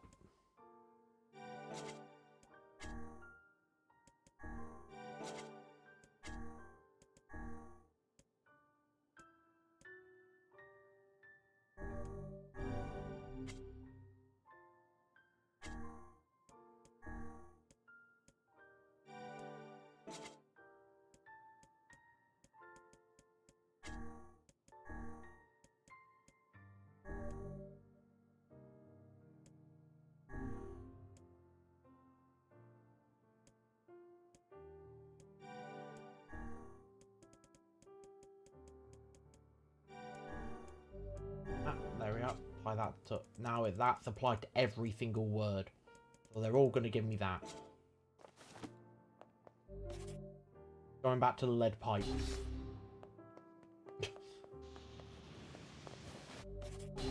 He said before eventually having more Jays to fight. I don't know what weapon I want to actually like defeat the Demon Lord with.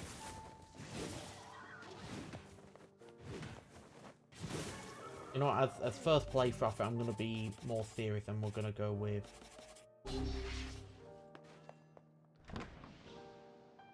This is my favourite, like, one out of all of them. It's simple, it's straightforward. Actually, no, I'll go with this.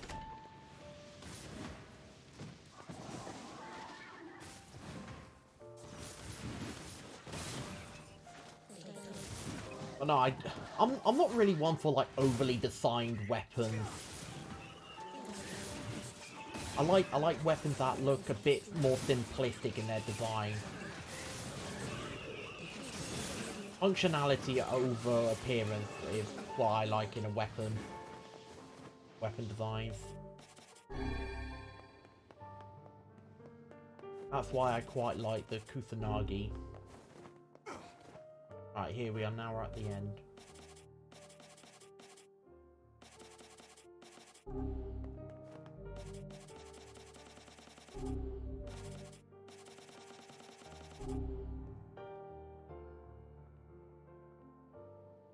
Right, here we are. Fighting the Shadow Lord now.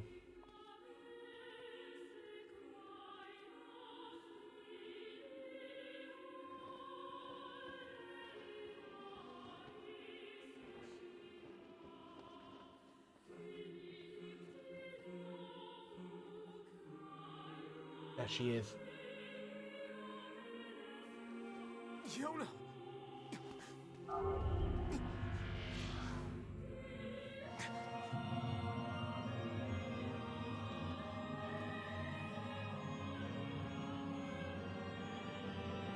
Now the Shadow Lord has shown up.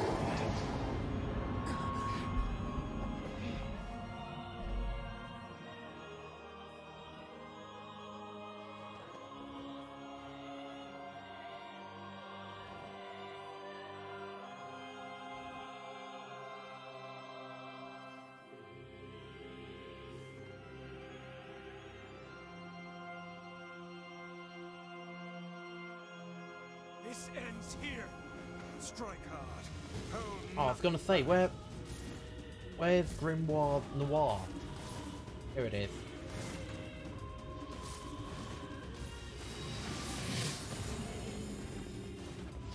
How can a mere tool hope to stand against the Shadow Lord? Don't speak in such a manner, fool.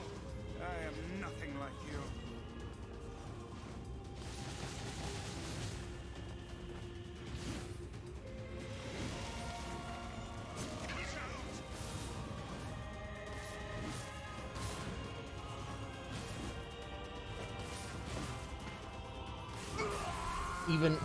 Even if this weapon's slow to swing, I'm still gonna use it.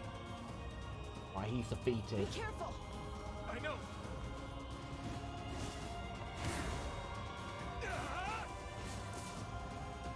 Wait, how's he attacking? Hold on, I want to see that attack pattern. Oh my god, that's the attack. That's the original one-handed sword swing attack from the original Nier game. I know that because that's how I've seen Father Nier swing his sword the whole time.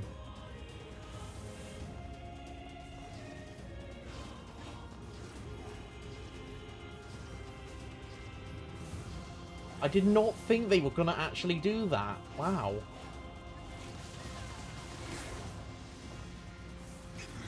I thought they would give him Weiss, you all right? the same as what we've got in this game.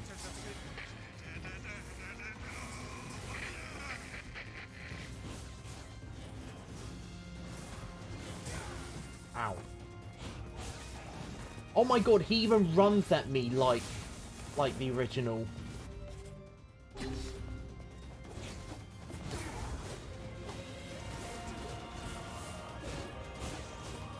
I'm the new and improved version. I actually have like better combos.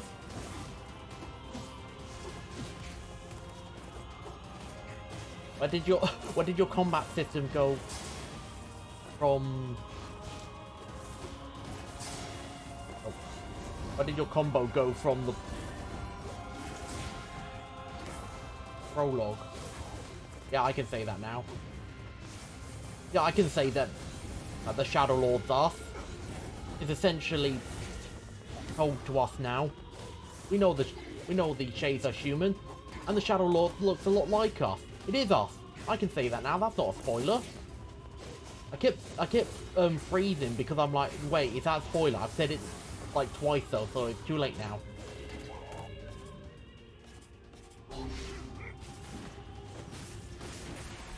But nah, I can say that now wholeheartedly.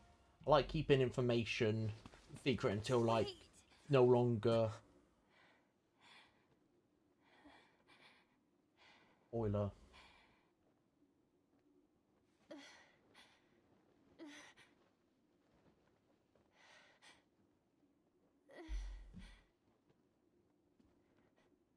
Yona, he's awake.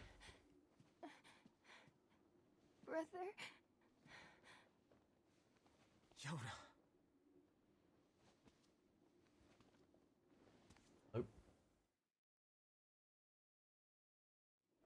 Huh?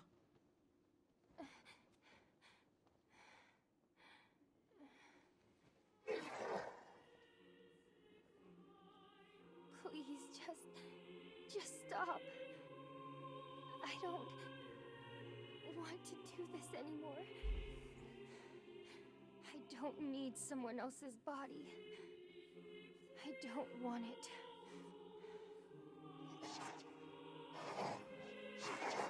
There's another girl inside this body. I can hear her.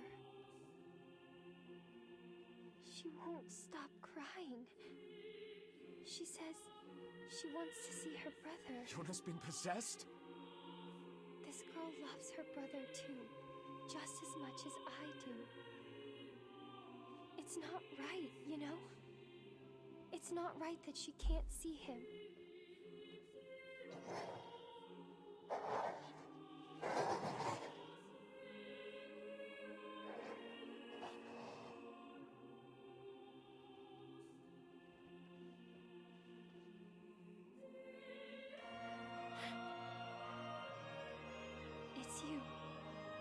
isn't it?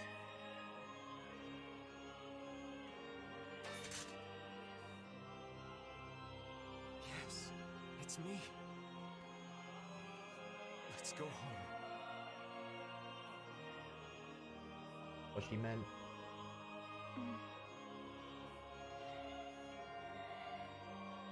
It's not the real Yona speaking.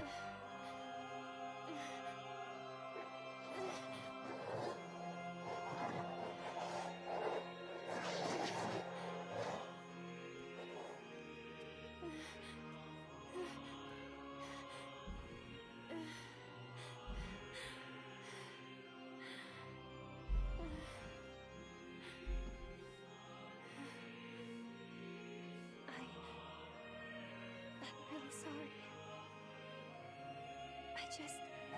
I don't know what to... I'm so very sorry. No matter what. Just know that... I love you. Both the shade. He evaporated in the light.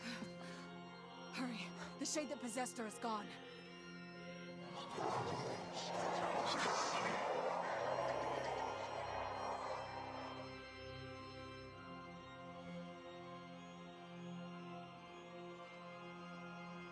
Kaine, watch over Yona for me.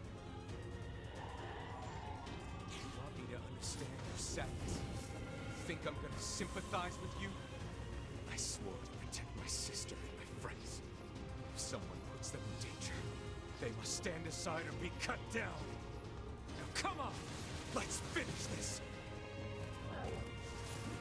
Yes!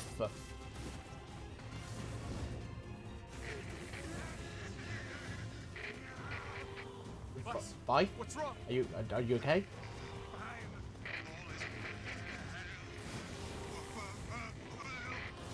You're freaking me out here, Vice. What are you doing? Come so... Strike the killing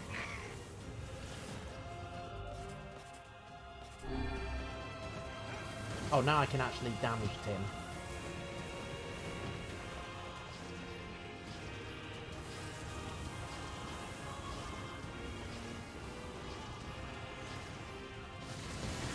Ow.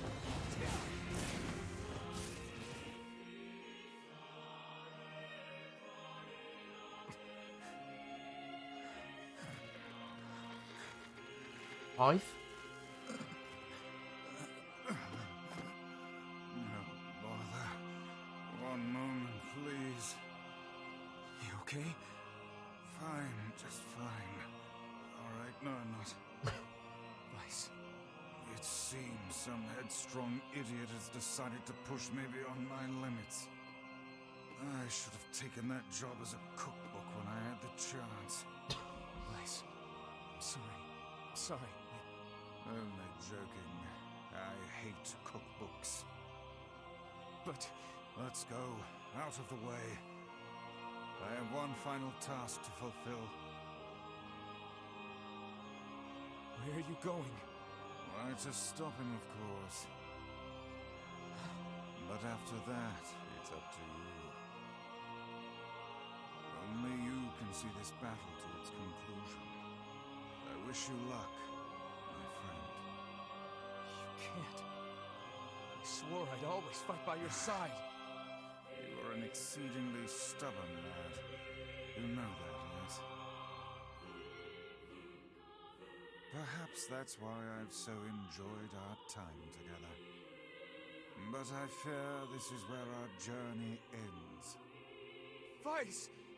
Oh, and remember what I told you about using my full name? Well, forget it. I've grown rather fond of Vice. Vice. I knew you'd come around. Don't let it go to your head now.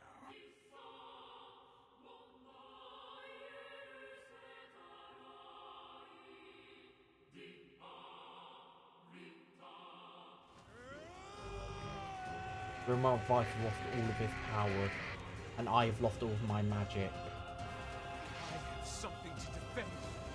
I have a reason to live.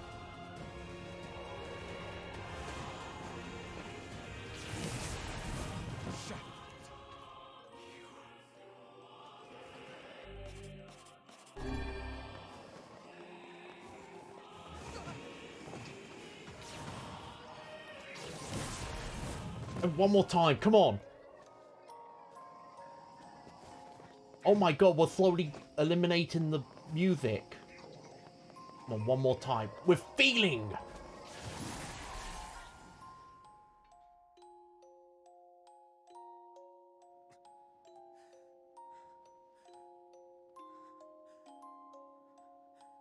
Here we are.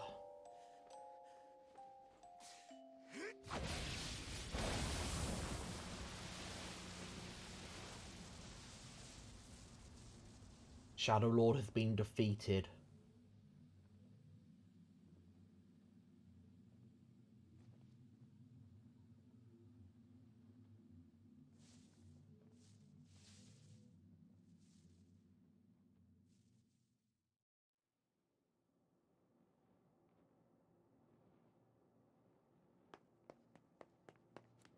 Is Yona all right?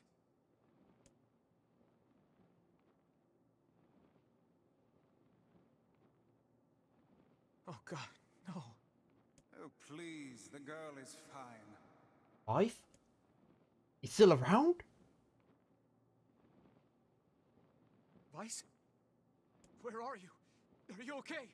I am as well as can be, considering I have lost my physical form. Doubtless my voice will be the next to go, so listen closely. Your sister is safe. Do not mourn her, and do not give up hope. Instead, you must call her back to you. How? Use your memories. Recall the times you spent with her. Present her with proof that the two of you live still, and that your lives have meaning. I don't know. Typical. But take heart. I know you can do it.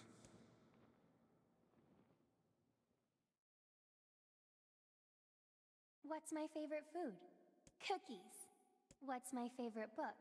That's my magic storybook. What's my favorite place? Home with you. What's my favorite flower? The lunar tear, of course. Okay, one more question. Who do I love more than anyone?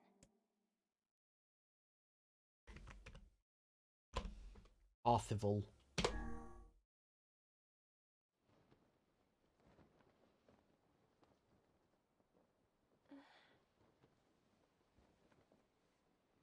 Is that you?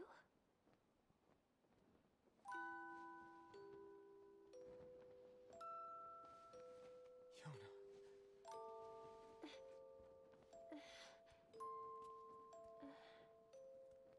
Is this my body? Yes, Yona. It's yours and yours alone. You look bigger than before. Like you've grown up. Well, yeah. I guess you haven't seen me for a while. Have I been asleep this whole time? Something like that. It's almost like I'm a princess from some fairy tale. Oh, Yona. I'm so happy to have you back. Me too. Kaine. You and your sister, you have a good life, Kay? Where are you gonna go? Guess I'll... You could stay with us, you know. Thanks, but I'll pass. You know how it is. I got my own shit to take care of. What do you mean? Personal shit, alright?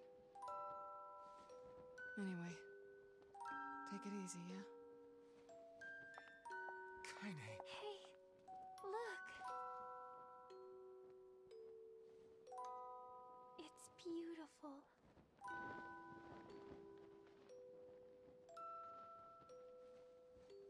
For the longest time, I heard someone telling me how they wanted to see the light. And now,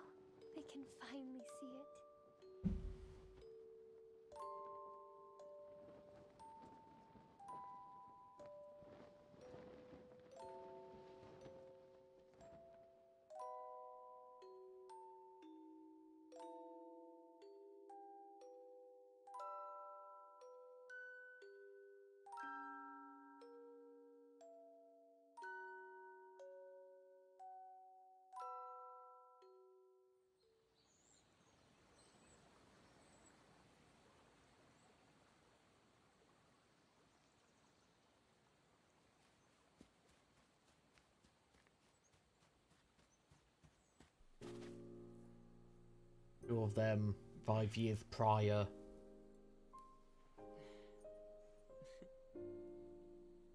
He actually found a lunatic. Thank you. I love it.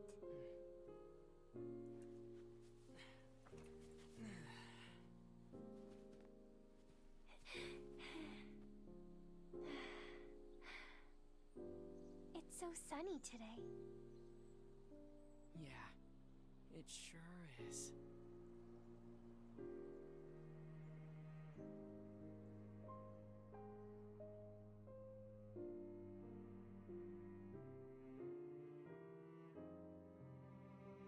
Yona and the Shadow Lord.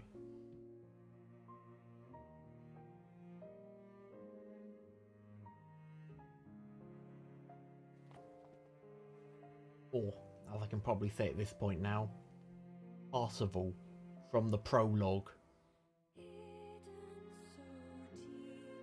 Yep, that's ending A of Nier Replicant.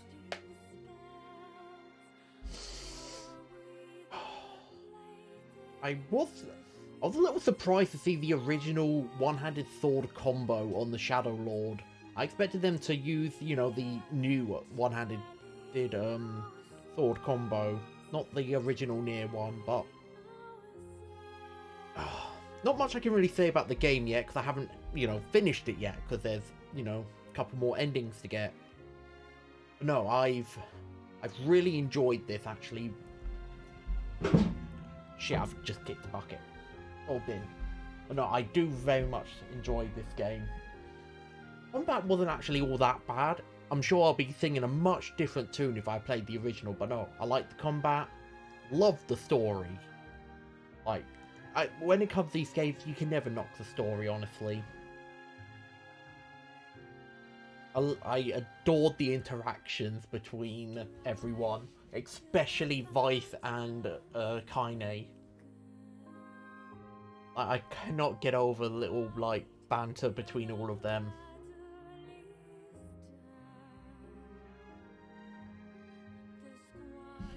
But no, with ending A completed, I now have access to the World of the Recycled Vessel DLC I can get through, and also I can also do the gift mission as well, since it's all set. Since now I'll be put back to after the 5-year time skip.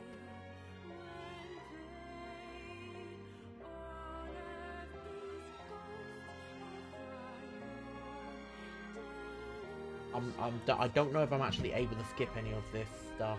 I doubt it. Nope. So basically, I've just got to keep talking over this to make sure I don't get copyrighted for this song. I mean, there's not really anything I can do about it, so it's technically not my fault.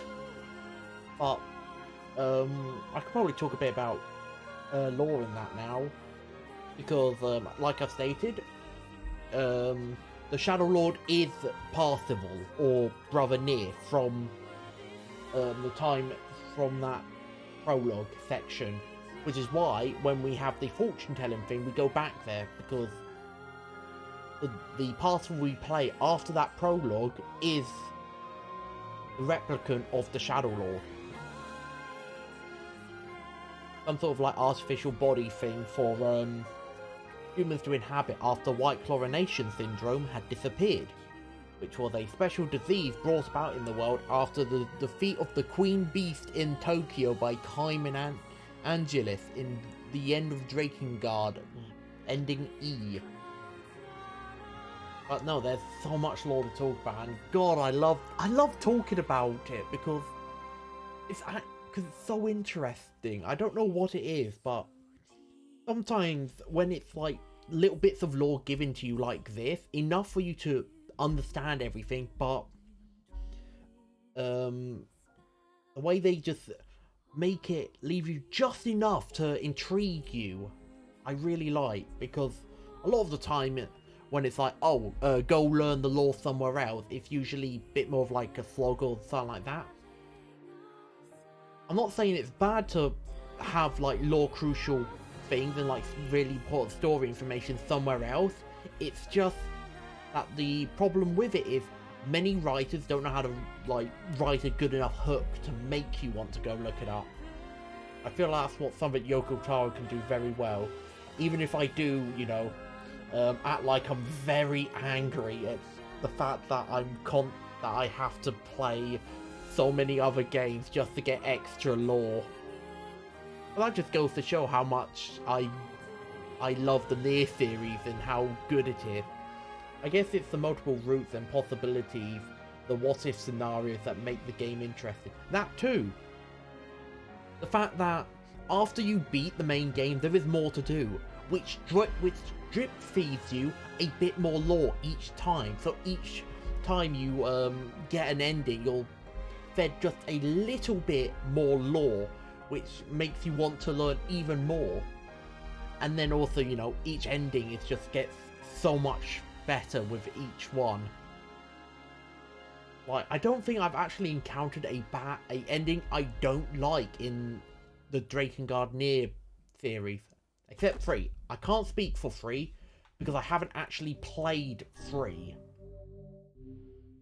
Oh look, I'm level 40 now. But no, I can't speak for the Drakengard 3 or the Drakengard 3 ending because I haven't played Drakengard 3. But I can speak for for Nier Automata, and Drakengard, and I haven't really hated a single one of those endings. I've liked all of them. Exit the clear data screen? Yes. Ending B. Load your clear data after completing the game to experience Kaine's story. You can now read a departed mother's diary in your house. Wardrobe has been added to the options menu. New outfits have been obtained by passing through a departed mother's diary. New outfits can be obtained by passing through a departed mother's diary. Change music has been added to the game settings section. Oh, so they give you quite a bit of stuff then.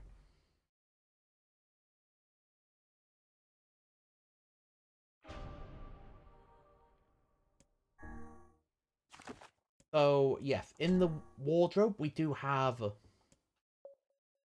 your her type S and then standard. So yeah, I do have the type S outfits. Type B, type A.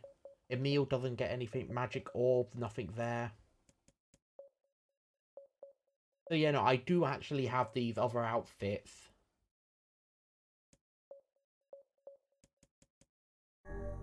We're gonna, you know what? We'll rock with the type S and type A outfits or type B outfits for a little bit. I did B. Because I did want to download the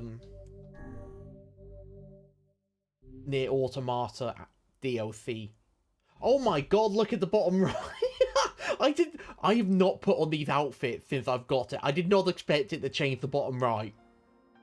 Whenever I interacted with Kaine, I was reminded about something from my past.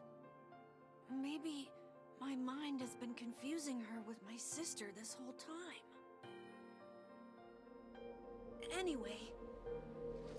Here we are. Starting right off at Kaine's story.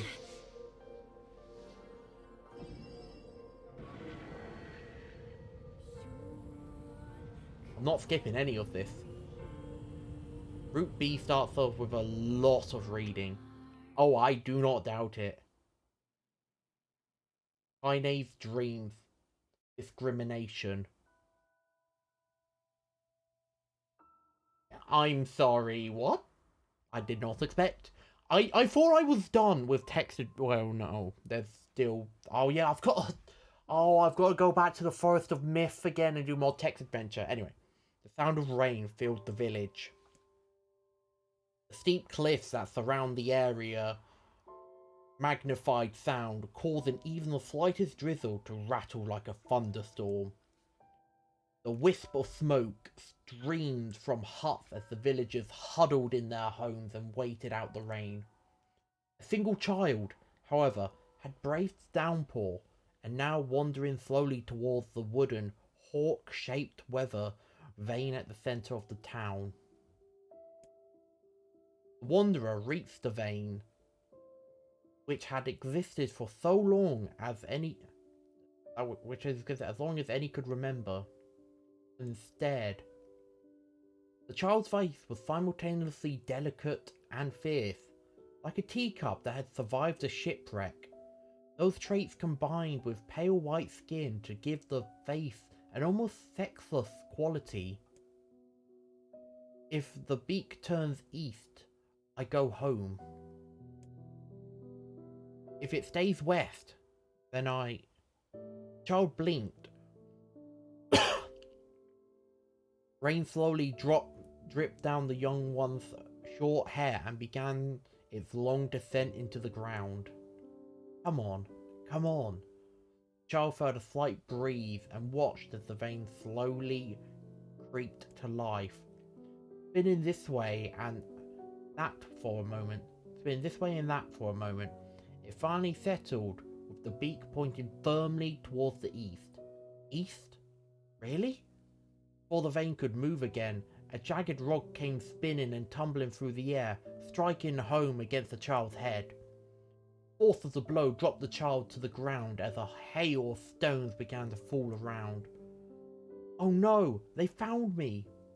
A heartbreaking smile crept across the child's face as the stones continued their assault. Through the rain, the sound of multiple footsteps grew louder before a voice rang out. Yoo-hoo, Kaine! The voice belonged to Demo, worst of all the bullies in the area. As Kaine struggled to stand, a final stone came skittering through the mud and bounced against her foot. Blood oozed from a cut above her eye and blurred her vision, but she could make out the shapes of Demo and his usual gang of idiots. The boy seemed taken aback for a moment by Kaine's seemingly indifference to the blood dripping from her face, but quickly regained his bravado. What's up, freak? You like the rain? You like getting all wet? Or did you finally decide to run away from home? Though she knew it was futile, Kaine turned to leave. Before she could get more than a few steps, the other children scrambled to surround her, cruelty burning in their eyes. Kaine knew those were the only eyes on her. The tormentor's parents watched from the safety of their homes. She was attuned to this sensation. It was one she had experienced many times before. While some villagers simply turned a blind eye to the actions of their children, many encouraged it openly. In a society ruled by superstition and fear, Kaine was something to be hated, and if possible, destroyed. I didn't say you could leave, freak! Demo's words chewed at her like a worm through an apple. Can't hurt me, she lied to herself. Be strong. Be brave. He can't hurt me. He can't hurt me. He can't hurt... Oh look, this little freak is gonna cry. What's wrong? Are you sad that everyone hates you and wants you dead? Kaine prayed for the rain to flood down and carry her away from the world that seemed to have no place for her. But if there were gods, they chose to ignore her. As Demo crept ever closer, the clouds began to thin and the rain slowed. Even the weather hates me. I'm useless. Failure. I wish Demo's rock had taken my head off. Kaine couldn't meet Demo's leering gaze.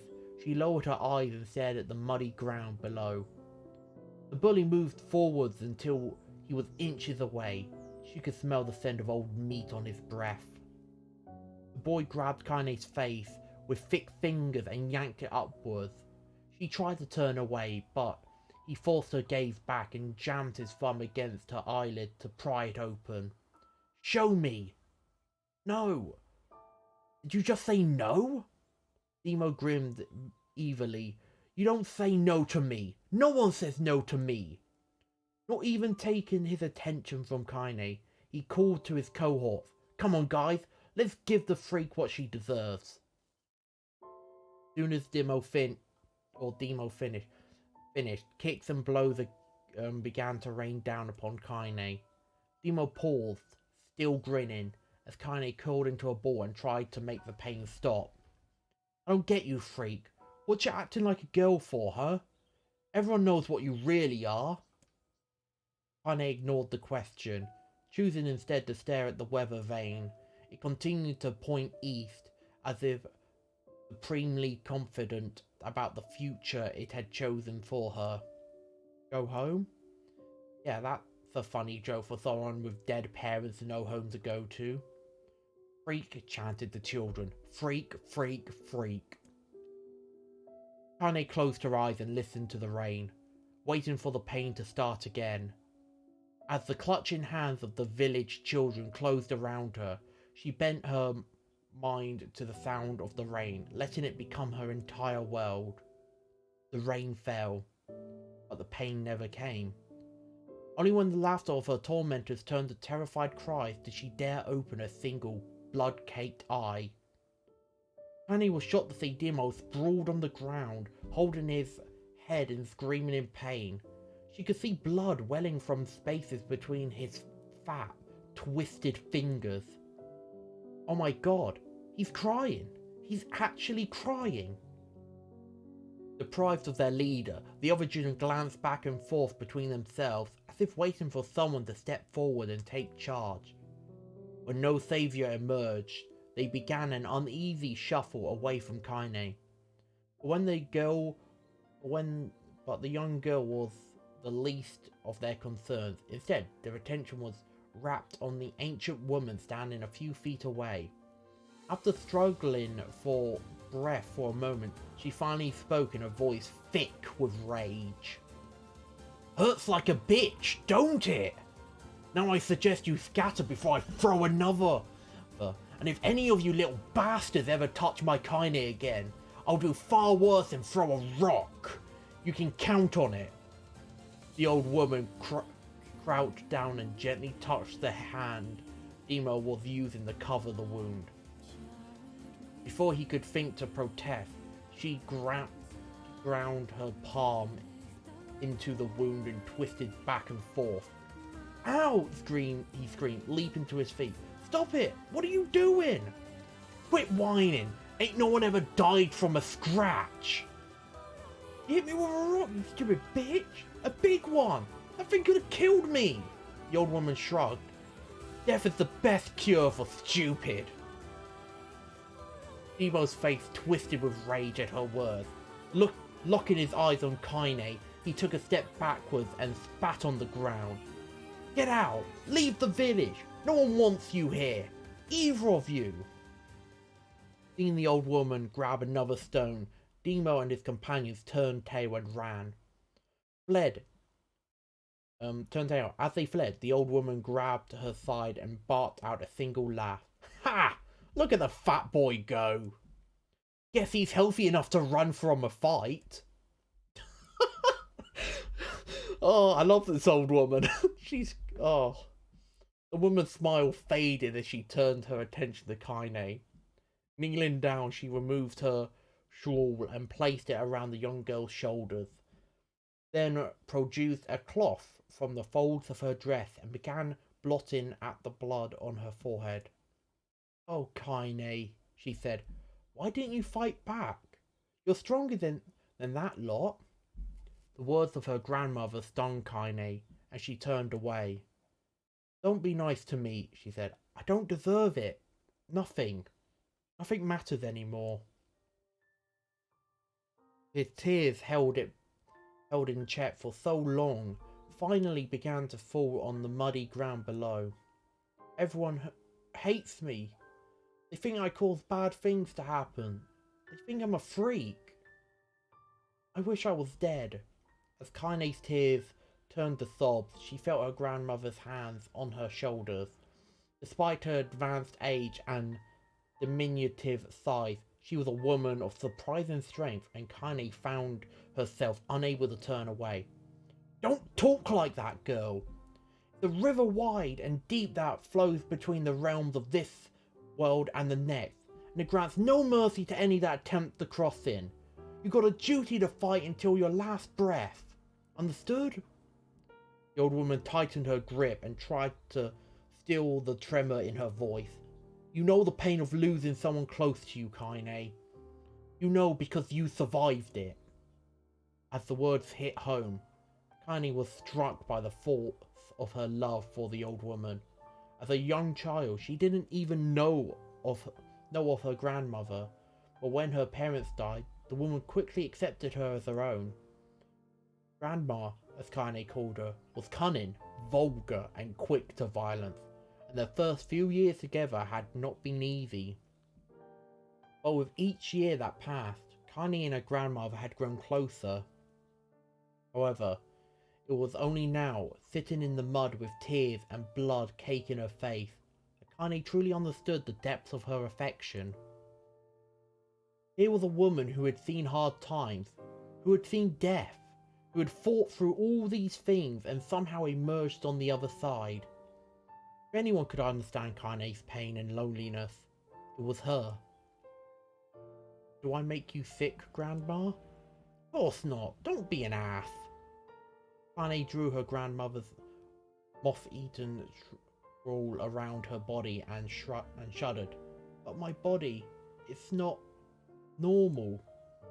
If I was normal, then Mum and Dad wouldn't... Hush! Interrupted Grandma. I'll not hear another word of this nonsense. You're my granddaughter, and I love you. And if folks have a problem with that, they can just go to hell. With that, the old woman reached out and placed a wreath of dried flowers in Kaine's hair. Skill it took to bend the flowers without breaking the stems or losing a single petal was remarkable, and the beauty of it made Kaine want to cry all over again. Oh my gosh, these are lunar tears! Grandma, you made this for me? Lunar tears were legendary flowers. Most people could live their entire lives without ever seeing one. Yet her grandmother somehow collected a dozen or more.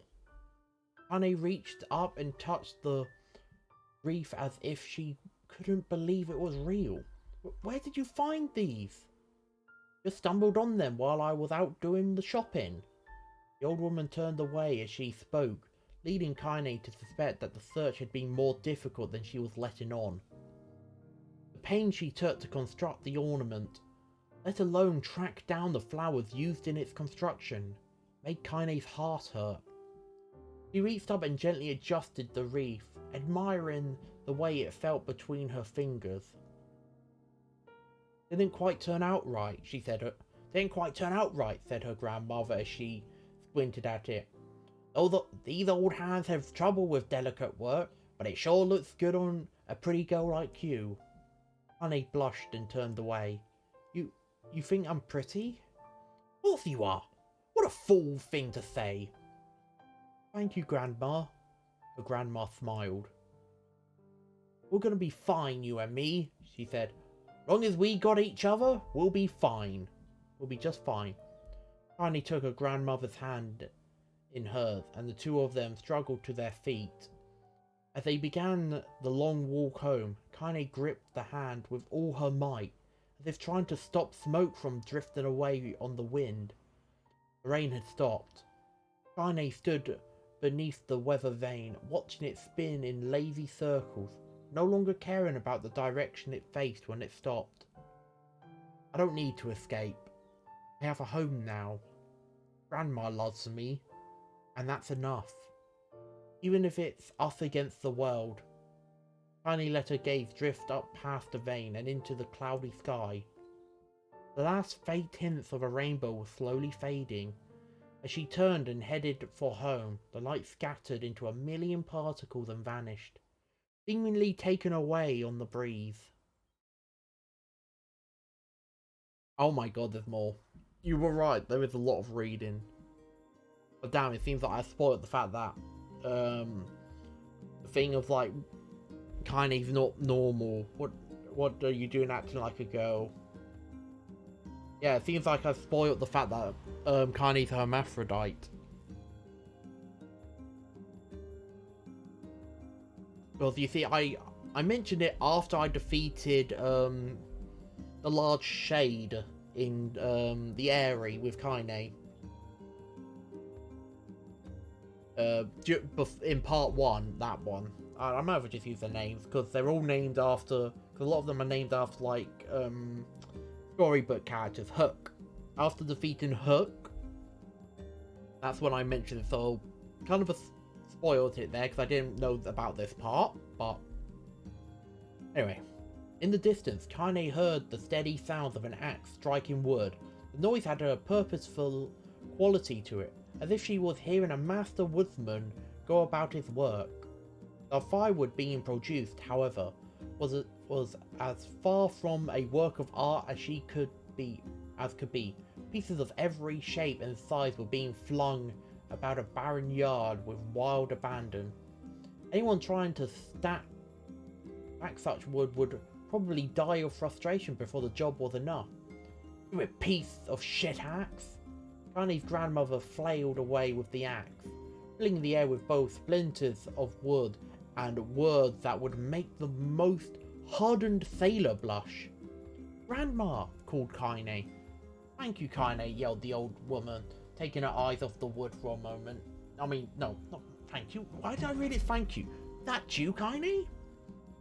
Don't get too close, or I might take your goddamn foot off by mistake. She brought the axe down on a piece of wood, sending chips flying in every direction. One spun past Kaine close enough for her to hear the whistle, at which point she decided to step back. Once she'd scuttled to a safe distance, she cupped her hands around her mouth and shouted, "Grandma! Do you need help? I can get you water or lunch or a new axe or something." The axe, poised to strike another wobbly blow, paused in midair. The old woman considered her granddaughter's offer for a moment, then smiled. "Tell you what, since I'm doing such a piss-poor job of chopping, why don't you come here and take over so I can go get the water? Jay's been restless lately, and I don't want you running into one of them bastards." Relinquishing the axe, the grandmother picked up a long pole with wooden buckets on either end. Gathering water was by far the most difficult of the two jobs, but Kaine knew better than to complain. Once Grandma's mind was set, there was no changing it. Kaine did her best to help with chores, but Grandma took every task that required travel to the village. Though she had a long list of plausible excuses, Kaine knew the real reason. She didn't want her granddaughter to be taunted and harassed by the villagers. Once Kaine moved in, Grandma decided to take up residence a good distance from the area. Out of sight, out of mind seemed to be the best policy when it came to the villagers and her granddaughter, and rare were the days when any but the two of them could be found on the rocky acre of land they called home. Kaine enjoyed the solitude, but harboured a secret resentment that her grandmother was forced to spend her golden years in such a place. After watching her grandmother leave, Kaine turned her attention to the task at hand. She had never chopped wood before in her life, and soon discovered why the old woman hated the chore. Swing after swing of the axe produced only a tiny crack in the wood, and when she finally managed to connect with a solid stroke, the tool embedded itself in the wood and refused to budge. Frustrated, Kaine swung the axe around her head and threw it, log and all, across the yard. Damn it! Oh crap! She suddenly understood the joy her grandmother felt in a good curse. Happier now, she picked up the axe, forced it from the wood, and resumed chopping. She had a natural skill with a blade, but the task was challenging, and blisters soon began to form on her small, pink hands. "This is tough, and my logs are all weird sizes." Spitting on her palms and ignoring the pain, Kaine redoubled her efforts. Just as she was developing a rhythm, Grandma returned from the village. Setting down her pockets with a small sigh, she took one look at the logs and coughed out a wheezy laugh. "Pretty clumsy girl! You better practice if you..." Her grandmother suddenly collapsed to her knees, causing one of the buckets to wobble precariously. Eyes wide, Kaine dropped the axe and ran to her grandmother's side. "Grandma!" The old woman shook her head and pointed a trembling finger at the bucket. "Get the bucket! Can't let it spill!" Kaine steadied the bucket with a foot as she knelt by her grandmother. A small bit of water splashed over the side and made a new home in the hem of her dress, but Kaine didn't notice. Grandma? Grandma, what's happening? Crazed with panic, she grabbed her grandmother by the shoulders and shook. After a moment, the woman lifted her arms and batted Kaine away. Stop that! Just stop! She cried, breathing heavily. It ain't like I'm dying. Just tired from the trip is all. Kaine desperately wanted to believe her, but one look at the old woman's shaking hands and worn face told her more than the words could ever could. Her grandmother had lived a long, hard life, and it seemed the bill was finally coming due. Time when her grandmother watched over Kaine was ending. Sooner than either of them had feared, the positions would be reversed. Next morning, Kaine came to the side of her grandmother's bed and took her wrinkled hand. Grandma, you're sick, and you need medicine. I'm going to the village. The old woman shook her head and tried to rise, but Kaine gently pushed... Hold on. There we are. Got a bit of fabric on my shirt that was going wrong. Pulled it off. But Kaine gently pushed her down. It's alright, she said. I'll be fine. Her grandmother fixed her with a gaze that could melt steel. After what seemed an eternity, she finally lowered her eyes and sighed. Well, I don't like it, god damn it. But I guess I should quit being so stubborn and let you grow up. The old woman watched as Kaine strapped on her boots and made her way down the road to the village. Hours later, as an unseen sun made its way across a dark and rainy sky, she was still watching. Kaine moved at a brisk pace, checking her pockets every few minutes to make sure the money her grandmother gave her was still there. Every noise caused her to spin on her heels, making sure she wasn't being stalked by a shade, or worse, Demo and his gang. But she encountered neither tormentors nor shades, and Kaine finally found herself at the entrance to the village. Few adults she could see glanced sideways at her, then muttered to each other behind raised hands before slinking away into the shadows. Her heart racing, Kaine took a series of rapid, shallow breaths and tried to calm herself. I have to prove myself. I have to help Grandma. I have to be strong. She chanted those words to herself over and over as she slowly made her way. Finally, her eyes settled on a rotund older woman who was angrily waving her arms in the air and telling everyone who would listen exactly what she thought of Kaine's presence. Hey lady, said Kaine with a bravado she did not feel. Where's the apothecary? The woman's flabby cheeks shook in bewilderment anger. How dare this thing speak to me? They seemed to say. But Kaine saw that her eyes held a different emotion. Fear. Yeah, we're both scared, lady. Trust me on this one. Which way? Kaine repeated. The woman pointed to a small building to her right before hitching up her dress and stumbling off in the other direction. Kaine cringed, expecting a stone to come flying from the assembled crowd, but none came. Her mind was filled with a strange sense of pride as she made her way to the apothecary. But the new emotion had little time to take root. As soon as she opened the door, she noticed a familiar customer at the counter. It was Demo. He'd clearly been sent here on some kind of family errand, because his gang of followers was nowhere to be found. Oh my god, he sputtered. What are you doing here, freak? The insult was delivered without force, and Kaine happily ignored it. Stretching on tiptoes to see over the counter, she asked the shopkeeper for the medicine. Ha, barked Demo. That old bitch finally keyed over? Go to hell, Demo. The boy's eyes grew so wide they seemed ready to fall out of his head, but before he could let fly a comeback, or worse, a punt, the apothecary told them to knock it off before he kicked them out of the store. Demo slunk out of the shop, cursing Kaine under his breath. Once he was gone, she allowed herself to breathe once more, taking a brief tour of the shop while the owner prepared her medication. Countless tiny bottles filled the cramped store, each with a label written in some indescribable language. An ocean of aromas assaulted her nose, creating a scent that was exotic, but not altogether unpleasant.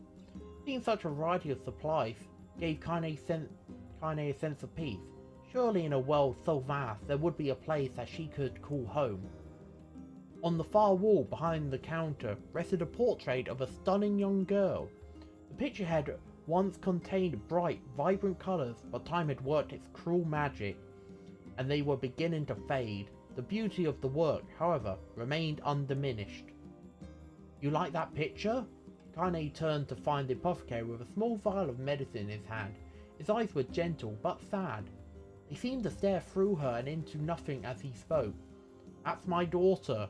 I sketched it when she was just a little girl.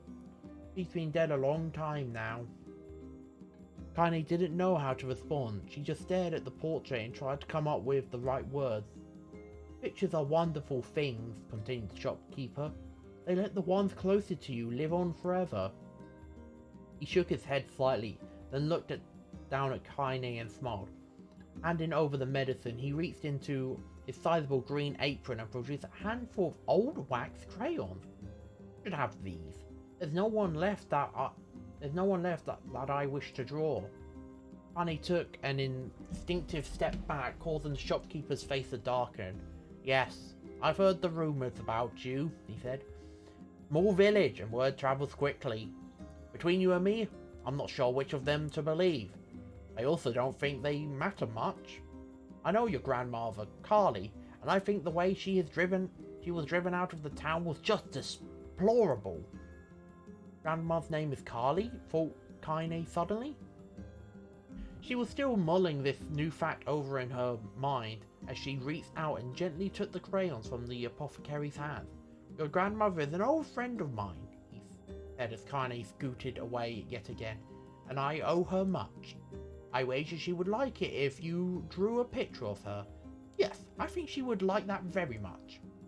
Kaine murmured a quiet agreement, but inside her heart was bursting. Never before had a villager treated her with anything but complete contempt.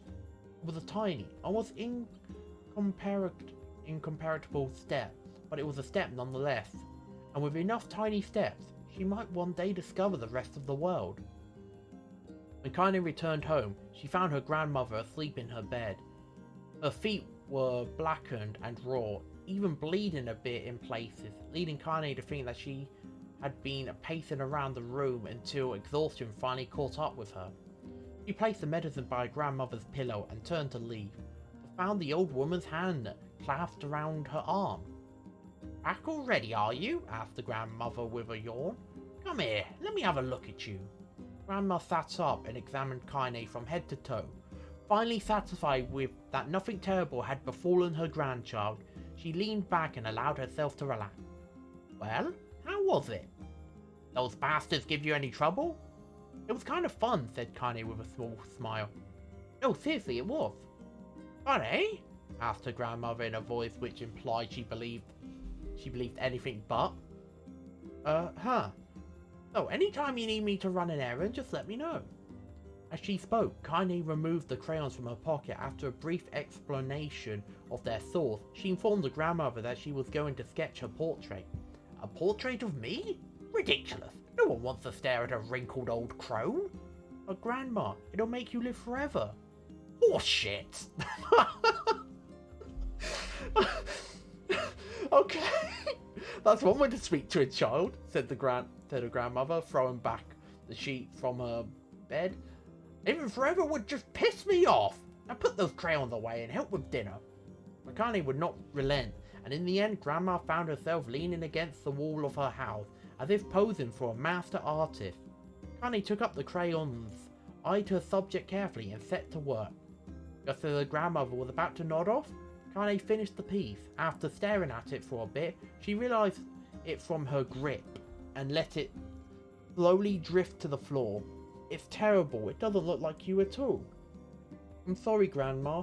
I thought those crayons would, make drawing easy or something. The old woman's eyes narrowed at her granddaughter's disappointment. Let me be the judge of that, she said, ignoring the pain in her back and reaching for the paper. The sketch would have been a person's face. Could have been a person's face. It could also have been a boulder, a lump of clay, or an incredibly misshapen loaf of bread. all rendered in a chaotic array of colours. The old woman stared at the picture for a long time, then slowly wheezed out a laugh. "Oh, Kaine," he said between laughter, "you truly are my blood. You're as clumsy as me, and I love it. But, hush, I won't hear any more bull about how ugly you think it is. It came from the heart, and I'll treasure it always." True to the word, the old woman gave the picture a place of honour above the kitchen table. In the days that followed, Kaine would often catch her staring at the portrait with a strange smile on her face, an action she interpreted as silent, mocking laughter.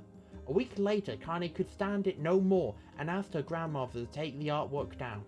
"Posh," said the old woman. "I'll take this down when they roll me in my shroud." She pondered this for a bit, then turned to Kaine and dropped to one knee. "Listen to me, girl. Seeing this picture makes me happy in a way I've never felt before. And it makes me want to go on, so that someday you can feel the same happiness." It was a moment that burned itself in Kaine's memory, a perfect blend of pride and love and joy that came together to form a lifelong remembrance. He swore to never forget this moment, to never forget the old woman who had made her place in the world possible. Time moves on. People and memories move in and out of a life like ghosts passing through a hall. But this moment will be difficult, Kaine swore, because I will remember it forever. Forever. This is probably... Alright, this is the last bit now. Or I would assume the last bit. Kaine's dream, separation. Kaine listened to the sound of crackling firewood and stared at the black object on her plate.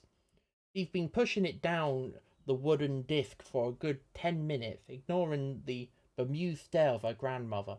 Finally, she summoned the courage and gave the object a brief sniff. A sharp, bitter scent flew up her nostrils and made its home there, causing her face to twist with disgust. "Grandma, I can't believe you want me to eat a bug." The old woman threw more wood under the cooking pot and snorted. "It's no bug, you go. It's a berry. Why the hell would I be feeding you bugs?" "Yeah, well, it sure looks like a bug," Kaine said, and I think it's burnt or something, because it smells terrible." That Kaine held her nose and threw the berry in her mouth, chewing as little as possible. Oh yeah, that's terrible, all right." "Why, you little brat," laughed the old woman. "Look at the sass on you. You've been spending too much time with me, and that's a fact." 5 years had passed since the moment when Kaine's grandmother saved her from the bullies. It's often the way with two stubborn people. Their relationship had grown in fits and starts, but moved forward all the same. Meals that used to be somber affairs were now filled with laughter and hurled abuse in equal measure. Kaine could not remember a time when she had been happier. As the years went by, Kaine started to shoulder more and more of the daily responsibilities. Her grandmother's legs grew weaker by the day, and she could no longer do many of the chores she used to take for granted. And so this morning found Kaine lacing up her work boots with a breakfast of burned berry rolling through her belly. "Where are you going?" asked Grandma suddenly. Kaine looked up, surprised. The old woman rarely asked for specifics anymore. "Well, I was going to check out the kelma tree and see if they were ripe. I thought we could make some jam or something. Oh, and I'm going to pick up some flagstones, so I need to take the wheelbarrow." "Flagstones? What in the hell for?" Kaine stared at her grandmother, then held out an arm and swept it around her home, constructed mostly of cloth, rope, and rubble. The old place sagged like a boxer in the final round.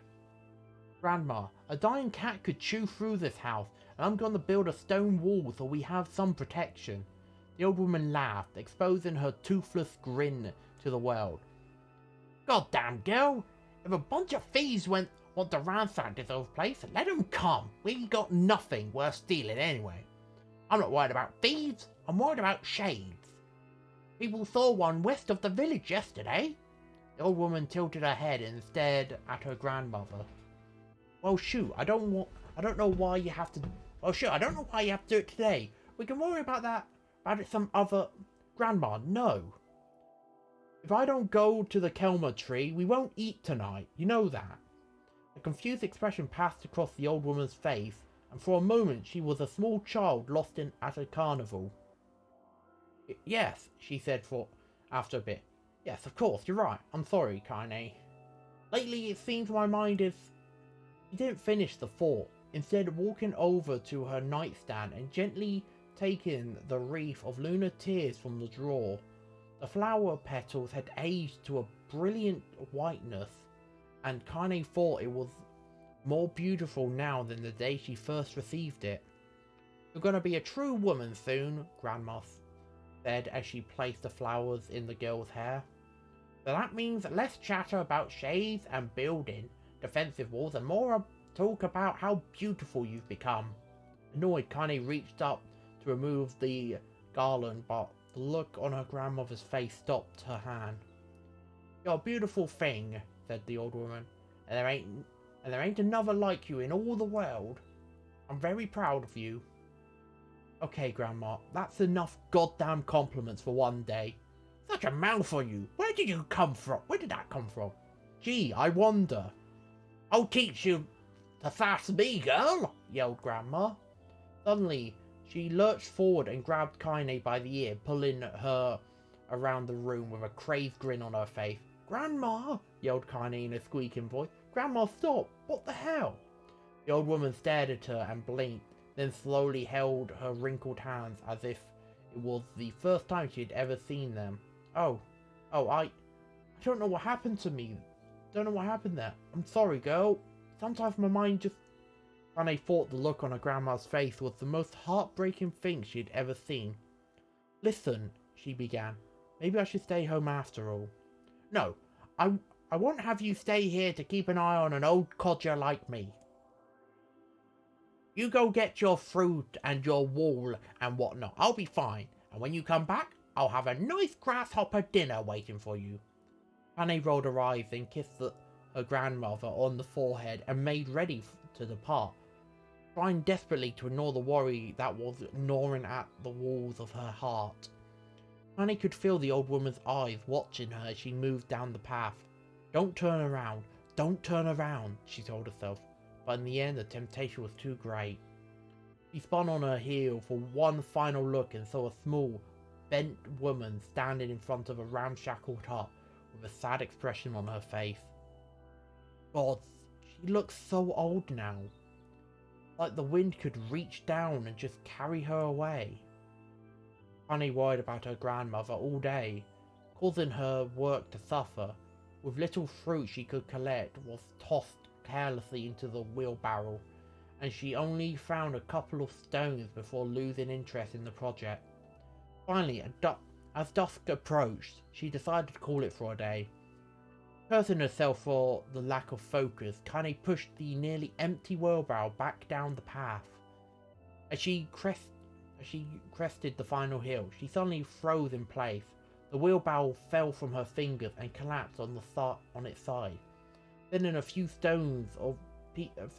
pieces of wrinkled brown fruit rolling back down the hill. Her gaze was transfixed by a thick, black cloud that hovered just above her head. Tracing its path with a finger, Kaine suddenly felt her stomach knot in on itself. No! Oh God, no! Her grandmother's house was ablaze, the flames licking up as if trying to touch the sky itself. Grandma? Grandma! Kaine ran then, faster than she had ever moved in her life. Once she tripped on a stone and went sprawling into the rocky ground, she leapt to her feet and continued running, unmindful of the blood that spilled from her wounded hands and knees. As she got closer and closer, Kaine's mind began to race in time with her footsteps. It's too dark! It's too dark! Not just fire! Can't be fire! Too much smoke! Gotta save her! Gotta save her! She burst into the front yard and came to a sudden halt. Her worst suspicion confirmed. The smoke from the fire was mingling with a thick, inky blackness of an enormous shade. The massive creature supported itself with 3 twisted feet and achieved balance with through means of a large, armored tail. Scales, horns, and claws sprouted from its body in a random, chaotic pattern, giving it the appearance of a lizard designed by some insane god. Seeing Kaine, it let out a roar and flicked its tail, sending small whirlwinds spinning around the yard. For a moment, the creature retreated into a shimmering, inky blackness, as if her mind was unable to comprehend that such a thing could actually exist. But then, the smell hit her, a blend of rotted meat and excrement, and the horror became real once more. The creature bellowed again, and this time Tiny responded with a scream of her own. "Alright, you bastard," she thought as her scream echoed off the high cliffs around her. "It's you or me, let's go." The shade eyed Kaine and with bemused interest, then it began looking from her to the house and back again, as if urging her to look in the direction it had so gleefully wrought. With dread building in her heart, Kaine glanced towards the house. Through the smoke and flames, she spotted a small figure struggling to escape the ruins. "Grandma!" At the sound of her voice, the old woman began waving frantically. "She's alive!" thought Kaine. "Alive!" Kaine's legs sprang to life and she raced across the yard towards the flaming wreckage of the house. Before she could advance more than a few steps, the shade opened its mouth and let out a roar powerful enough to uproot trees and send them flying. The blast sent Kaine tumbling through the air before smashing her against the rocky earth. Stars danced in front of her eyes as she tried to remember how her legs worked. "Get up! Get up! Get up! Get up! Get up! Get up! Get up now!" As Kaine struggled to her feet, the shade stomped towards the house and pinned her grandmother to the ground with the tip of a claw. The old woman struggled to remove the claw from her stomach, but she might as well been pushing a mountain. She coughed briefly, sending a small spray of blood into the air, then collapsed to the ground, her energy spent. Kaine lurched to her feet, only to fall back to the earth with a gasp. Her ankles were on fire. One or both of them were surely broken. Ignoring the pain that screamed through her body, she began dragging herself across the ground, leaving a drunken trail of dust and blood in her wake. "Grandma, hold on. Just a little longer." Her grandmother's face was turning blue, her eyes rolling back into only the whites were exposed. Kaine pulled herself across the ground with maddening slowness, the distance seeming to increase with every second that passed. The shade glanced between the two women and flicked its tongue, the giant mouth turning up to the corners. Short, panting breath belched from somewhere deep inside its core. "Bastard! Laughing at us!" She had no idea how such a mindless creature could experience emotion, but there could be no doubt the shade was taking joy in their suffering. "Yeah, I see your plan." The shade moved its claw slightly, allowing Grandma to breathe again. It was clearly keeping her alive, only to snuff out her life when Kaine was close enough to touch her. "I'm gonna kill this bastard!" Summoning all of her strength, Kaine rose to her feet. There was a sickening snap from her right ankle as the foot twisted backward, but she forced it from her mind and began to hobble towards the monster. Pulling a small knife from the pouch at her waist, she leapt on the feet that pinned her grandmother and plunged the weapon deep. "Give her back!" she screamed. "Give her back to me!" It was like stabbing a rock. After a few swipes, the knife broke at the hilt with a dull snap. The shade panted laughter again, then raised its tail and sent it rushing through the air towards the young girl that was latched to its foot. Kaine never had a chance. Tail struck her square in the chest and sent her crashing into the burning wreckage of the home. As she lay on the ground, with blood pouring from multiple wounds, a small, weak voice spoke up. "Kaine?" Kaine's vision blurred, but she forced herself to focus on the sound. Finally, her eyes cleared enough for her to make out her grandmother's hands, reaching out to her through the smoke. Grandma? Honey, you gotta run. You can't best this thing. Honey grabbed the hands and held on with all of her strength. Grandma, come on, we have to go. The old woman coughed loudly. One of her hands, slick with blood, slipped from Kanye's grasp and thumped to the ground below. Grandma, no! No! I said run, god damn it! You have to! You have to live! You have to get through! The fort would stay forever unfinished. Before she could say another word, the Shay's clawed foot descended, smashing through the remains of the roof and down upon the shattered figure of the old woman. Blood oozed from the gaps in the creature's toes as the terrible, putrid smell assaulted Kanye's nose once again. He stared at the foot, dumbfounded, convinced that what she was seeing could not possibly be real. When the creature finally lifted its appendage, all that remained underneath was a twisted, unrecognizable mass of rubble and red. Her grandmother was gone. Kanye blinked, trying to feel the hands which had been in hers just a moment before. For a fleeting instant, she could remember the warmth of that embrace, the trembling of the fingers, but the sensation drifted away on the breeze and was gone.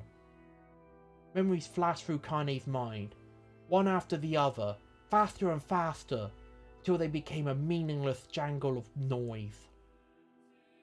Kanye screamed then, a thunderous sound that echoed off the cliffs and seemed to roll away forever. The shade eased forward, black ink ichor pouring from its mouth and dissolving into smoke on the ground below. The earth shook with every step as it crept towards its prey. Kanye's body slowly rose as if controlled by a mad puppet master. Her arms and legs were bent at impossible angles. Her head lolled dangerously to the side, yet somehow she managed to stand. Staring at the shade, her eyes began to glow with a deep, red fire. The creature, so confident just moments before, took a slow, hesitant step backwards, trying to discern if this broken human could possibly pose a threat. Kanye seized the moment. Laughing like a mad woman, she leapt into the air and lunged the shattered hilt of her knife deep into the leg of the shade. The shade shook Kanye off like a fly, sending her crashing to the earth once again. Her chest rose and fell slowly, as if a great weight were resting on it. Voice sounds of pain echoed through her mind. Something warm and thick oozed from her ears. Is that blood? I think it is. I think I'm bleeding to death. No, can't. Can't die. Grandma told me to live. Deep inside Kanye's mind, something finally broke. The sound, the pain, the smoke and flames, all of it faded away until all that remained was a single incantation repeated over and over again. Kill it, kill it, kill it, kill it, kill it, kill it, kill it, kill it. And how many times do you want me to say? Okay, let's go. Kill it, kill it, kill it, kill it, kill it, kill it, kill it, kill it, kill it, kill it, kill it, kill it, kill it, kill it, kill it, kill it, kill it, kill it, kill it. Kill it now! As the spark that was Kanye slowly began to flicker and die, she felt her desire to kill and her desire to live blend into one. The distance between heartbeats grew longer and longer and longer.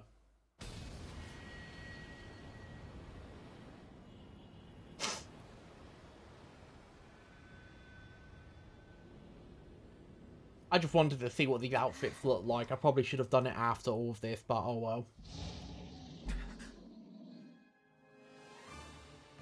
The beast approaches. Oh, I know.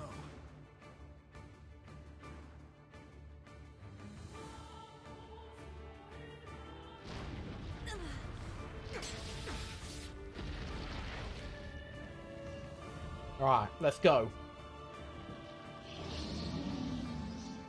Gotta defeat this thing again.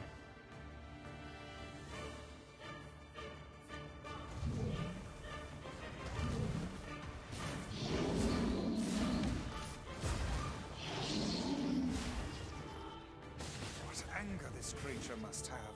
How did it even survive these past 5 years? Go with. Not gonna let this happen again.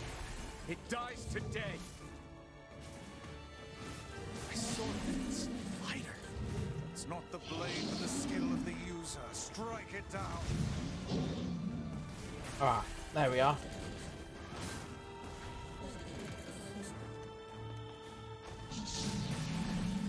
There we are. I thought I'd use my strongest weapon to take it out. Oh god, I'm finally on work break. I can watch you again. I'm so sorry, Autumn. You missed out on me reading all of that. But don't worry. The stream will still be up on here, and I'm gonna make sure to transfer. I'm gonna transfer it over to YouTube, and yet again, gonna be uploading. Well, not uploading. Gonna be, you know, publishing part 2 to this after the stream.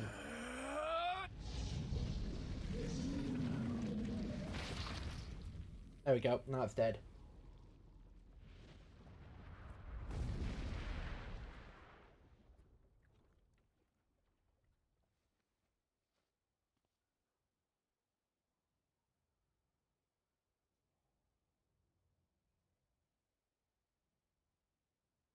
I just really wanted to see what these outfits look like. Oh god damn it, there's one more. Gently, weakly, softly, the shade, sure that its tormentor was dead, turned and stomped off towards the horizon, stopping along the way to bellow one final roar.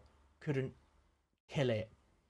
Shamed beyond imagining, Kaine tried to turn her head to the side but only succeeded in coughing up a huge gout of blood. It was getting difficult to see, and only after a moment of fierce concentration did she realise that her left eye was gone. Oh, she actually lost her left eye. Laughing to herself, she turned her remaining eye to the remains of her home and noted a ragged stump of arm resting a few feet away. Yeah, that's mine, she thought with a mad giggle. This is gonna make clapping a real bitch. Ha! Cried a sudden voice from the depths of her mind. Finally gonna die, are ya? Well, you had it coming. Go to hell, Dimo, she thought to the unseen assailant. Go to hell before I pluck out your eyes and feed 'em to a dog. The voice of her childhood terror evaporated into smoke, only to be replaced by another, more recent voice. Hold still, said the apothecary, materializing from the remains like a ghost. I want to draw you the way you can live. That way you can live forever. No, stop. Don't want to live forever. Want to die right here. I see, he said quietly. Well, if that's what you want. Spectral shopkeeper fluttered in and out of existence for a moment, then produced a piece of paper and sketched quickly. After a few seconds, turned the page to Kaine and smiled. Since you rejected my offer, I decided to draw someone else. It was a picture of her grandmother, real as life. Kaine opened her mouth to thank the man, but stopped as the picture began to blacken in the middle. Before she could say anything, dozens of multi-legged insects began to swarm across the image, tearing at it with sharpened pincers. Stop! No! Don't hurt that picture! Kaine reached out with her remaining arm and waved futilely in the air. To her surprise, the insects fell off the picture and onto the ground below, where they vanished into tiny black tendrils of smoke.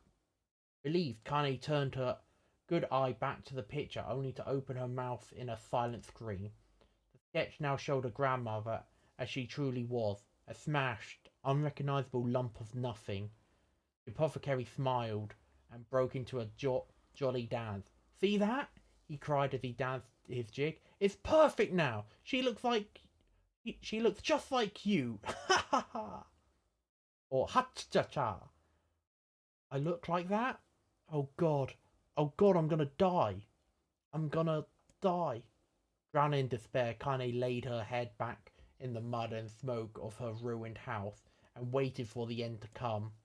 But just before she let everything go, an unfamiliar voice began whispering in her ear. "Ain't you got a wish, sunshine?" The voice was vulgar and fierce at the same time, as if insanity had somehow found a way to take form. Kane wanted to scream at the voice, as the voice crawled under her skin, but her lungs refused to work. "You know, a wish? Like a prayer or something? Why don't you get on your knees and start praying to heaven?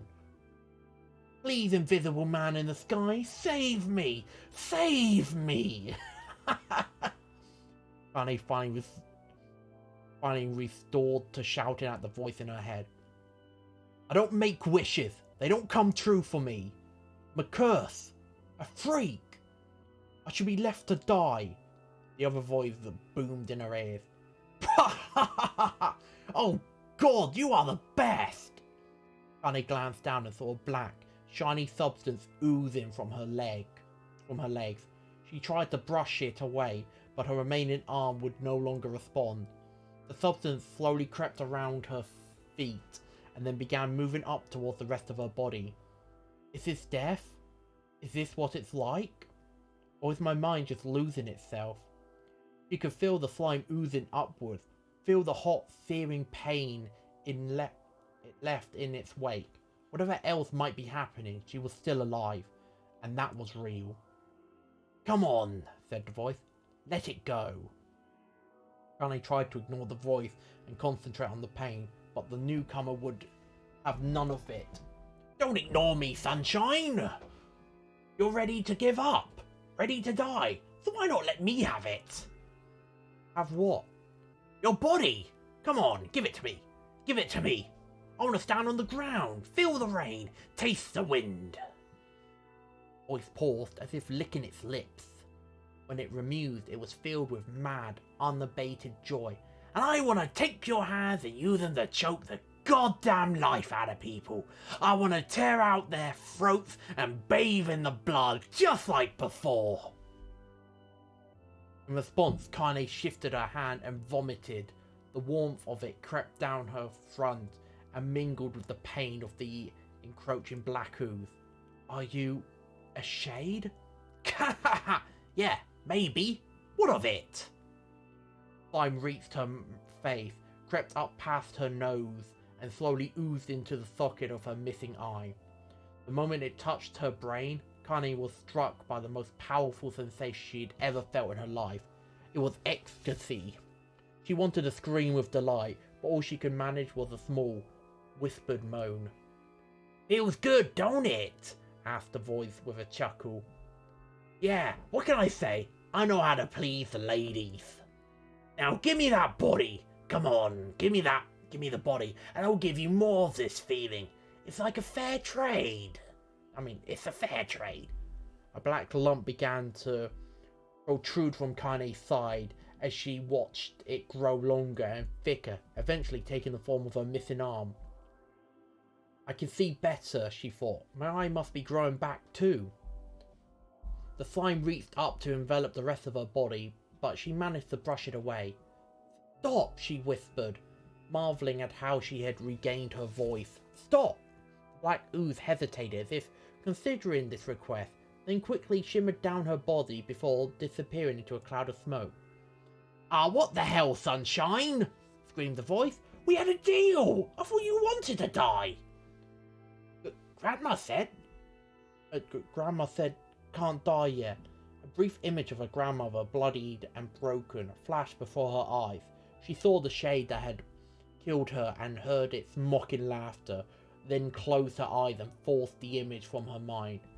Her whole body was quaking with rage. When she opened her eyes again, they burned bright red. "That thing took my grandmother.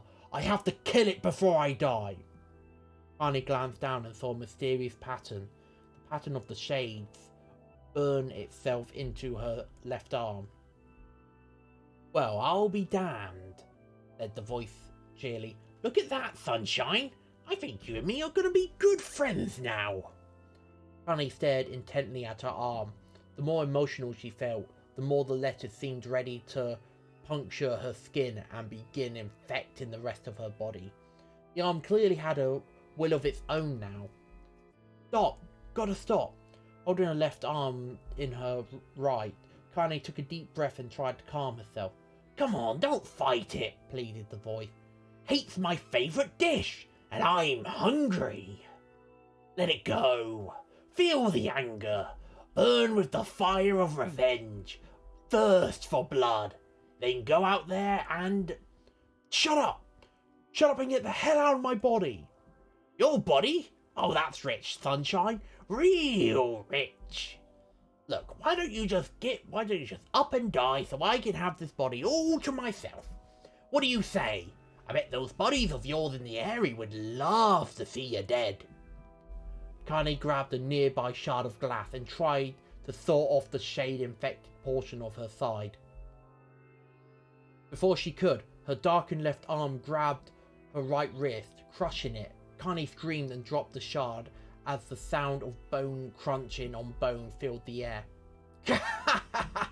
Stupid idiot girl, you're possessed now, sunshine, and there ain't no going back. The voice laughed again, a loud, long wail that seemed to go on without end. Possessed? Whispered Kane. Yeah, possessed. You and me? We got what you might call a timeshare agreement. Remember how folks used to think you were a freak? Well, wait until they get a load of you now. Kane looked up, tears in her eyes. The sky seemed smaller somehow, darker. Is this because of that shade? Is this how they see the world? So, listen, purred the voice. I know this whole possession thing seems a bit sudden, but it ain't all bad. There's plenty in it for you, too. You're a very powerful creature, sunshine, and now that power belongs to you. You got enemies? People you want to kill? I can make it happen. That little fat kid who kept picking on you? The big old shade that squashed your granny? We'll wrap 'em up in their own assholes. No more abuse for you, sunshine. No more pain. Wait, said Kane. You're a shade. Why do you help me kill another shade? What, do you think I'm some kind of racist? Some killing snob? What? I don't give a good goddamn who you murder, honey pants. I just want a drink from the well. Honey considered this as she struggled to her feet, the power of the shade coursing through her. The smoke from her house was drifting away from the wind, and she enjoyed the way the cool evening breeze fell on her new left arm. After a long pause, the voice spoke up again. So, how about it? You and me? We could have some good times together. Look, I'll even take care of the bloody past if you don't want. Fuck off, arsehole, muttered Kane. I'll handle the killing. Screamed the voice. Look at you go! Oh, sunshine, we're gonna have so much fun. So listen, my name's Tyran, and if you ever need me, I'll just be hanging out in this piece of meat you call a heart. Now get to it. The more you kill, the more your heart turns rotten and sour. And I like rotten and sour. Fanny found herself nodding at the voice. Yeah, she said. Yeah, I think this can work. What are the odds of coming across a psychopathic homicidal shade? I know! What are the odds? But I know all about Tyran, evil bastard. I'm gonna find that shade, and I'm gonna strangle it with its own guts. And when I'm done, I'm gonna do the same to you, Tyran. Count on it. Ha! Laughed Tyran. I shit bigger than you, so good luck with that. Oh, and hey, one more thing. Right now, you and me are sharing this body. But if you ever run out of hate, if you ever, go soft, then I'm gonna take over everything. So keep on killing, sunshine, and watch your back. Voice grew fainter and gradually faded away, fading to somewhere deep inside Kane herself. Kane waited till she was sure the voice was gone, then waved her new left arm around a few times. Feels perfectly normal, she thought. It feels like mine.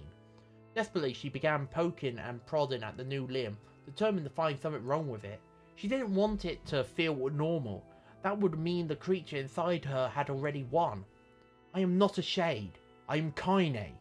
Repeating this mantra in her mind, she slowly began digging through the rubble of her house before being careful to ignore a certain red-stained spot in the corner.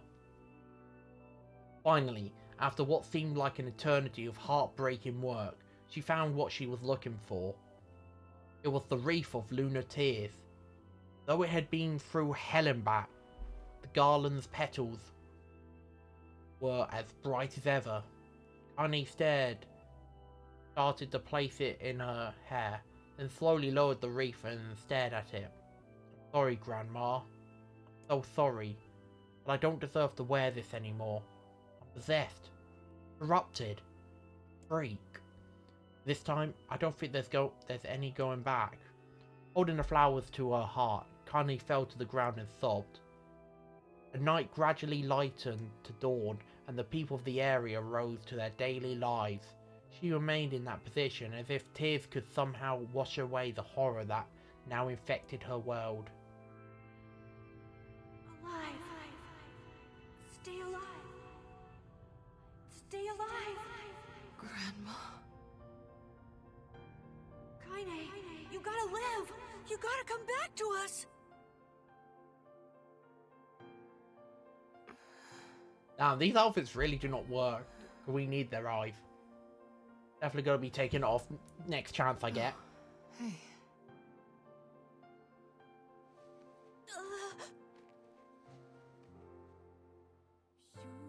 I just really want to see these outfits for the first time.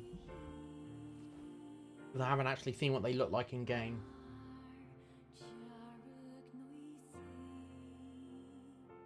Emil, you were the one calling me, weren't you? You still recognize me? Of course. I knew you right away. Thank you, Kaine. Welcome back, Kaine. Wow, you grew up. So, how long has it been? 5 years.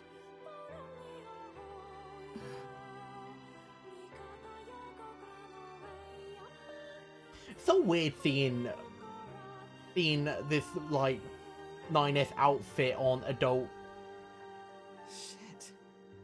That's a long time. unlike the older brother. Like, look at it. It's so weird. It's also technically not even 9S's outfit because he's got trousers. 9S only wears shorts. Any luck with Yona? We are still no closer to finding her. We need a way to locate the Shadow Lord. By the way, this is for you. Is that a lunar tear? It's not as good as your grandmother's, but I tried. No, it's great. Thank you.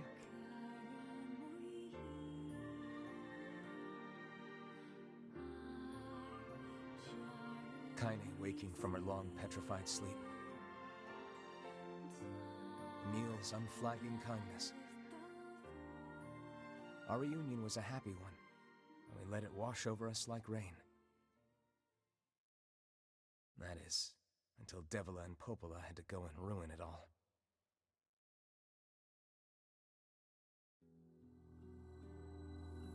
Are you kidding me? You can't be serious. Please, try to understand. People are tired and scared, and I'm sorry. I'm sorry you have to bear the brunt of that. This is crap, and you know it. It's okay. We can sleep outside. No one's sleeping outside. You and Kaine saved this village, and now they want to run you out? People are afraid of us. And really, I understand. As long as you're still with us, I can deal with it. Right, Kaine? I'm used to sleeping outside. But... We'll see you later. Sorry about this. Alright, now I'll finally get the chance to save. What is the matter? Kaine always sleeps outside. I never thought about that until just now. Never even occurred to me. Damn it. We should turn in.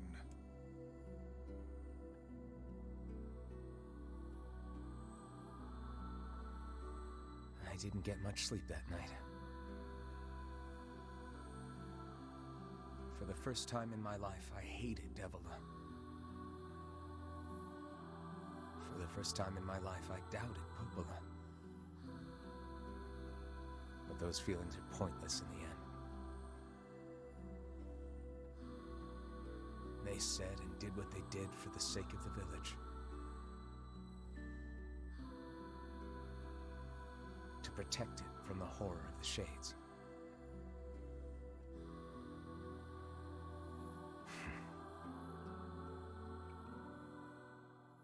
Really, how can I blame Devila and Popola? In the end, I'm just as bad. I really would not have started up Route B if I'd known that. I'd have to think about do all this reading. Myself. I would have saved it for next time.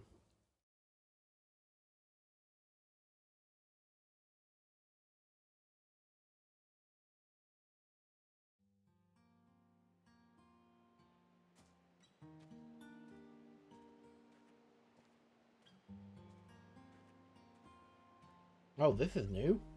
I should apologize to Kaine and Emil, but what good would that even do? I got a fire going. Wait, is that?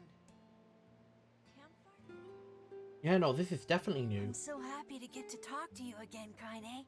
Yeah, me too. I tried everything I could think of to save you, you know. I polished you with a special cloth. I poured warm water over you. Wait, you poured water on me?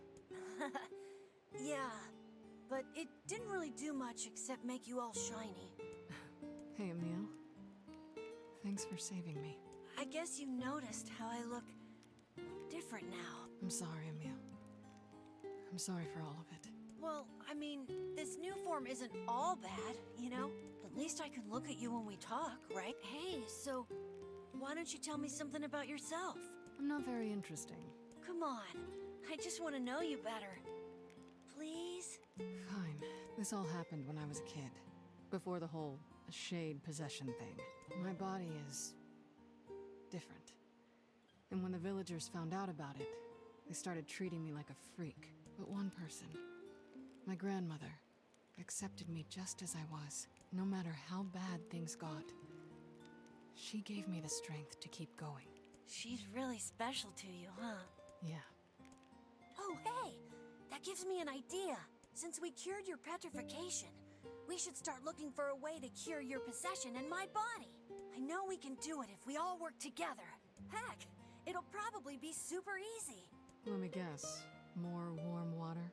Okay. Can we just forget I told you about that?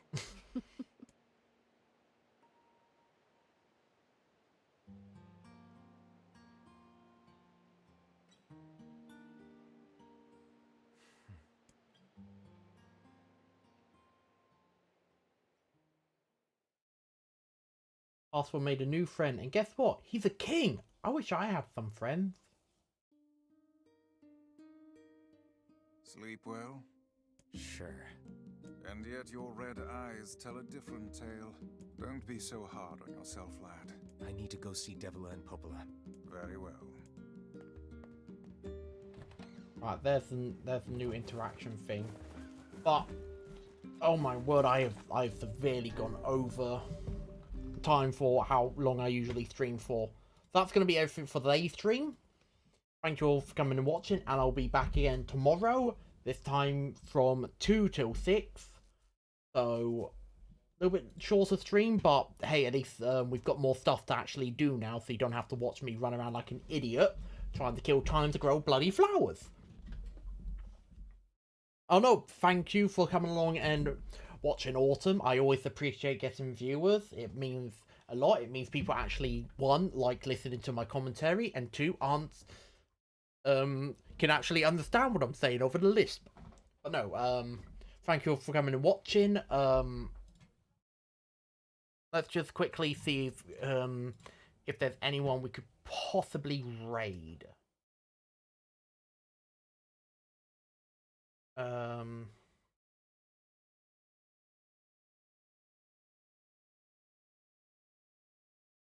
Oh, yep, here's someone. It's someone I know. Hold on. So we'll just unmute. We'll do /raid. This person is playing Valhalla right now. Can you give me just one moment? I'm just doing this now. Alright. Yep. Alright, so there we go. So that's going to be everything for today's stream. Thank you all for coming and watching, and remember to stay safe and stay healthy, and I'll see you all again next time. And that's everything from me. See ya.